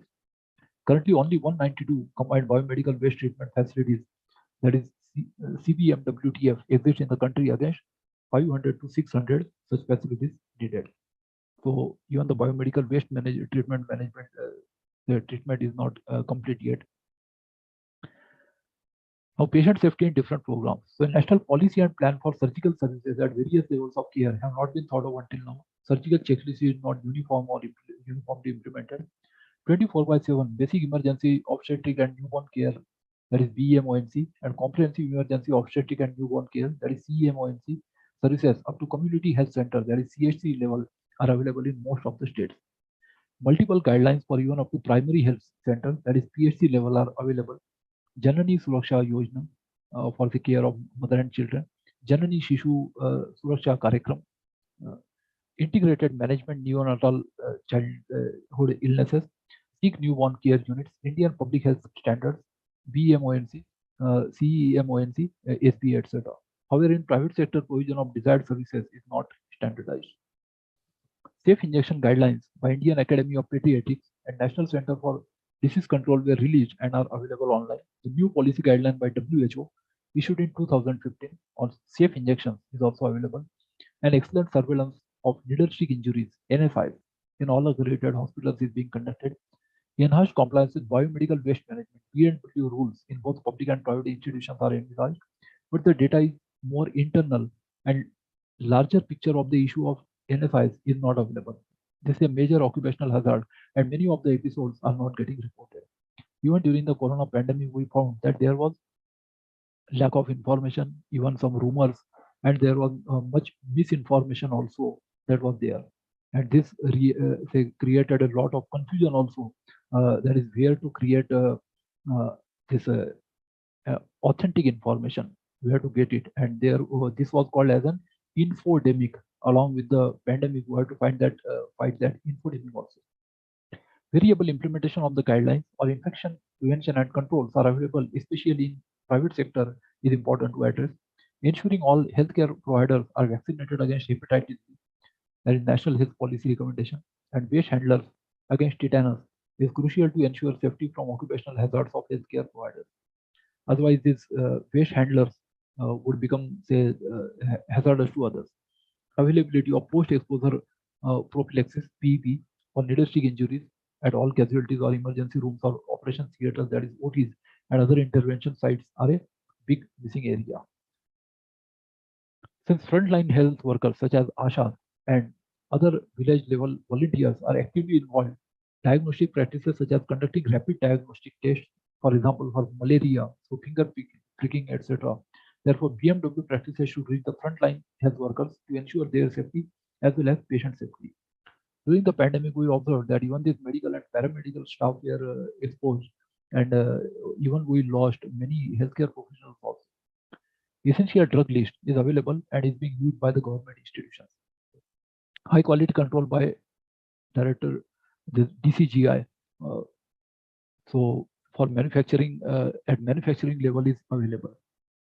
So Drugs Controller General of India has prescribed some guidelines that apply to pharmacies. National SDGs for common health conditions are available. Issue discussed earlier. Medical colleges collect data related to adverse drug reaction. National portal to register instances of spurious drugs is available. In the decentralized mechanism of drug storage at the sub-district level, safety norms are not adequately followed. Now, blood is defined as a drug under the Drugs and Cosmetics Act. This act is of 1940 and rules thereof, and therefore blood banks are considered manufacturing units and can only function under a license issued by the State Food and Drug Administration, that is FDA, with approval of Drugs Controller General of India. All units of blood collected in the licensed blood banks undergo mandatory screening for human immunodeficiency virus, that is HIV, hepatitis B virus, hepatitis C virus, malaria, and syphilis before being issued for transfusion. National Blood Transfusion Council provides policy directions to all the licensed blood banks through respective state blood transfusion councils. All blood banks report to NSUO, National Blood Transfusion Council, NBTC, through a strategic information management system, SIMS also. A webcam mobile application had been created on the National Health Portal, which helps to locate the nearby blood banks, available blood groups, and units of blood available.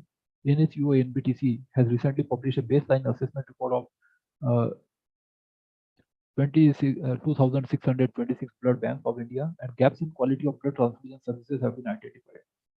DGCI has a new few national medical device regulatory and monitoring programs, but to a very limited extent. As far as the apps are concerned, we also had this Arogya Setu app that was very much useful, but it was restricted to the patients or corona patients having Bluetooth facility. So that also helped in controlling infection to some extent. Medical devices are well covered under Clinical Trials Services Unit, CTSU. A draft bill is in the public domain.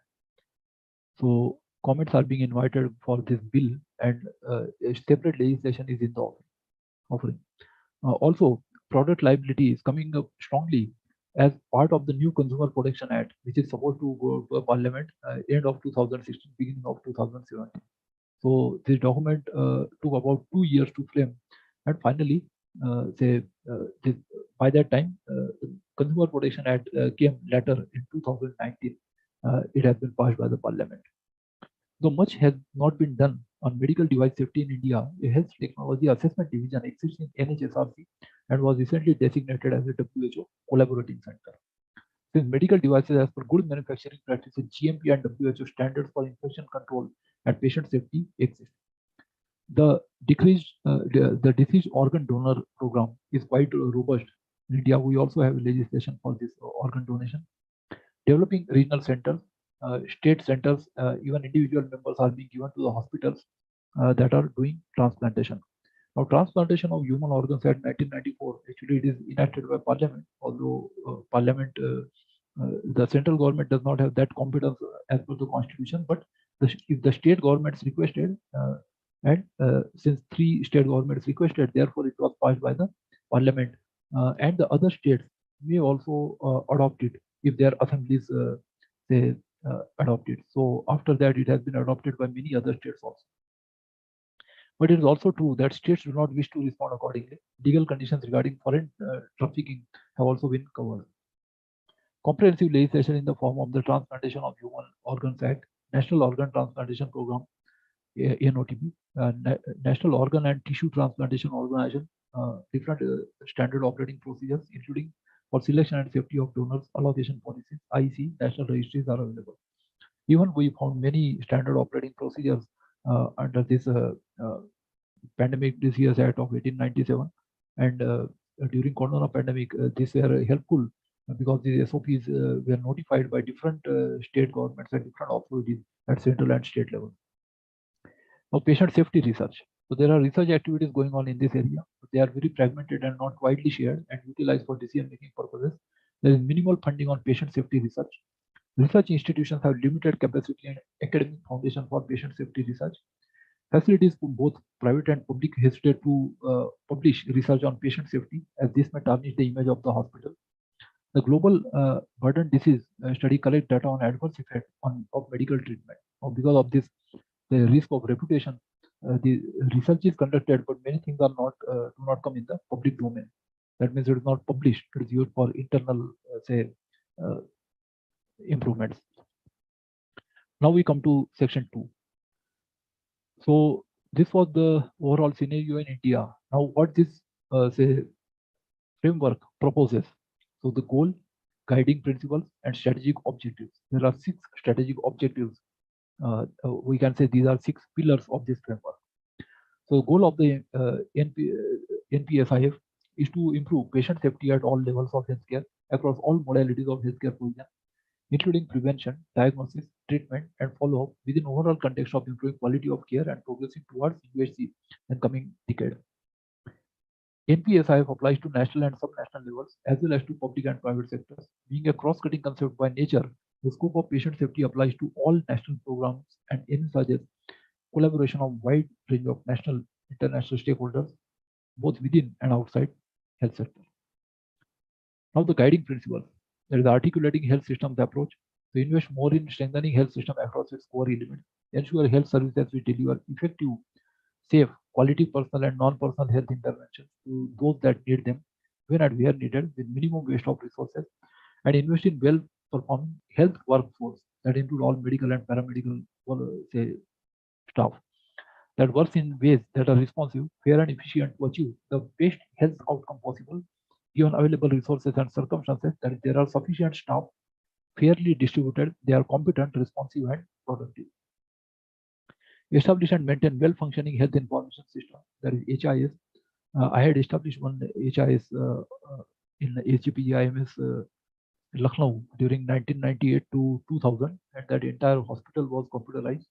I was in charge of around 350 computers there, about 200 in hospital, around 90 say standalone computers in say administrative block, and I had offices there at both places, and even many other systems and biomedical equipment had connections with say computers.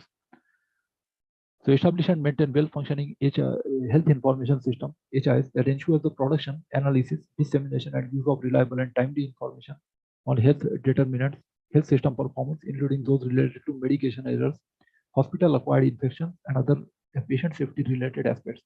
Ensure equitable access to essential medical products, vaccines, and technologies of assured quality, safety, efficacy, and cost-effectiveness, and their scientifically sound and cost-effective use. Design effective and efficient health financing system that raises adequate funds for health in ways that ensure people can use needed services and are protected from financial catastrophes or impoverishment associated with having to pay for them. And strengthen leadership and governance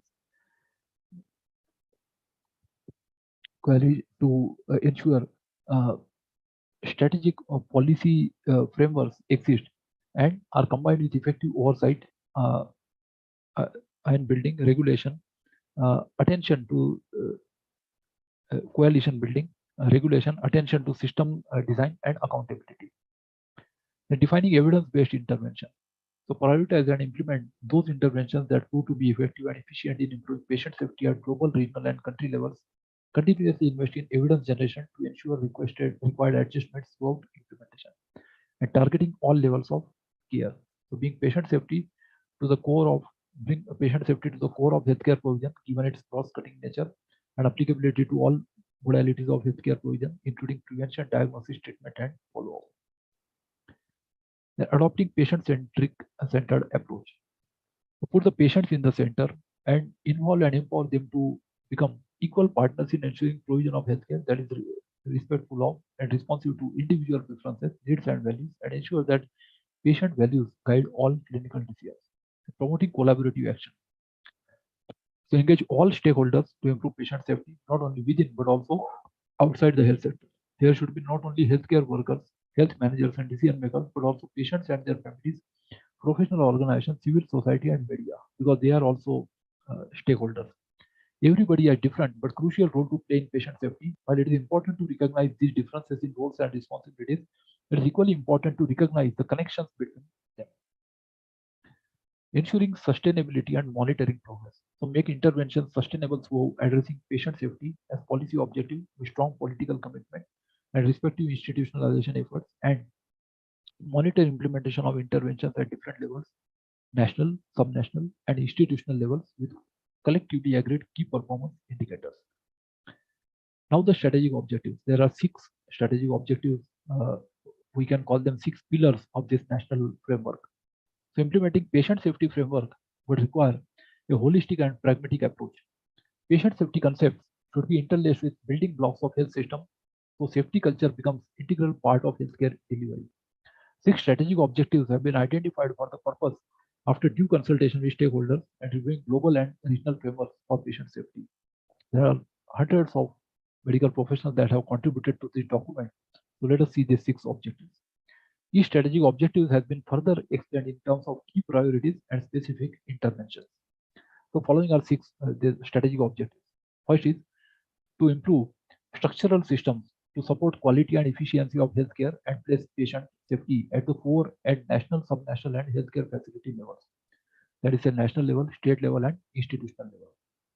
Secondly, to assess the nature and scale of adverse events in healthcare and establish a system of reporting and learning. Third is to ensure a competent and capable workforce that is aware and sensitive to patient safety, that is their training, etc. Fourth is to prevent and control healthcare associated infections, that is HAI.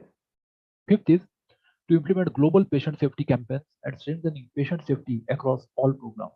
And sixth is to strengthen capacity for and promote patient safety research. Now let us see what are the different objectives which are defined at each level. The first objective is to improve structural systems to support quality and efficiency of healthcare and place patient safety at the core at national, subnational, and healthcare facility level. So developing quality and safety culture is a long-term endeavor and requires enabling environment at policy, administrative, and service provision level. This requires investment for creating structure for quality and safety and having credible quality accreditation system. That is a type of certification system we can say. Classification and certification system and regulatory mechanism to ensure compliance to minimum safety standards. India has a vibrant and growing health sector with mix of public and private providers.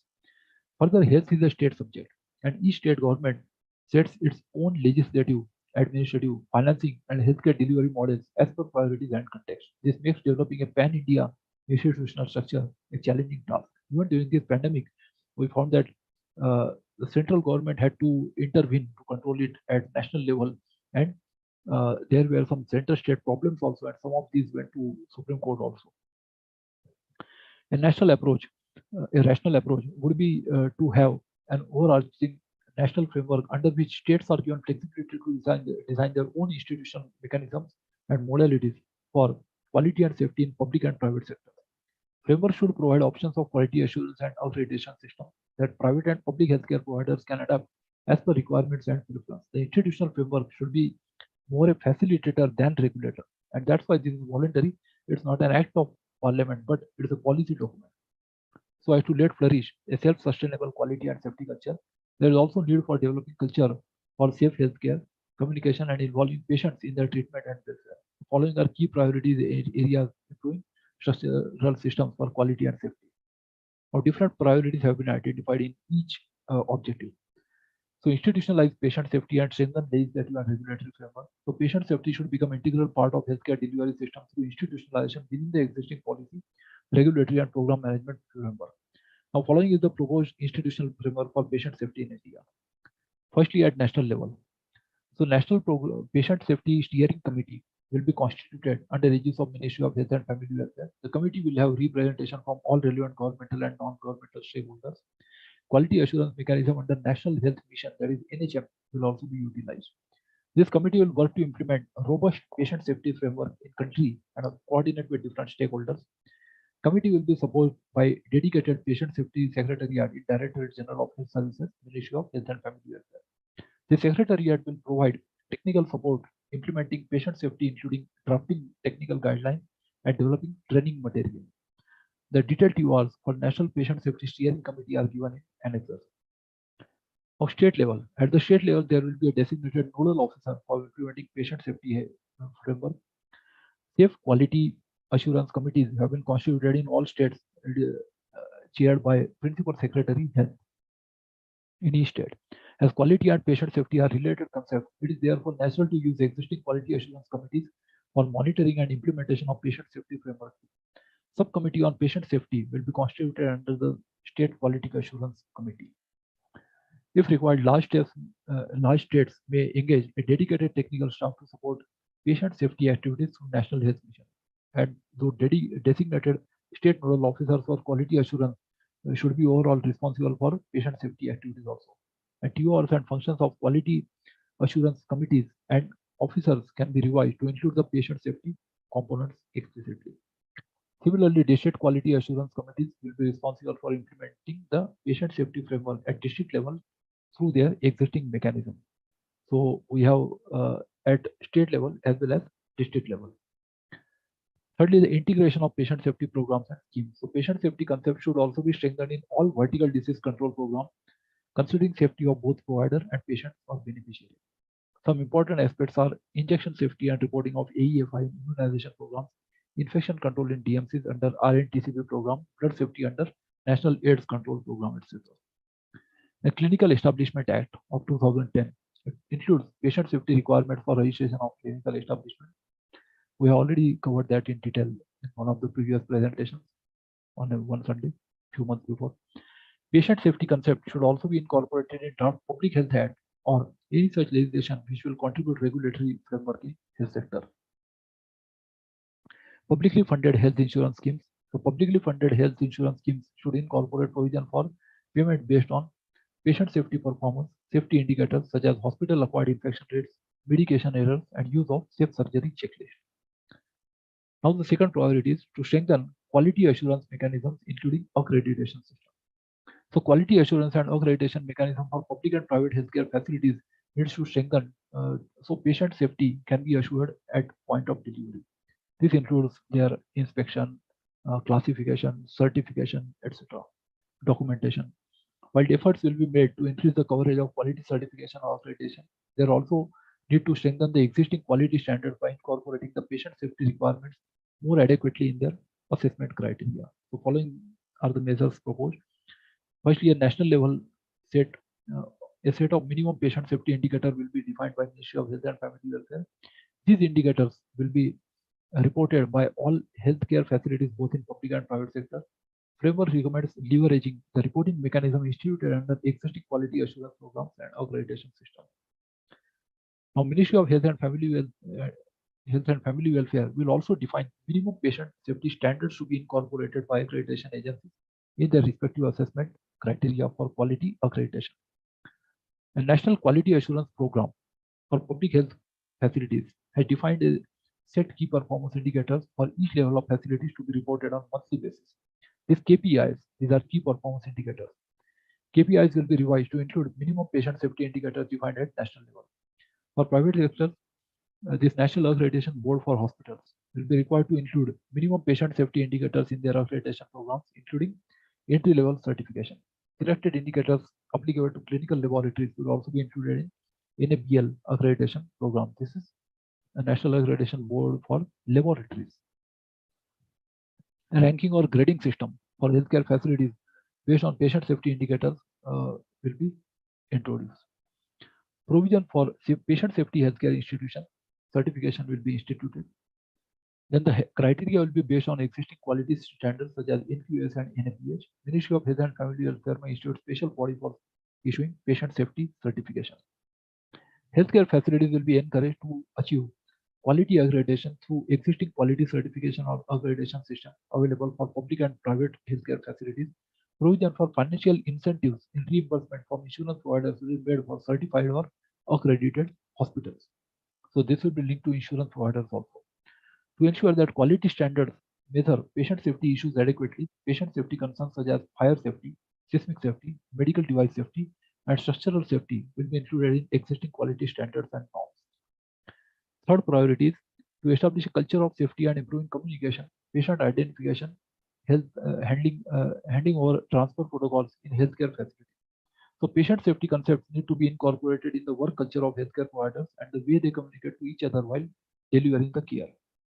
Now this it is also a state of mind, just like happiness is a state of mind. So security is also a state of mind. So there has to be a culture of safety that needs to be incorporated. Apart from service providers, patients and community at large also need to be sensitized on patient safety related issues. For this purpose, following activities are suggested. Firstly, a comprehensive communication strategy for patient safety will be developed involving all stakeholders. Communication strategy will be developed targeting both patient or community as well as care providers. And for ensuring safe communication amongst care providers for delivery of healthcare services, standard operating procedures, that is SOPs, and checklist will be developed for error-prone processes and such as handover, verbal orders, and transfer of patients. So the checklist will be there. These are the activities. Now the objective of patient safety, the fourth priority is to establish patient-centered care and involving patients as partners in their own care. The patient also need to be made aware. The objective of patient safety framework cannot be achieved without considering perspective of patients. So in fact, patient is the most important stakeholder and should be at the center of healthcare design and delivery process. So following activities are suggested for achieving patient involvement for safe care. Developing educational and information material on patient safety, such as audiovisual material, posters, brochures, and IT-based aids. Information on patient safety will be disseminated to both patient as well as care providers using communication channels such as mass media, print media, and social media. Integrate web-based grievance redressal system and toll-free helplines on patient safety within the existing ICT system of MOHFW, including toll-free number and IT-based solutions. Actually, legal options, that is civil and criminal law, they are not say accessible to all and so easy, and therefore there should be internal this web-based grievance redressal system. This system will also enable anonymous reporting of incidents and practices compromising the safety of patients. The incidents reported will be examined by an independent agency. Promoting establishment of patient right groups and facilitating their involvement in policy discourse and monitoring of patient safety outcomes. Now there are strategic objective 2. So this is the second pillar. This is to assess the nature and scale of adverse events in healthcare and establish a system of reporting and learning. So universal error and adverse events reporting system is crucial to know the extent of harm caused by unsafe care. Although just having a reporting system does not mitigate the risk of getting harm, it does serve as a catalyst for improvement regardless of the level of care. So rather than hiding such incidents, they should be brought to focus. Following actions are proposed for establishing credible system for reporting of adverse events. Firstly, generating evidence for policy making. Because unless we have the figures, there will be no evidence. So this is very essential. Since limited information is available about overall burden of unsafe care in India, it would be prudent to estimate the baseline quantum of unsafe care in Indian healthcare system. For this purpose, following activities are proposed. Scope of errors and adverse events will be defined for Indian context based on internationally agreed benchmarks and best practices. A baseline assessment of public and private healthcare facilities will be conducted for estimating extent of errors and adverse events for defined scope. The survey can be conducted by designated autonomous national level institution. Now, second priority is to establish robust surveillance systems for monitoring patient safety. That is say checks.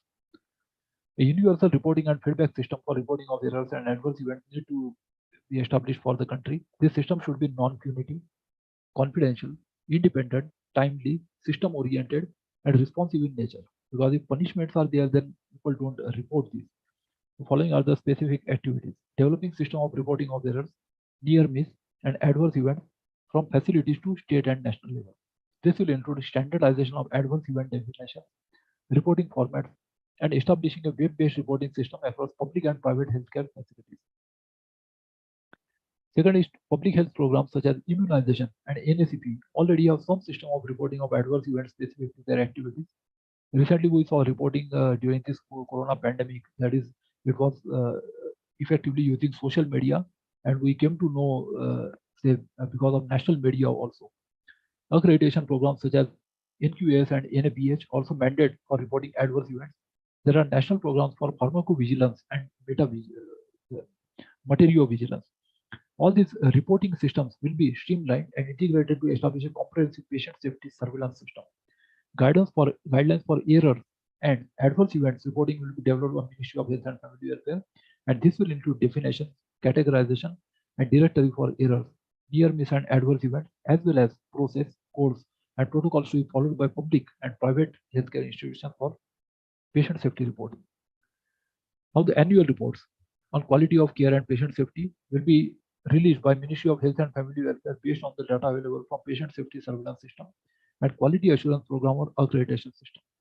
National level resource center technical institute will be designated to analyze patient safety data and prepare report on behalf of MOHFW. Patient safety risk assessment checklist will be developed for primary, secondary, and tertiary care facilities. I have already told about this classification, and we have seen this classification in detail earlier. And there's a Clinical Establishments Act 2010. Facilities for identifying and mitigating risks through internal assessment and quality improvement approach. Health worker safety is as important as patient safety. Minimum healthcare worker safety requirements will be issued by MOHFW, which needs to be incorporated in all licensing and accreditation programs. Now, the third priority is to ensure supportive legislative mechanisms for effective functioning of patient safety surveillance system, that is, legal measures. So adequate legal and policy level provisions will be required to create an enabling environment for non-punitive and system-oriented surveillance system. A system for analyzing patient safety reports and feedback mechanism for taking corrective actions will be established in support of NHSRC and Patient Safety Secretariat. The proposed Public Health Act will make provision for mandatory reporting of adverse events by healthcare facilities. At present, the routine data that is collected is just about, say, admission rate, mortality rate, occupancy rate, etc. These are the data that are collected by Department of Health from hospitals. Adequate legal provisions will be made to keep sensitive patient safety reporting confidential and exempted from public access and litigation.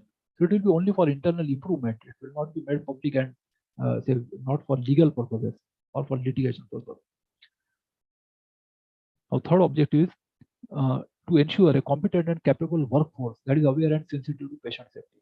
That is training of people at all levels, that is medical and paramedical and general public.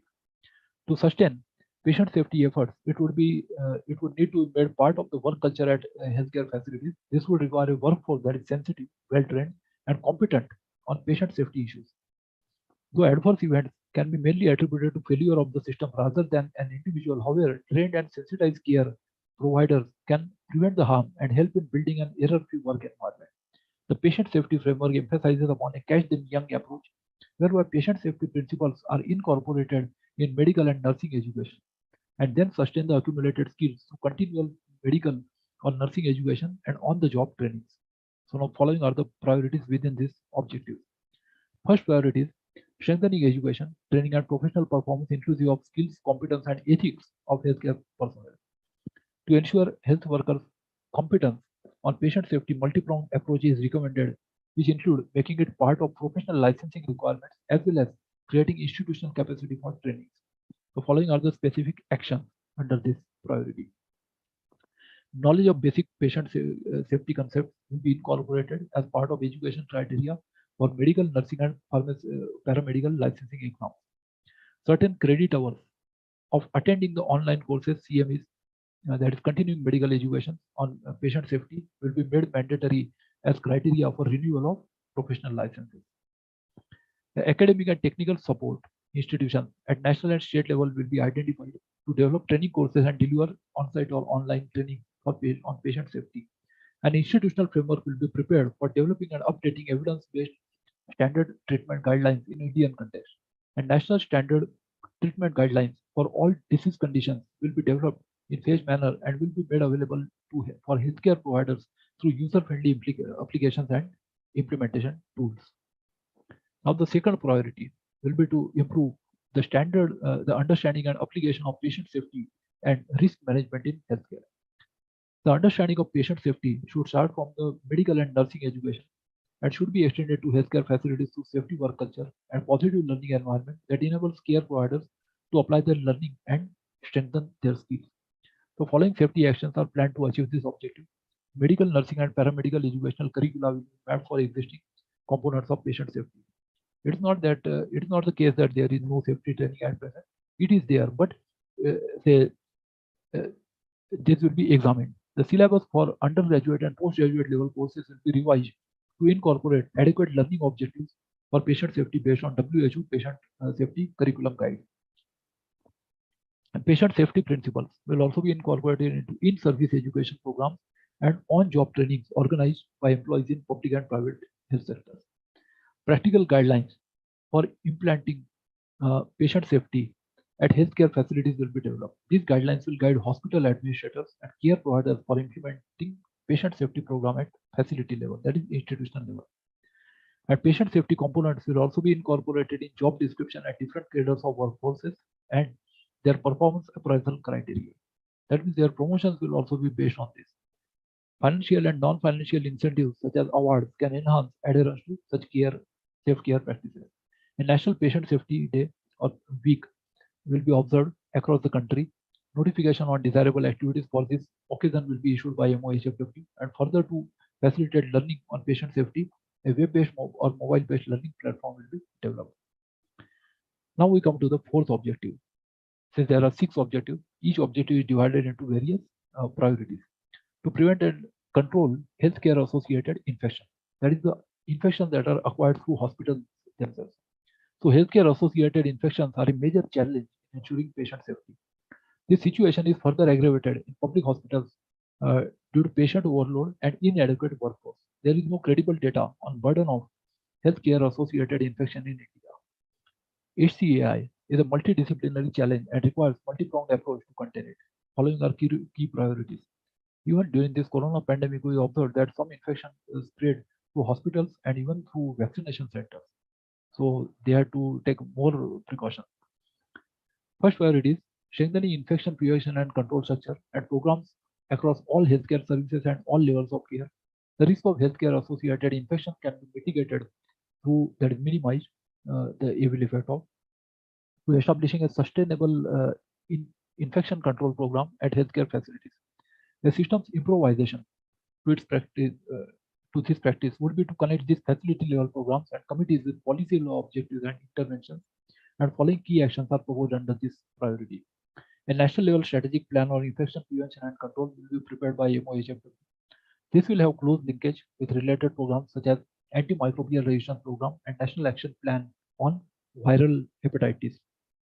Institutions which have successfully implemented infection prevention and control program will be identified and their best practices will be disseminated for evidence-based learning and scaling up.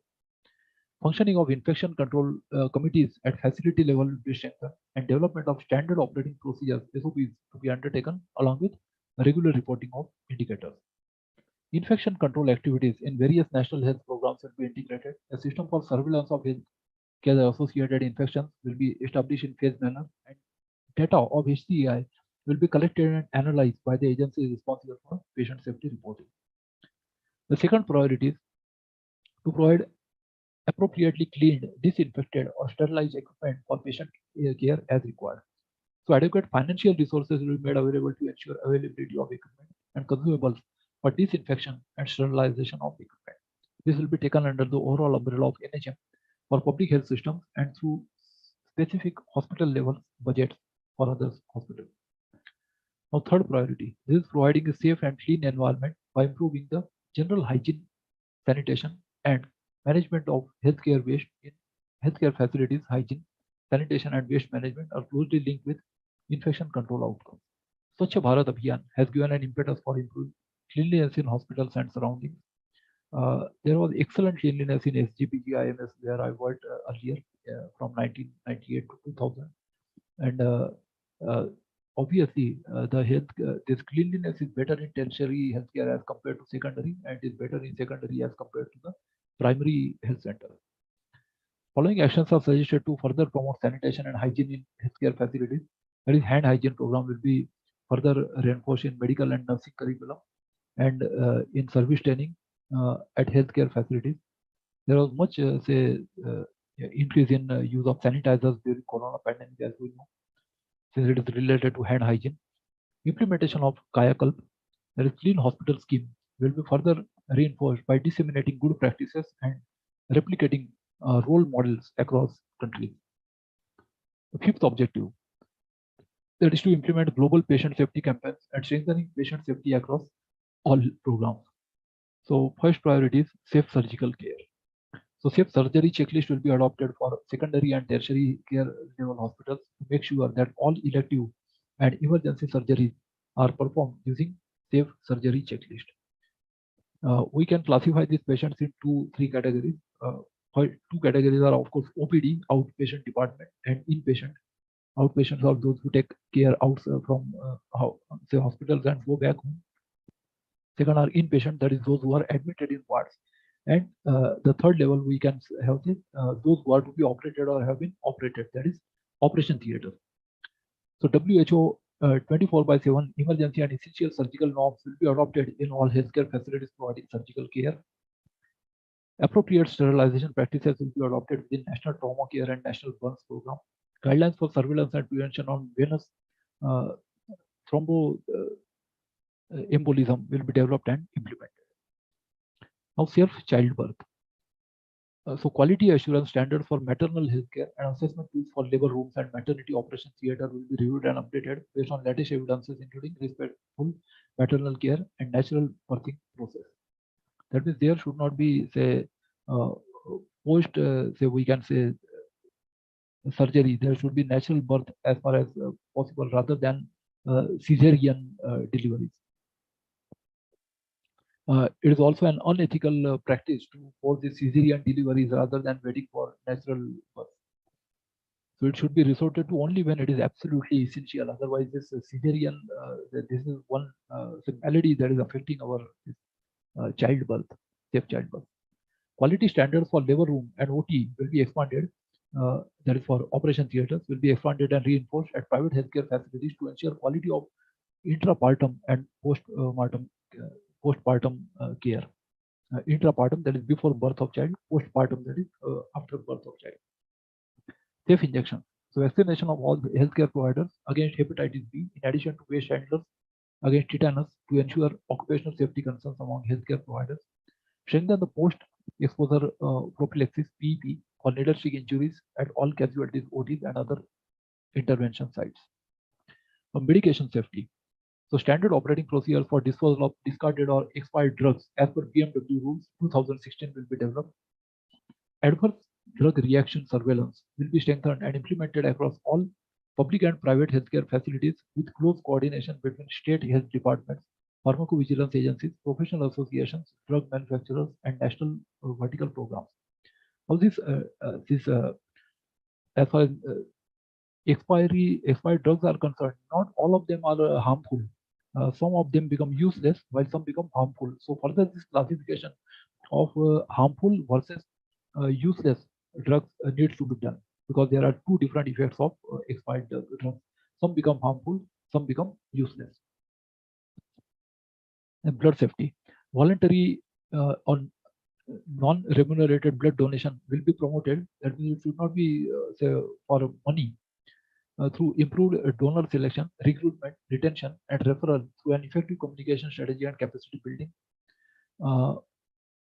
Adverse donor and transfusion reaction surveillance will be implemented at all levels of care. Hospital transfusion committee will be constituted with standard composition and terms of reference, and a rational use of blood and blood products will be promoted. So blood is also separated into different products like platelets, etc., and then that results into more effective use of the collected blood. There is RBC, WBC, and platelets. So it is separated into these components. Medical device safety. Usage of non-mercury devices and equipment will be promoted. Availability of biomedical engineers will be ensured at healthcare facilities.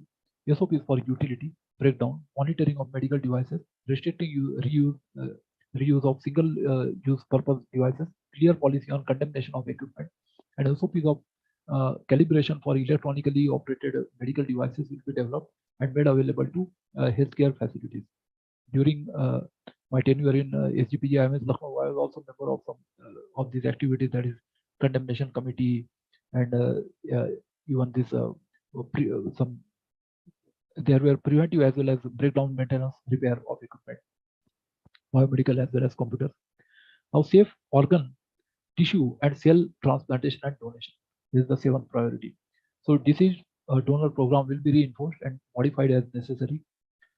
Scale up IEC for organ donation, training of personnel in addition to registration of organ retrieval centers, dissemination of relevant information, and ensure uniform implementation across region, state, institutions, hospital, tissue banks on legislation, that is THOA, National Organ Transplant Program, NOTP, National Organ and Tissue Transplant Organization, NOTTO, different SOPs, including for selection and safety of donors, allocation policies, and national registries of donors as well as donees. Strategic as well as maintaining their privacy. So the last objective in this is to strengthen capacity for and improve patient safety research. So first priority in this is consolidation of patient safety research and utilization for decision making. A repository of good quality research on patient safety and allied themes will be created at national level. This will be pursued through Indian Council of Medical Research, that is ICMR. They have many laboratories across India, which is the nodal medical agency for research in the country. Second priority is reinforcing research for patient safety. So studies will be conducted for estimation of the overall burden of unsafe care, including point prevalent survey of hospital acquired infection. Research on different aspects of patient safety at country and state level will be prioritized. Action plan and monitoring framework. Now this is divided in 3 categories: short term, that is 6 months; mid term, that is 6 months to 1 year; and early long term, that is more than 1 year.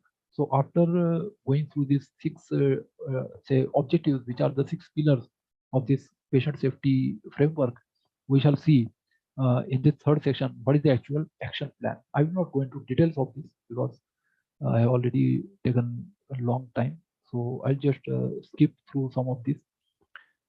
This is for each of these objectives, there are certain priority areas, there are interventions, there are responsible organizations and institutions, there are timelines from 2017 to 2022. There is priority. 3 types of priorities are there: short term, medium term, and long term. We have already seen this is 6 months to 1 year, and more than 1 year. So that is the meaning of short term, mid term, and long term priorities. That is SML, and then expected output.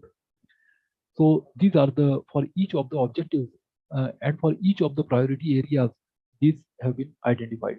That is the institutions, interventions, responsible organizations or institutions, timeline, priority, and expected output. So first priority is institutionalize patient safety and strengthen legislative and regulatory framework. Then second is strengthen quality assurance mechanisms, including accreditation system. These are the priorities. Third is establishing a culture of safety and improving communication, patient identification, handing over transfer protocols in healthcare facilities. The fourth is establishing patient-centered care and involving patients as partners in their own care. Fifth is that this has been further broken into 2 different priority areas. Then we have 2.1, that is generating evidence for policy making. Then establishing robust surveillance systems for monitoring patient safety. Third is ensuring supportive legislative mechanism for effective functioning of patient safety surveillance system. Then we come to strategy objective 3. This is again broken down into different priority areas. So first is strengthening education, training and professional performance inclusive of skills, competence and ethics of healthcare personnel. Then we are improving the understanding and application of patient safety and risk management in healthcare. The fourth objective is to prevent and control healthcare associated infections. So here the priority areas are strengthening infection prevention and control structure and program across all healthcare services and all levels of care.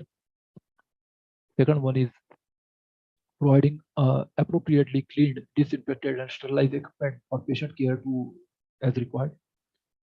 And third is providing safe and clean environment by improving general hygiene, sanitation and management of healthcare waste in healthcare facilities. Then we come to fifth objective. We have to implement global patient safety campaigns and strengthening patient safety across all programs. First one is safe surgical care. Second is safe childbirth. Third is safe injections. Fourth is medication safety. Fifth is blood safety. And sixth is medical device safety. So these are the 6 types of safety that we have seen. Seventh is safe organ tissue and cell transplantation and donation. Then we come to our last objective, that is to strengthen capacity for and promote patient safety research. So in this we have seen the first one is consolidation of patient safety research and utilization for decision making. At the research level, we have second one is reinforcing research for patient safety. And now we come to the last part, that is the human resources. The implementation of patient safety framework will require additional dedicated resources. Most of the interventions will be implemented within the existing programs and by well-established organizations and institutions. We have scope for many, say, medical as well as paramedical professionals, as well as for volunteers and organizations who have been already involved in these activities. Existing institutional support structure for hospital administration and quality assurance will be utilized for implementation for patient safety initiatives. Additional trainings as per thematic areas will be undertaken for the health workforce for taking forward patient safety initiatives. So those who are looking forward to careers in this patient safety as one important upcoming area.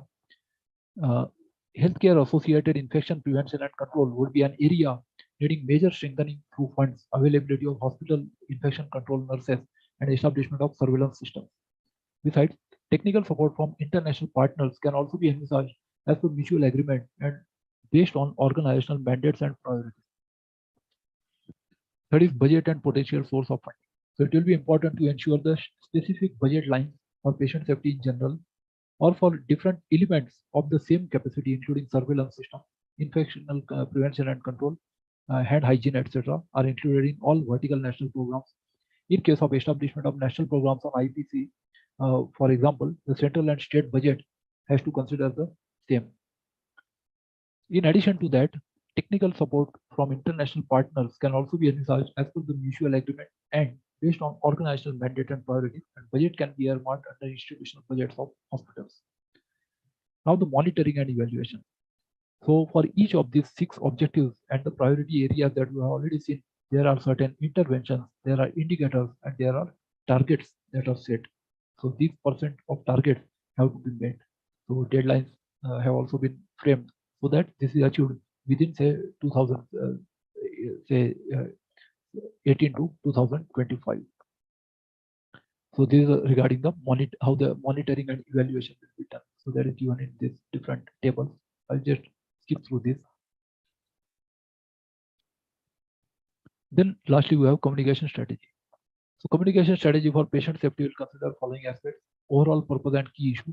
That is, patient safety related issues have to be linked to the behavior change that needs to occur to improve patient safety in the country. So it should become a matter of habit. Second is the context. So for that, we have to do SWOT analysis. Strengths, weaknesses, opportunities, and threats that affect the situation have to be analyzed in detail. Then gap in information available to the program planners and to the audience that limit the program's ability to develop sound strategy. These gaps will be addressed through research in preparation for executing the strategy. Then audiences, that is primary, secondary, and or influencing audiences. So communication strategy for patient safety will clearly define target audience that will include policymakers at national and state levels, health managers and public health professionals at national, state, district, and institutional levels, general population, including patients, caregivers, and families, different categories of healthcare workers and support staff employed by healthcare organizations, volunteers involved in provision of healthcare to the population, media and international organizations, and stakeholders. It is critical to define the groups of primary, secondary, and influencing audiences. The fifth is objectives and positioning in the broader health system context. So communication strategy for patient safety will consider availability of similar strategies or communication elements on either covering broader health system issues or specific thematic issues.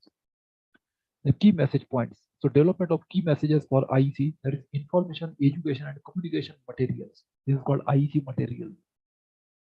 Will be based on the materials already available within different vertical programs across the country. Materials periodically released by WHO will be utilized as a basis for further development or adjustment or revision of the local materials. And IEC materials will be translated into local languages and pre-tested before finalization with all defined target groups. Prioritization of key messages. The channels and tools. So communication tools and channels will be defined for each target audience accordingly. It is important to ensure that the following key principles are at the core of all communication activities and are reflected in the full range of IEC materials: accessibility, feasibility, credibility, and trust, relevance, timeliness, clarity, and comprehensiveness. We have seen the role of social media during this corona pandemic. Also, social media greatly helped in educating the public, as well as there was a lot of misinformation also because of the misuse of the media, or say because of unverified information or say malicious content. Management considerations and partner roles and responsibilities. Successful management requires leadership, clearly defined roles and responsibilities, close coordination and teamwork between all the participants, and adherence to a timeline and budget. So it is important to distinguish the lead organization from collaborative partners.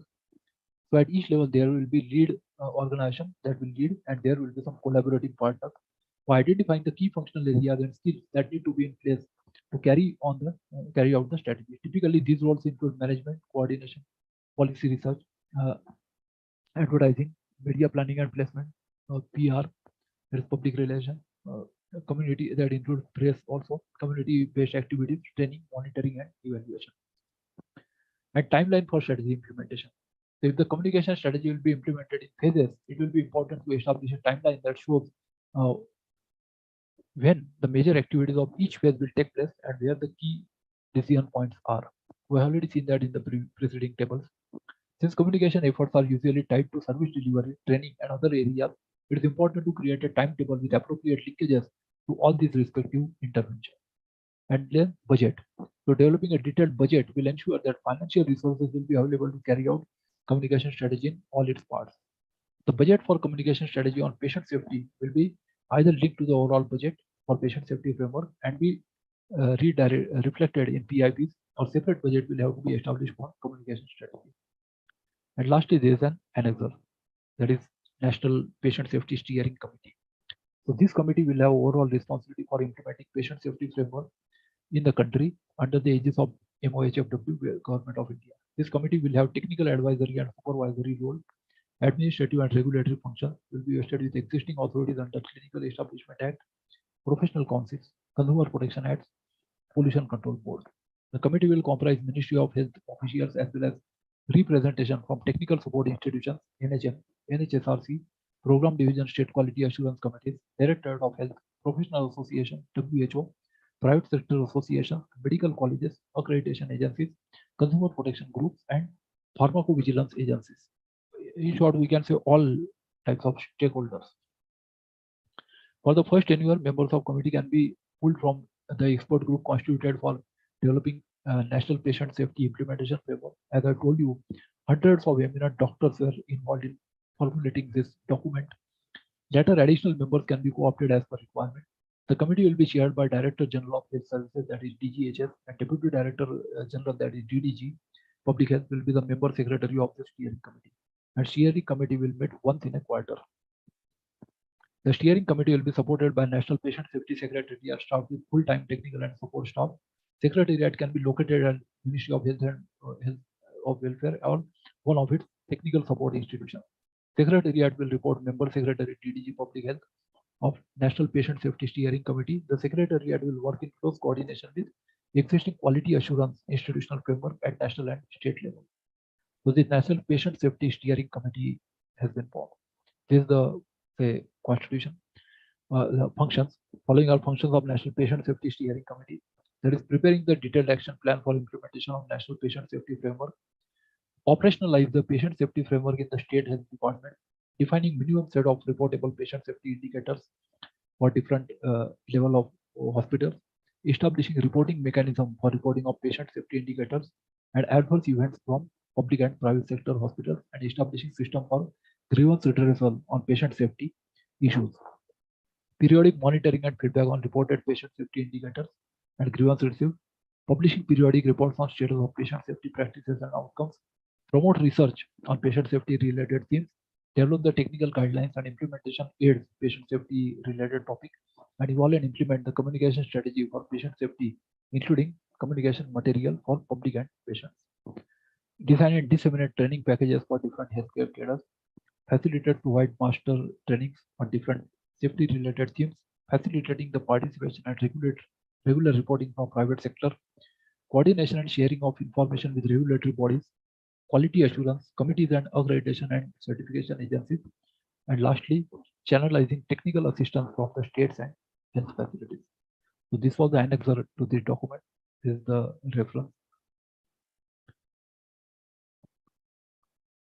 Lastly, any questions? I'm thankful to the organizers for giving me an opportunity to make this presentation. It was rather long, but I experienced in hospital also, and I would imagine that even after being a computer engineer, I would have to ever an opportunity to work in a hospital. But in AGPG IMS, I was there, and I had computerized that entire hospital. I was the only one computer engineer among 1,800 staff there. It was a large hospital. We had 60,000 patients per annum at that time, and I used to maintain their database, taking backups, and making all people aware regarding computers, internet, email, and many other things. I was our assistant professor rank at that time.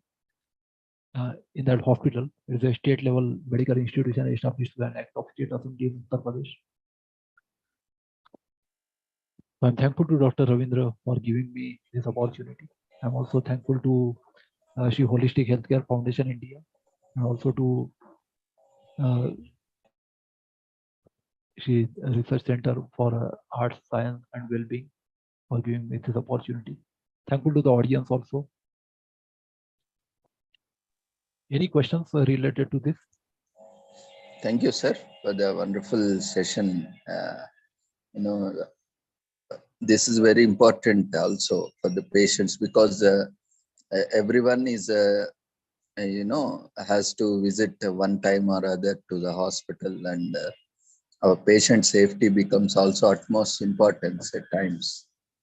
So it was very insightful presentation. We all got very good information. And participants, if you have any queries or observations, feel free to unmute yourself and ask.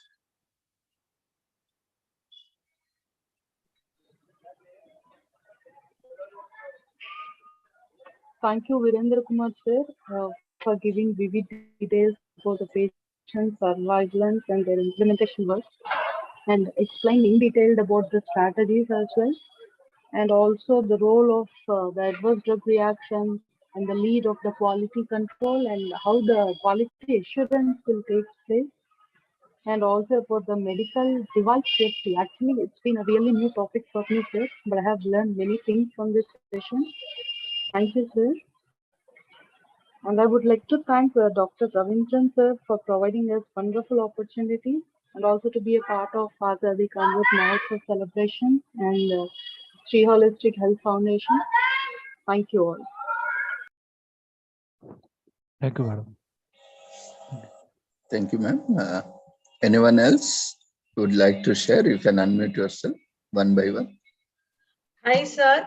Actually, it was a very wonderful session. For me, I worked with patient in hospital.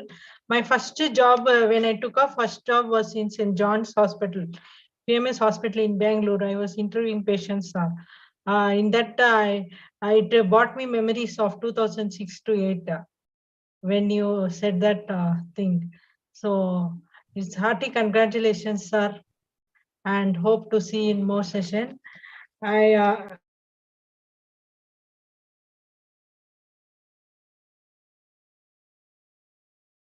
Thank you, madam. Thank you so much. I'll send copy of my corrected presentation also to you.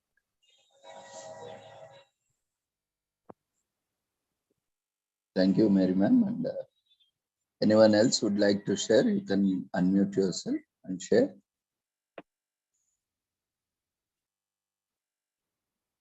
This would be the Yeah, last presentation. I think there are a few.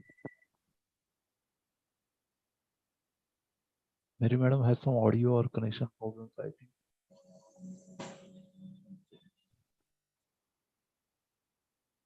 So with this, we shall conclude. There were few research scholars, but don't know. They had some connectivity issues. It seems they could not join today. So we will accommodate them in coming conference. So with this,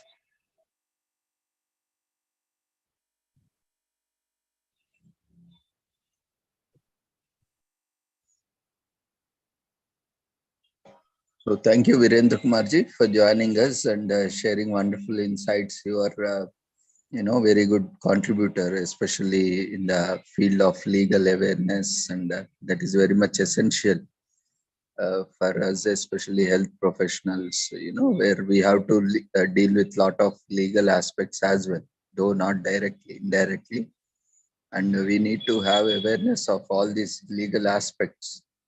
So it gives us a very good amount of insights into various legalities. And you have very well given a lot of insights. So we wish you all the success in your future endeavors. And we look forward for more sessions even in future. Thank you so much, sir. In SGPEIMS hospital also, I was very popular amongst all computer users because I used to emphasize a lot on training because there was very less computer awareness. So training the medical staff and all say paramedical staff, and I used to even sit at the registration counter and they train even the registration clerks, nursing staff, the technical staff, even the doctors and heads of departments, in charge hospital administration, and that is from director level to say the lowest level. I used to engage with all different people there, and the different computer users. I was in charge of 200 computers only, but uh, all the say these computer users had my visiting card. There were no mobile phones at that time. It was 98 to 2000, and they had kept my visiting card and they had my pager number. That if there is any problem in computer, this person should be paged, and he would come from somewhere. And I used to roam throughout the hospital from say morning to evening, and my actual office work or work on computers or backup and other things that I did after the office hours. That is from say. Uh, Maybe after say 6 p.m. and then there were three different shifts there, and of course there was a general shift. So I was working in general shift, but I used to engage with people at different shifts and even engage with them and guiding the students in say searching literature, that is medical literature, because there was very less awareness about the uh, internet at that time. The World Wide Web came in 1992 only. So I was in great demand in that hospital and say very powerful because I had dual officers just like director, dean, and say in charge hospital administration. So I was one of the few among those fortunate few who had dual offices there, and I used to work in administrative block as well as in the hospital. Thank you so much, sir, for reminding me of those things because this topic reminded me of my tenure in that hospital. Thank you very much.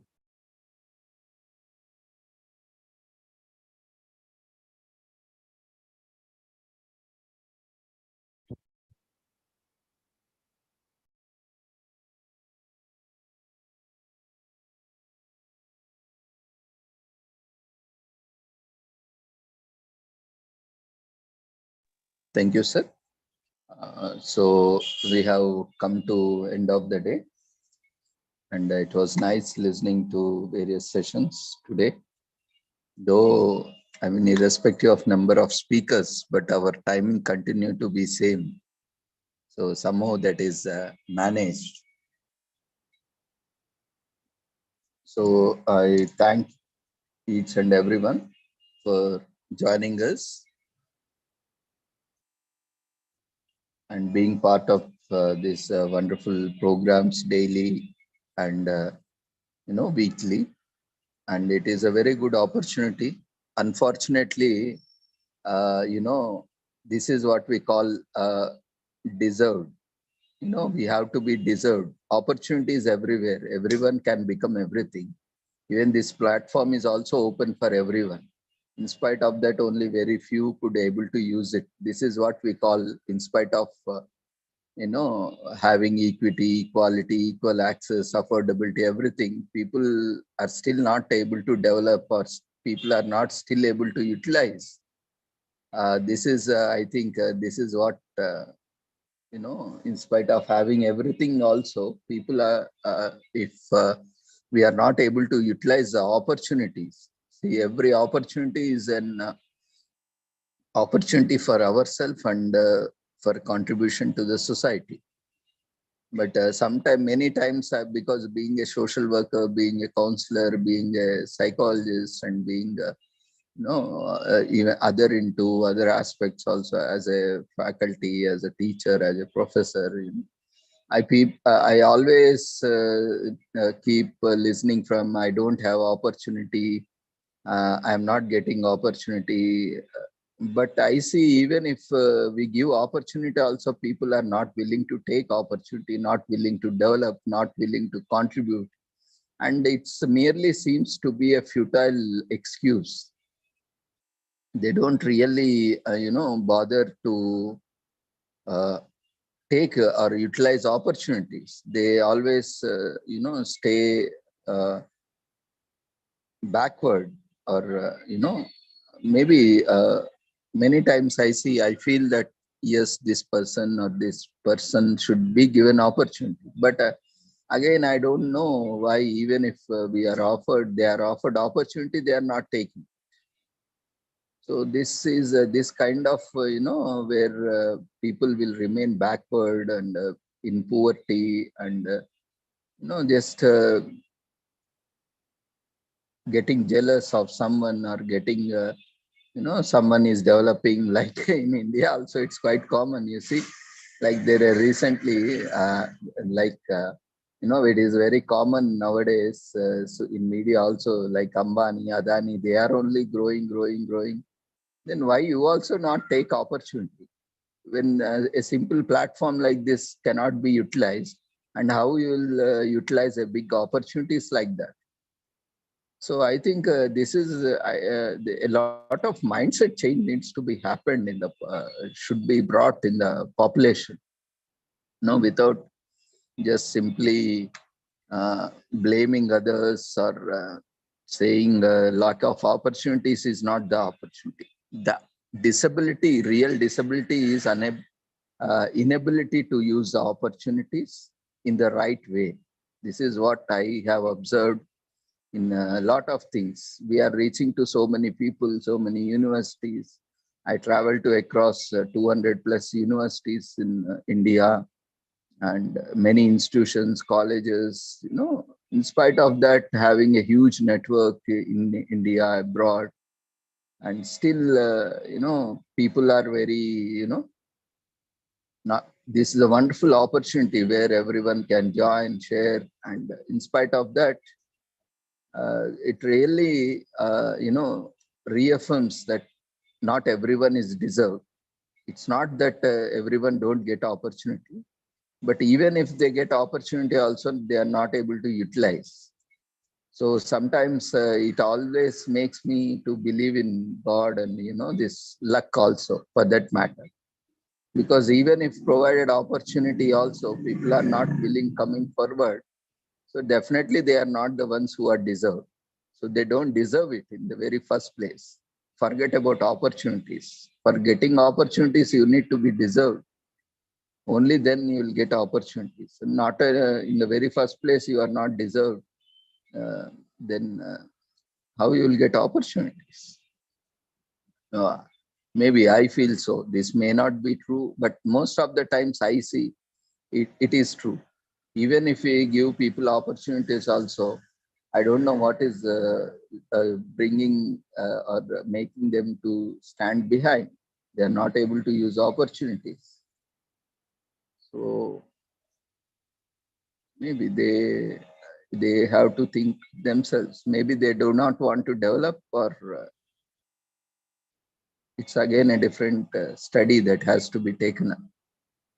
So anyway, it's just a lighter moment.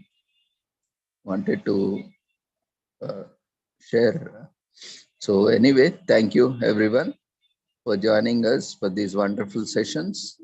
And we will continue to take up daily, whoever joins. Anyway, we have to make content available for our upcoming this thing.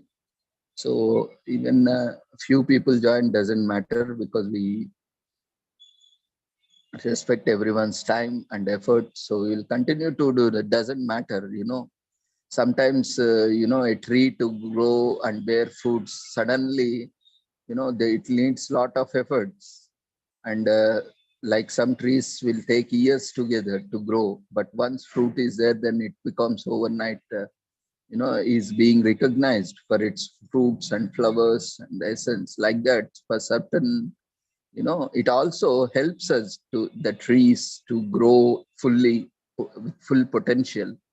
Otherwise, if the small plant gives bearing fruits, and those are being popular also, for that matter, everyone starts pulling and hurting the tree, plucking the fruits, and in fact, damaging the branches, plucking out the branches, and, making it to go on its own death phase.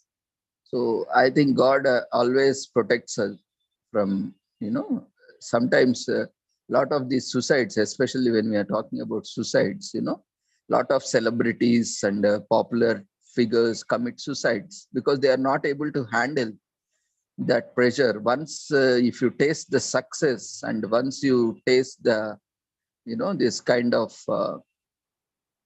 what we call grandiosity or celebrity status, and if you are not able to maintain that, you don't even feel worth like living a normal life, because that not everyone can treat success failure equally. And that is what makes many people commit suicide, because they feel once very much respected, very much thing, and today they are nothing, and no one is bothering them, no one is asking them, no one is even covering them. So a lot of these, they feel very much isolated, and they will these kind of things happen.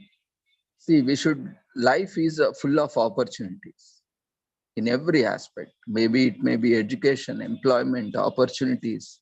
If we are able to utilize opportunities, then we have a lot of opportunities in our hand. If you are not able to utilize, no matter what, how many resources we have, how many opportunities we have, we still continue to remain backward, underdeveloped. It is only the opportunity, whether it is small or big, doesn't matter. As long as you are able to be productive, constructive, and positive, and even if you are contributing a little bit of it, or a single paisa of it, or a single second of it, I think we all should come forward and take this opportunity wherever it is, not only this platform, or wherever we get opportunity, whenever there is an opportunity to contribute in whatever way we can. Because now financially, it's not that always we have to contribute financially. There are a lot other ways where we can contribute, where there is no need of any monetary terms, but our time, our knowledge itself can be a great resource for contribution. So all these are, life experiences or what our life teaches us, that really not having an opportunity is not an this thing, but having or inability or disability to see the opportunities, see the potential of opportunities, is the real ignorance or the real lack of knowledge or lack of maturity of the people, that we often, not just anyone, every one of us. See, everyone has opportunity. Even Abdul Kalam, our previous president, and also nuclear scientist, and everyone saw opportunity and took every opportunity. They turned every stone which came into their way as an opportunity. So where they were today, in spite of, you can see Satish Dhawan and everyone, those people who have, they don't even have enough funds to start a space agency or a space organization. They carried, when we look back, they have carried the satellites and parts on bicycles, bullock carts. But today, India is one among the leaders in space technology. If we thought that we don't have money, we don't have opportunities, no one gave us technology, no one will come and give anyone any opportunity for that matter. Even if they give also, we should be in a position to take the opportunity, utilize the opportunity. So these great people who became great today, who are, today we are remembering, today we are taking them as idols or role models, are the ones who utilized each and every opportunity at their own capacities, at their own levels, and have reached this. Only those people are the ones, couple of few, who we can just say that, yeah, this is a person who had made it. Of course, those are not the only ones, personalities who, like recent, thanks to the present government or present prime minister, in their reign, we have seen so many, common mans getting the highest civilian awards, Padma Shri, Padma Bhushan, and those who were not even known to anyone, but they have contributed a lot. We have never seen such an highest civilian awarded to such a common man in the history of civilian awards. So that is a kind of change that really we should be thankful to our present government and present prime minister. Because of his initiatives today, we are able to host our flag on the 75th India. I don't know whether 25th Independence Day or 50th Independence Day also, we have not hoisted our flag on our homes, but we got this opportunity, unique opportunity of hoisting, our own national flag with all respects, glory, on our own homes, and it is still flying with pride and glory on our homes. So these wonderful initiatives, really, these are initiatives, no matter what, everyone cannot be 100% right. Everyone cannot be 100% true because of the diversity. Everyone might be having their own challenges, issues, but still, the kind of initiatives taken up. Otherwise, even this is also like part of Azadi Ka Amrit Mahotsav celebrations. Otherwise, how much efforts it takes. And we also, earlier we started series which we tried for daily, but it was very difficult for anyone for that matter. It is very easy to say we can do, but you will only realize once you start doing it, how difficult it is, how difficult it is to start in the very first place and sustain it for a period and sustain it for a longer period and completely till it, it concludes. It's a very great, opportunity for everyone, and everyone can use it. see, there are different benefits when we look, even in classrooms also, in university classrooms or college classrooms, where we see the students keep complaining and saying, I am not getting opportunity to speak, I am not getting opportunity to, to present, I am not getting opportunity to showcase my talents. But, even when there is such a platform, we are not coming forward, we are not, means we are always looking for excuses. We don't really want to develop ourselves. No matter what, we have a wonderful, not only just this platform, there are many platforms. And of course, there are various platforms and not everyone is like me. It's not I am telling anything about myself or highlighting myself, but many platforms don't give opportunity because, they don't want to put themselves down, because there is also this, a kind of dichotomy or a dilemma also. Sometimes if we come down, there is a saying by elders, you should never step, one step down also, because that will make you, that will make people feel you that you have fallen down or you are coming down. But unfortunately, there is also other sayings, you should always, the more heights you reach, the more grounded you should be. But though the both seem to be contradictory, but at times we think even in spite of giving so many offering so many opportunities also, people are not able to utilize them. No matter what, people keep complaining from generations to the generations to generations, because the problem is not utilizing the opportunity. The problem is they want everything easily without much efforts and, without any pain, without any hard work. Just want name, fame overnight, or just want, huge wealth, name and overnight without doing anything, even at the cost of corruption, even at the cost of lives, even at the cost of nature, environment. We can see now today, it was even we are discussing about substance abuse, the highest, the most affecting alcohol across the globe. Though there is not a single benefit of alcohol, but it is widely promoted. Even the literates also think that is a social status symbol. And even the illiterates also feel that it is a status symbol.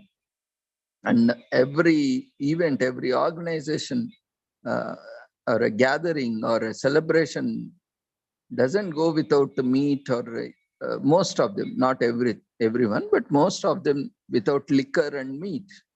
So what kind of society we are in? And I think these people with vested interest or media has played a greater role in these all are social evils only.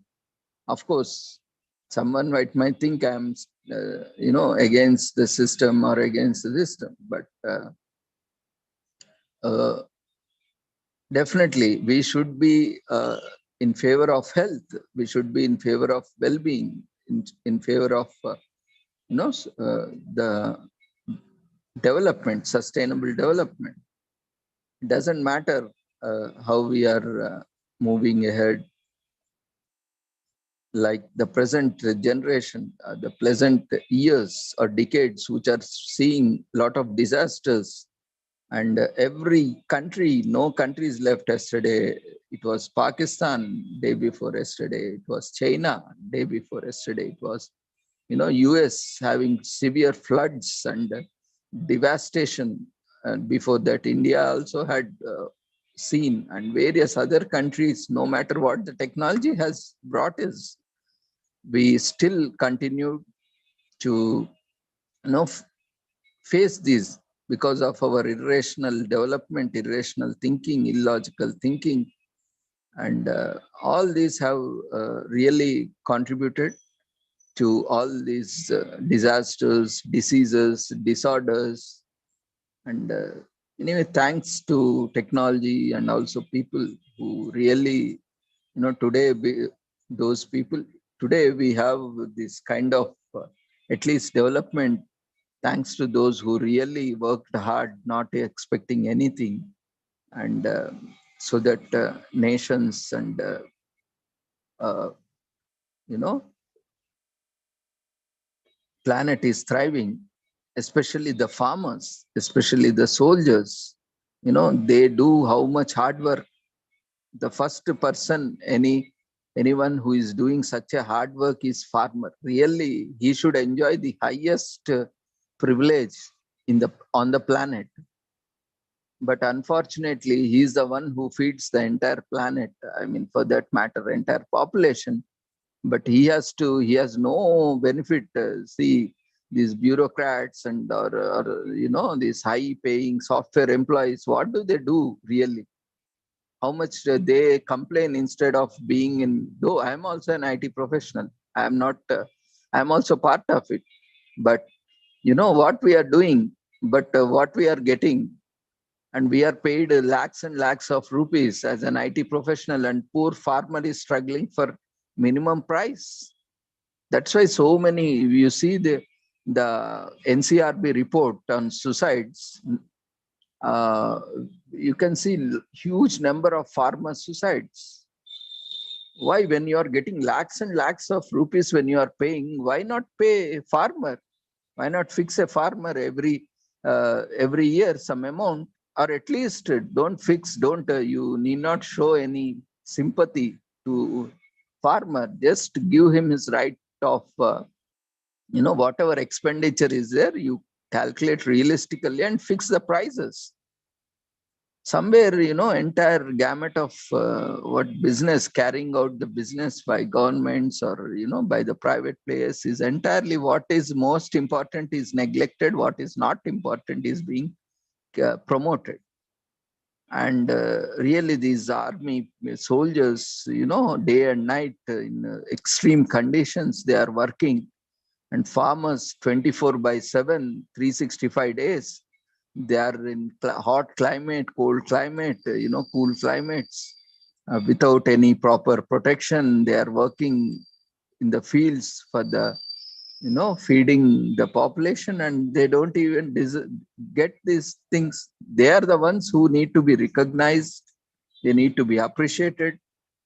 And they are the ones who are more popular or more kind-hearted than Mother Teresa or all these Nobel Peace winners. Because they were very limited, but these daily, every farmer desires a Nobel Prize in itself, in herself or himself, because the kind of effort they do, and without expecting anything, they don't worry whether I will be able to, you know, get the prize, I will able to make the profit or not.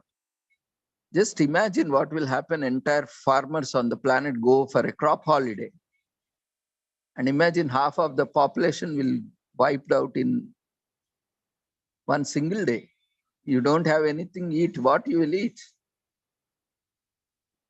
So we need to really recognize, not go with the propaganda or the hype that is being created, which is, you know, artificial in nature. We need to really appreciate, promote those who are really hardworking.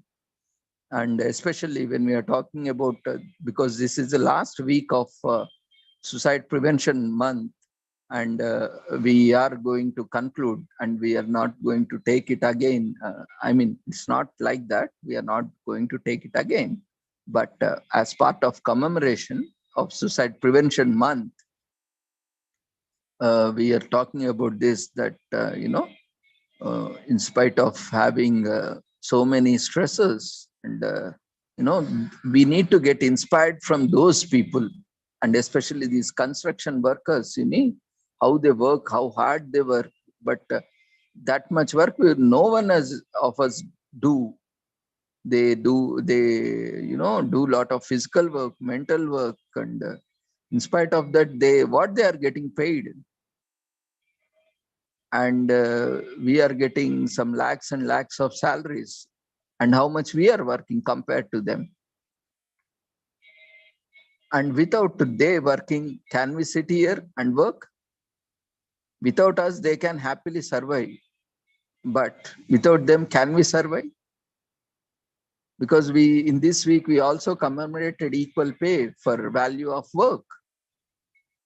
When we say that, are they getting the equal pay which they are doing, and their work is also worth more value than others? So they are not even getting that equal pay. They are not even getting their worth value of what they are putting efforts. We are just talking about it as superficial, this thing. I think United Nations also need to come to the ground level and see, they also need to fight for the farmers. And though no one is really looking at them, whether how they need to be supported. And we are always having a huge cry whenever we are waiving off loans. Na?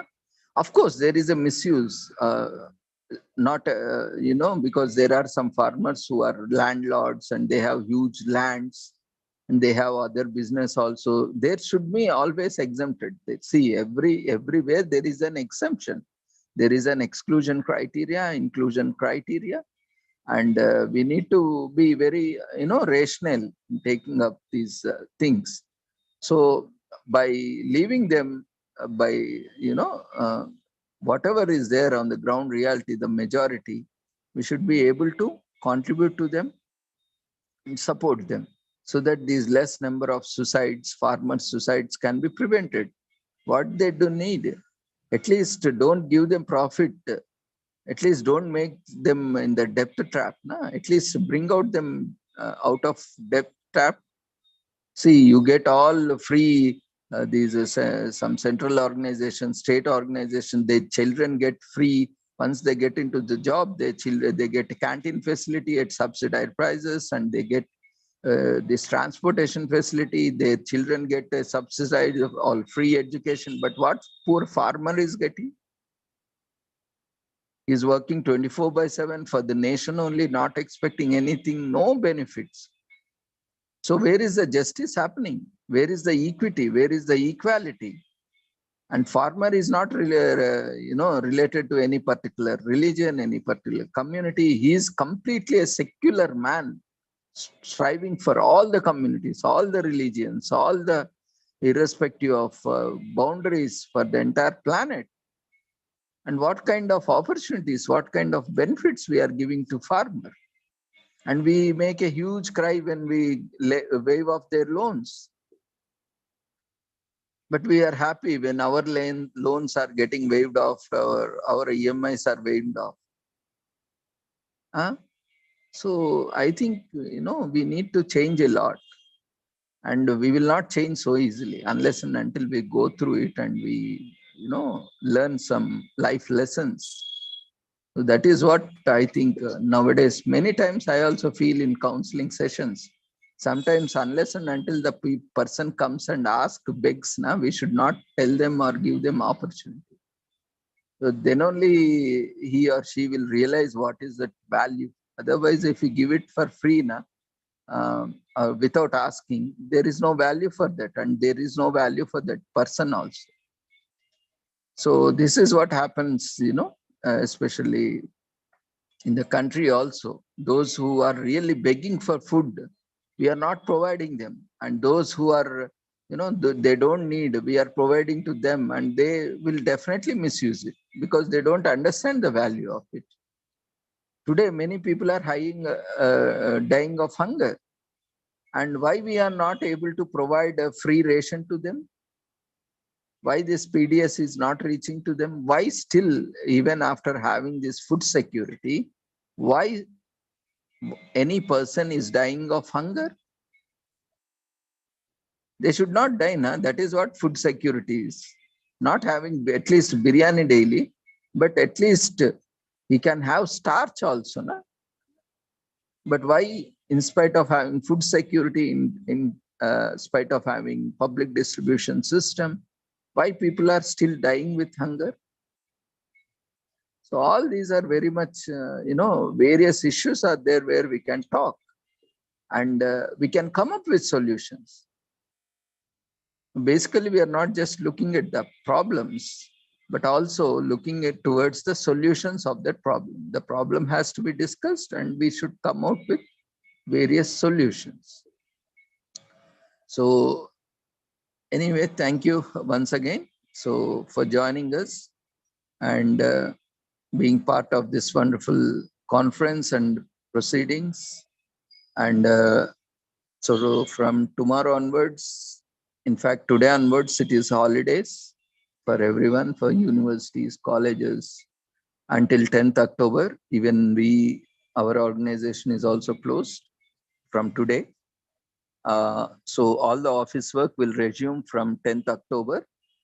So in between also, we will, whenever we get some time or whenever we get some time off, if there is anything that can be done, taken up office work, we'll complete it. So certificates and all will be further delayed for some time. But we'll try keeping, like earlier also in holidays also, we issued certificates wherever possible to extend. Only as we already mentioned, there is delay with this data only. People are not completing formalities and not, so that is the only reason where things are getting delayed. So, but sometimes, for the good reasons, we have to bear the pain. So otherwise also it's fine. Thank you everyone for joining us once again, and keep joining us daily tomorrow also. On weekdays, it's 6 to 8, and on Sundays, it is 11 to 5 or 6. And before I invite for the vote of thanks, let me show you how to download your certificates and where to download your certificates. And then we will propose vote of thanks and we will disperse from here. Let me pull out website for you.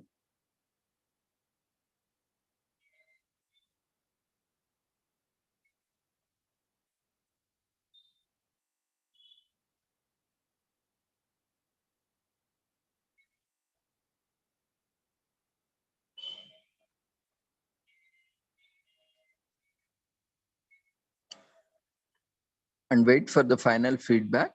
After this, I will be sharing the overall feedback. I think in the meanwhile, you can continue to fill the feedback session for Virendra Kumarji. I think we haven't taken feedback. So kindly fill up the feedback form for session 5. After this, we'll be sharing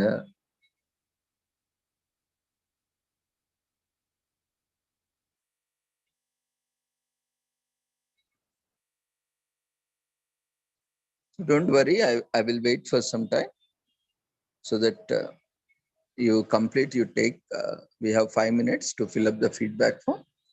Then I will demonstrate you how to download your certificates. Then after this, you can fill the overall feedback form and we can wind up for the day. So quickly fill up the feedback form.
If everyone has filled the feedback form, then we shall close and move on. Let me share. So this is the website where you can, if you have filled the form, you can close the form so that you can see the screen safely. If you have filled it. So this is the website. Just you can scroll down. After visiting, you can see this flyer.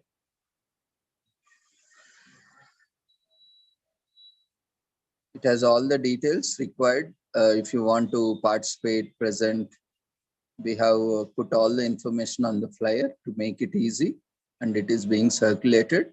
You can also circulate, download this from here or save this from here, or you can take it from our Telegram or WhatsApp, or you can share it for whoever would like to participate, present.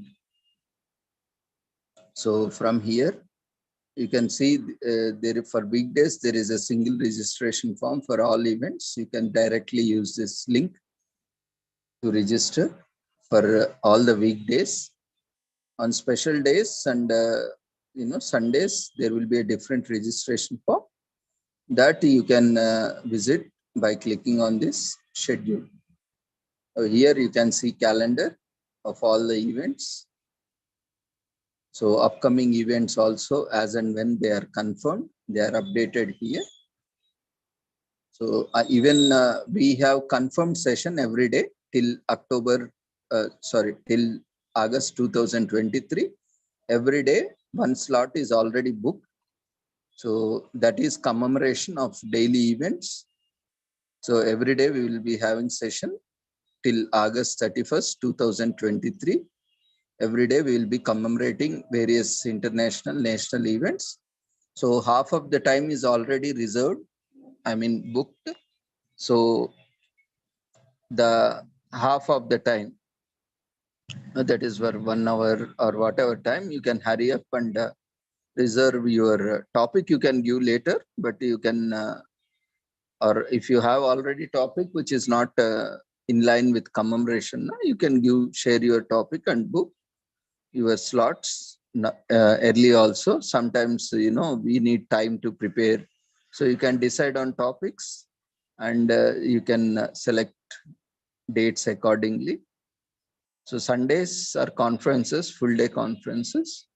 You can take it Sundays or present on Sundays or even other weekdays also. So in this calendar, otherwise also you can visit from here. Weekdays, it is presented here, and Sundays and special days.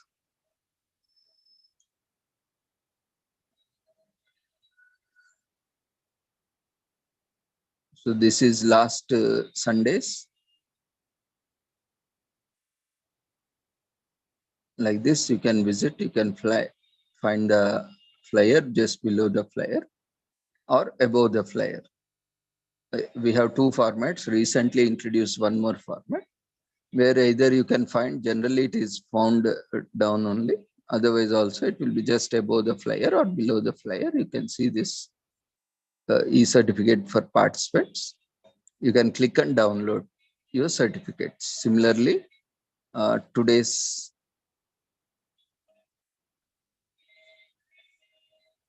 actually we haven't prepared any flyer for this, so there is no flyer, but you can see this.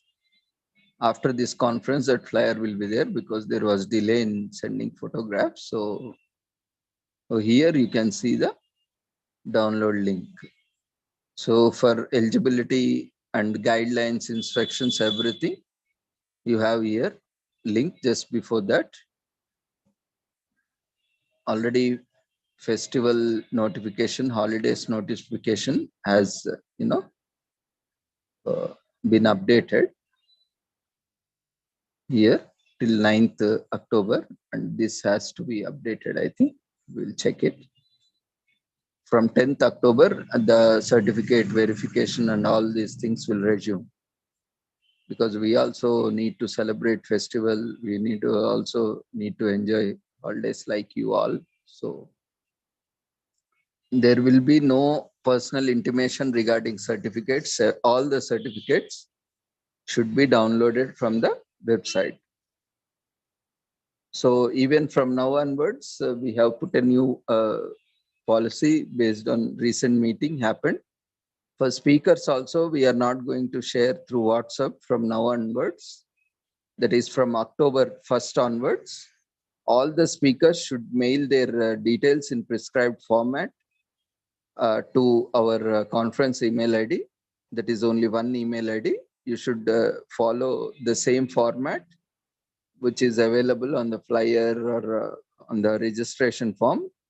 Only to that email, after you send, we will send a certificate in reply to that. So make sure you are sending all your details. See, those who are regularly participating, there is no problem. They can just once type everything, only date, time, and this title will change. Rest all will remain same. That photo all will remain same. So they can just forward the same message by editing. And for new speakers, only thing is you just need to type it and you can send it. That's a very simple form. See, 3 minutes, if you are not able to give to your own development, there is no point in doing something. So take time. It will not take time because we are also giving you format also. So no need to type all. You can copy paste and just type your details like name, designation. All these details are there here. I will show you.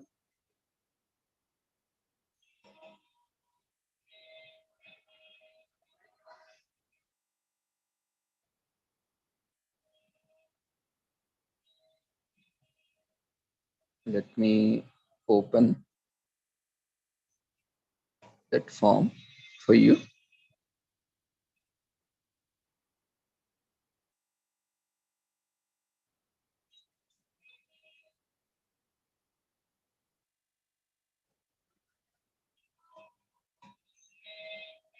So this is a registration form. In this registration form, there is format. This one.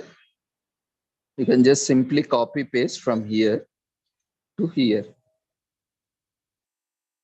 And you can copy and paste and it in your Gmail. And you can just type your title of presentation, tentative date and tentative timings and how much duration you have planned for your presentation. So that also you can mention it here. We will try to accommodate. If not, because that will also help us to plan how many sessions we can take over.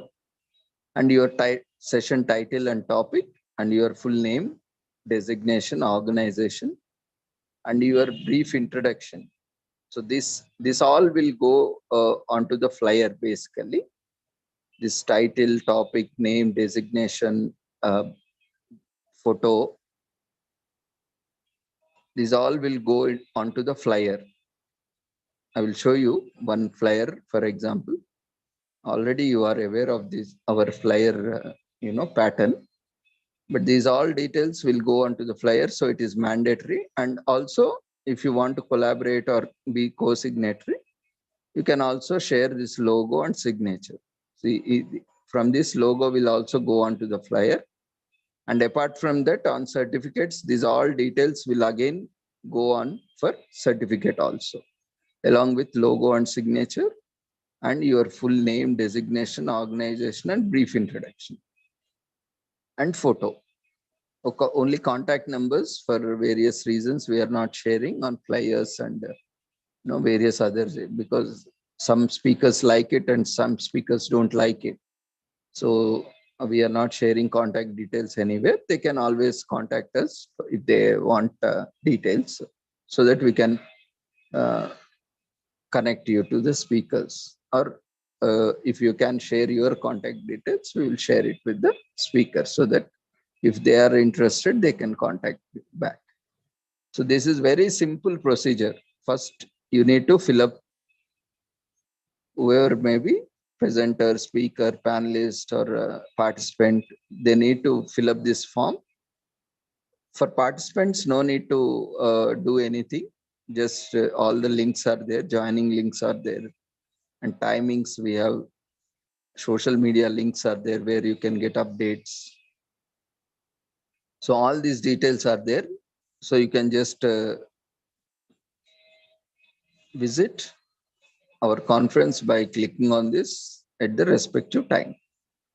So for speakers, presenters, and collaborators, this is mandatory. You just copy this and paste in your email.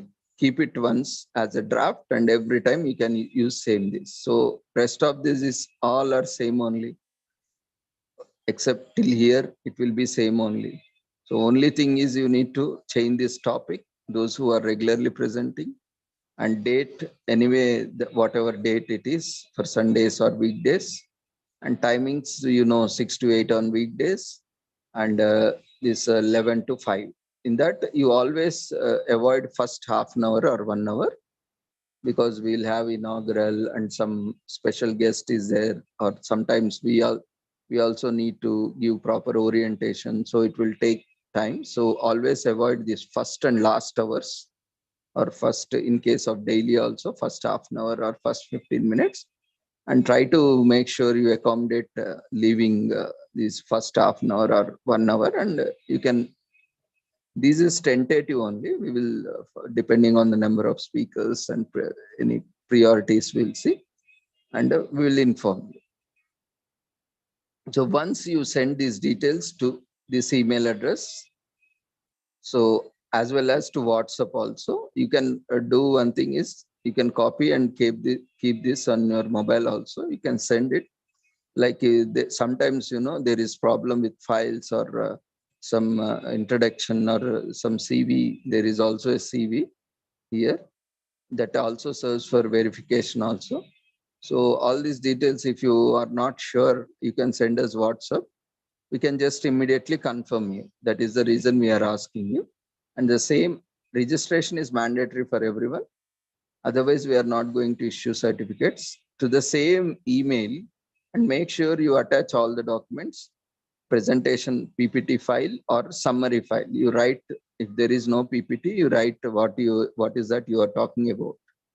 You write brief points and in Word file, and you can attach it, or if you don't have Word file, you can write in the email only and send it.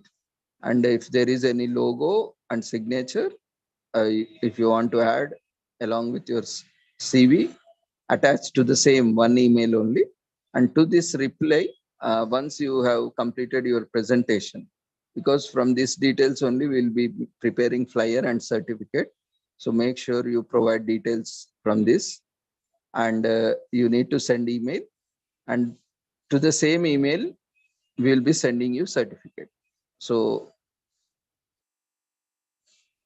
make sure you are sending email with all these details to the same email after your presentation, and that is approval, and after your successfully presentation, we'll reply to this along with your certificate and flyer. Flyer, if already not shared before, we will also attach your flyer as well as your certificate, and we will send you.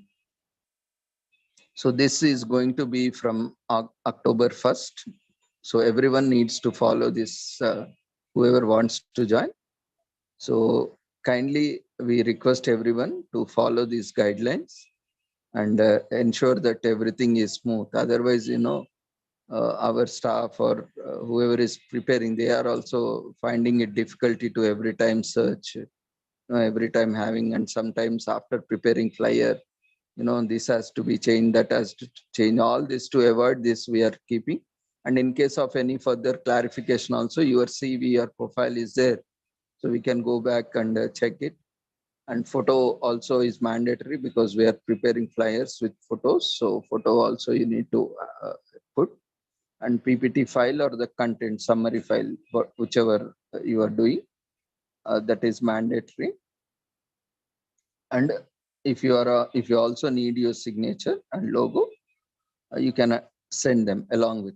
You make sure all you are sending in a single mail. Make sure before sending, make sure these files are attached if you require them, and send the email.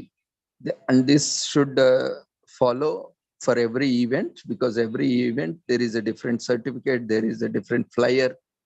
So take time, don't think repeated. We are not thinking that daily we have to give you certificate, same person, why we have to give. We are not thinking like that. So you also don't think like that.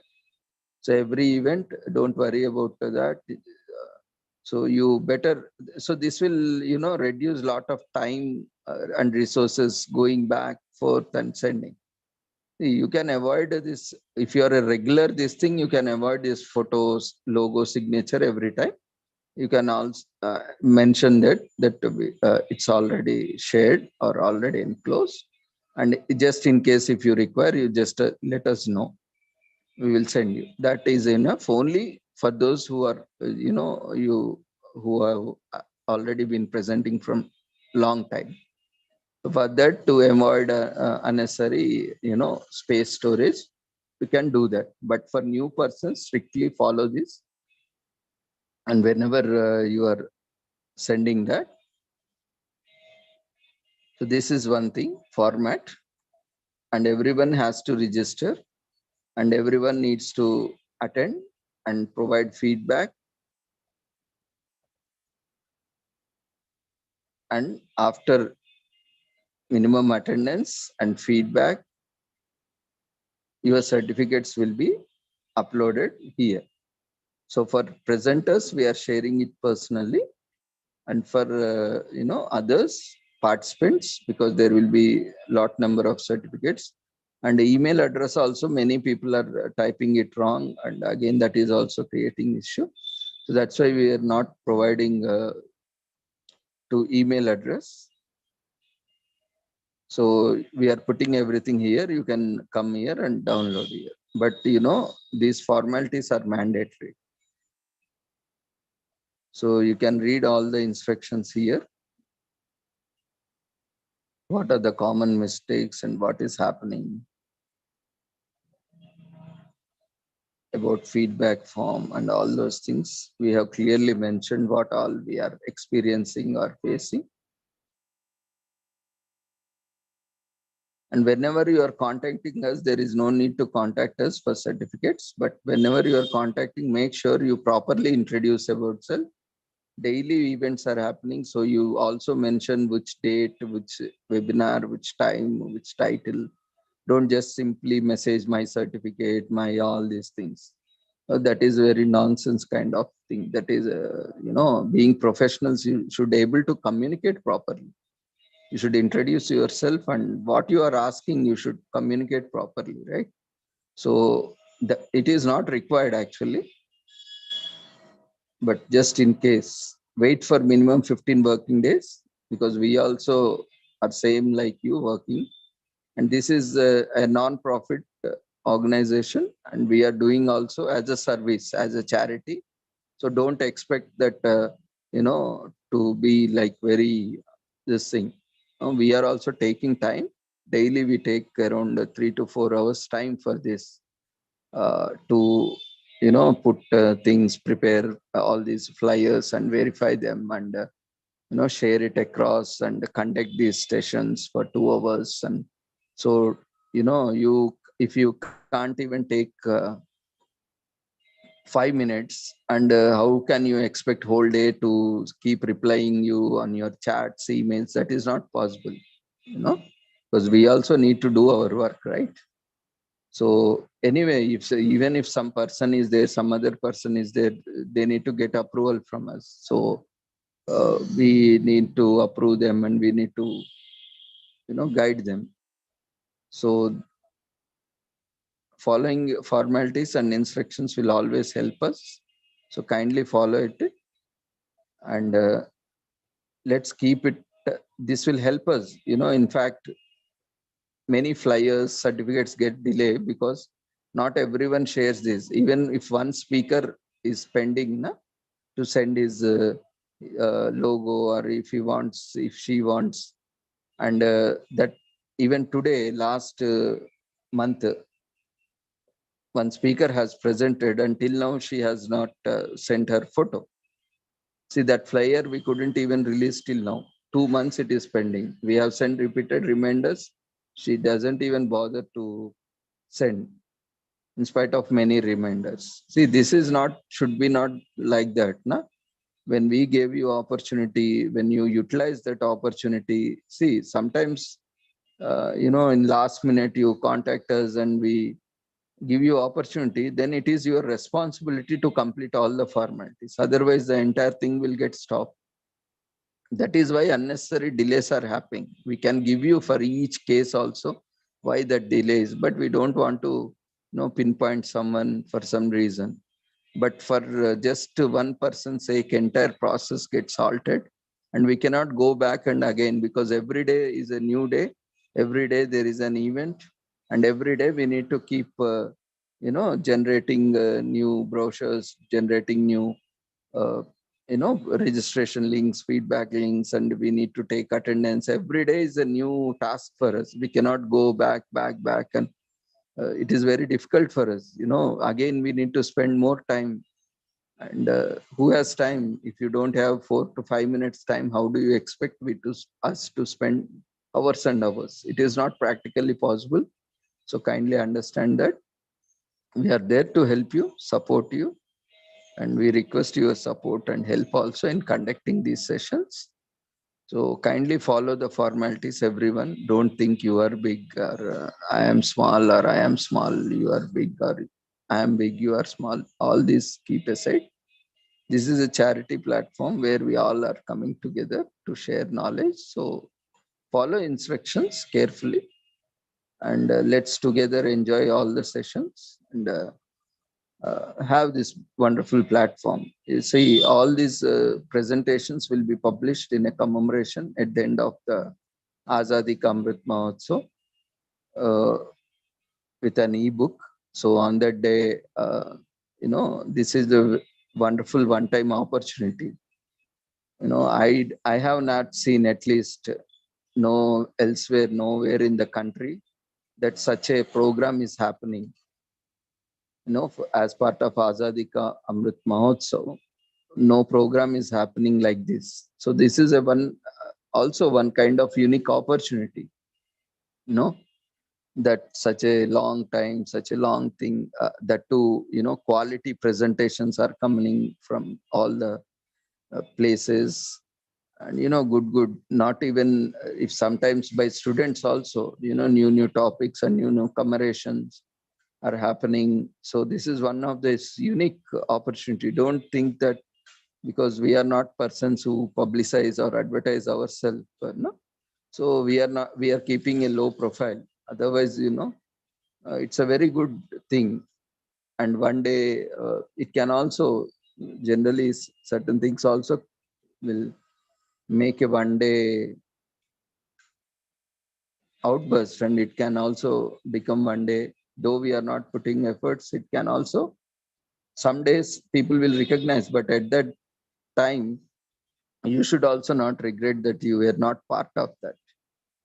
No, at that time, you will not get opportunity, because once over is over. Once completed, that conference is over. Once celebrations are over, it is over. So make best use of this opportunity, everyone. Kindly share. Don't worry about certificates. Even after you attended and there is some issue also, once all these celebrations have been completed, at that time also, if you are still somewhere, because one thing I want to also inform you, that initially it was 100%, later down we have cut down to now 65%, along with valedictory and inaugural. So 2 is mandatory, along with 65% of overall technical sessions. And earlier it was 100%. So we have decided to give, 65% make applicable for 65% to earlier also. So like that, if any changes are brought also, we will make it applicable to all the series. So those who were not eligible earlier can also apply later on, that because of our busy things, we are also not getting time. So at this point of time, we are not able to implement, but at least after this completion or whatever time, don't worry about certificate. Only one thing I will tell you is, if you are really require certificate for your academic purpose, then strictly follow the guidelines. Then you will easily get. And for those, it's okay, certificate, I can keep it. It's not important, but at any time also, if it comes also fine. For those people, you can just be here or there, no problem. But those who really want certificate, without certificate, if you think that this is not worth value, then you need to strictly follow the certificate formalities. Otherwise, you are not going to get. And there is no one to be blamed except you, because you are not following the certificates and formalities, so you are not getting it. So there is no one to be blamed. You yourself have to blame yourself. If certificate is very important for you, you follow all the formalities, you will be getting certificate. You attend from starting, and you provide feedback for all, and register, attend all the sessions, provide feedback, and you can download your certificate. There will be no issue as long as you complete all the formalities. Otherwise, there will be some issue because you are not meeting the guidelines. So like that, if you really need certificate, then you have to follow guidelines. That is one part. And other part is like earlier who were got ineligible due to lack of attendance or lack of these things, we'll provide them opportunity later on. Maybe after this series or after these celebrations or those, whatever the minimum attendance criteria is there, we'll float them once again, a registration form and a feedback form for them where they can fill it up, and we will verify. Again, that is also not that whoever comes will give certificate. We will verify if you meet that eligibility criteria, new eligibility criteria, because that is again a less amount of time. We will issue for them also. So we are always there to help you. But if you take best use of this help and you take all this opportunity in a positive way, you will gain.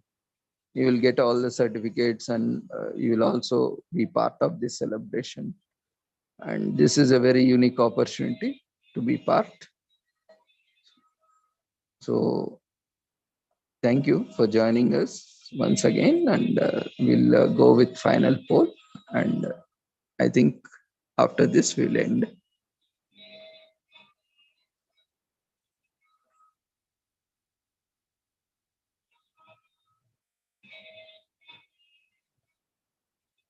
So dear friends, kindly fill up the final overall feedback form.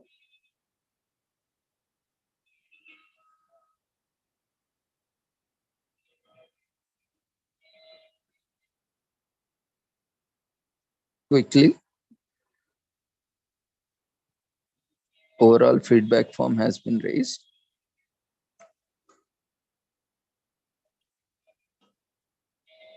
And once you complete, then we'll go for voting. Thanks, and we will conclude it.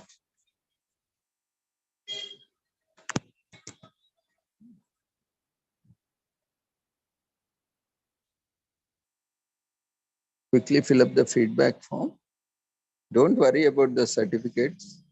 It will be there always, not even today, someday they will get updated. Keep joining, attending, gaining knowledge, certificate will follow automatically.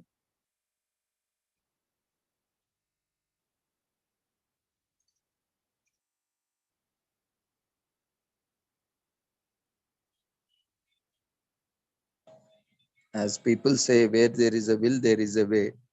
Where there is a kind heart, nothing stops anyone from anything. Only thing is we need to have a kind heart to share our knowledge. And that's all. There is no money or no funding required. It's all your time and our time. And anyway, we have decided it till October 2023, and we will continue to do it. So for us, 1% join or 1 lakh persons join doesn't matter much, as long as, because our target, as we have already told, 1%. So anyone more joining is an addition only, bonus only. So for us, we'll continue. It doesn't make any difference for us. But only difference it's going to make is for you, because you will be part of it and you are going to gain knowledge and you are going to get certificate. So don't think that you are doing some favor to us by joining or by contributing. Nothing like that. Every day we have speakers. Every day, even I am capable of taking every day for years together. So don't think that if we don't join or if we don't present, that will stop or something like that. Nothing like that. We'll continue to do. So only thing is you are getting wonderful opportunity to be a resource person, to be a speaker, to be a participant. So use this opportunity and you also get benefited from this. So I want to make it very clear. So by joining, you are only going to get benefited. So all the benefit goes to you and credit also will come to you. Because we are going to issue one more certificate after checking all these things. how many events you have participated also. We'll give one very good certificate at the end of series. We'll mention it. This special certificate will be given. Even those who are attending months also, who have completed, we'll mention on that. And it will be also put on website also. How many times you have attended, how many times you have presented, all this will come. So don't miss this opportunity. And we might not know who will sign on that also. You know that, and that will be that signatories also can be a very memory where a special for every one of us. It can be me or anyone for that matter, or even the topmost celebrity can sign, or because this is an event, a unique event. So don't lose this opportunity. Keep participating.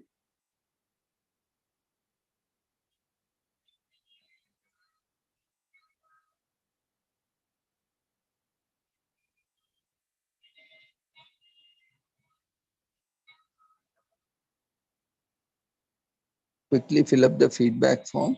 Only 4 people have filled till now.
So,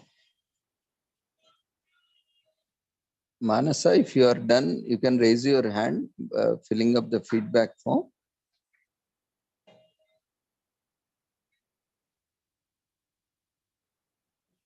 Yeah, now you can offer a vote of thanks for the day. You can list out all the speakers, topics, and important points, and you can express your gratitude to everyone and the organizers, and you can conclude. So you can unmute yourself, Ma. Good evening, one and all. I, Chebolum Manasa, thank Dr. Ravindran sir and his team, Sri Holistic Health Foundation India, and Sri Research Institute and Center for Art Sciences and Wellbeing for this wonderful opportunity to propose a vote of thanks, and also part of the Azadi Ka Amrit Mahotsav celebrations and international conference. And also I would like to thank today's wonderful sessions and valuable session speakers. Coming to the Sivanandam Garu, sir explained well in detail about the pros and cons of the alcoholism and how it really affects our mental health and how it really troubles our internal organs and how it really disturbs our family members and as well as the children, and also how much percentage of population is getting affected by the alcoholism and drug addiction. Sir explained this very genuine things in a very detailed manner. Thank you, sir. And coming to the Dr. Ravindran sir regarding suicide prevention, As sir said, suicide is a very common thing nowadays.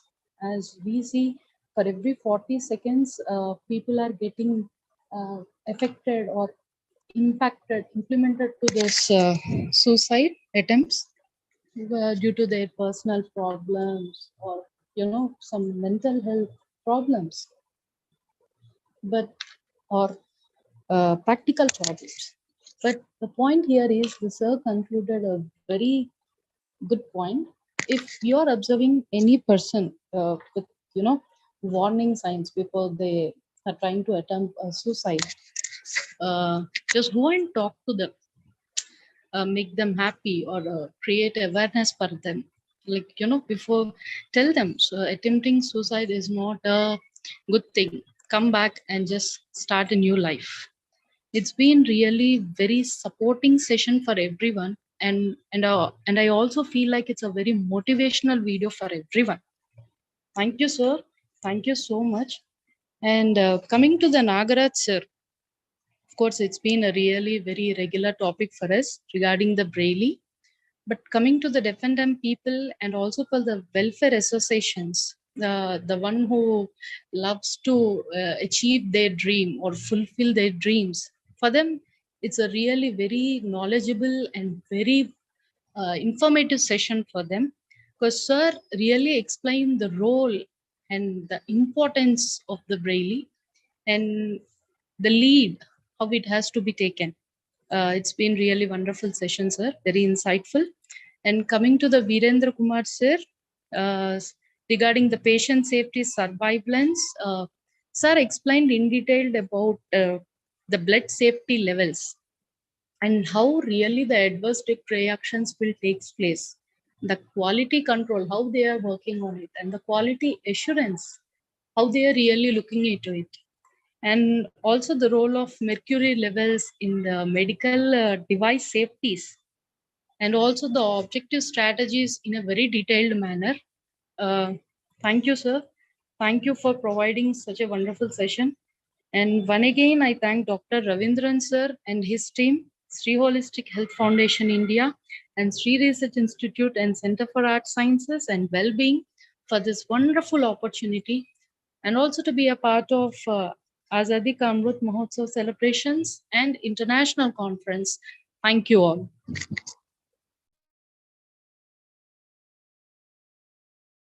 Thank you, Manasa, for your wonderful observations and very well, summarized the proceedings. We all has also looked at various aspects of this international days also today commemorated, or that has been missed, but even that was also covered. This international day, equal pay day, world patient safety day, and international day of peace and international day of sign language. It was started with that, and we have concluded all the sessions successfully with all the speakers. And as coordinator of this conference, I thank each and everyone once again for joining us and being part of this conference. And we look forward for more sessions and active participation and presentations from you all. We wish you all the success for all your future endeavors, and see you all tomorrow at 6 o'clock. Take care. Good night.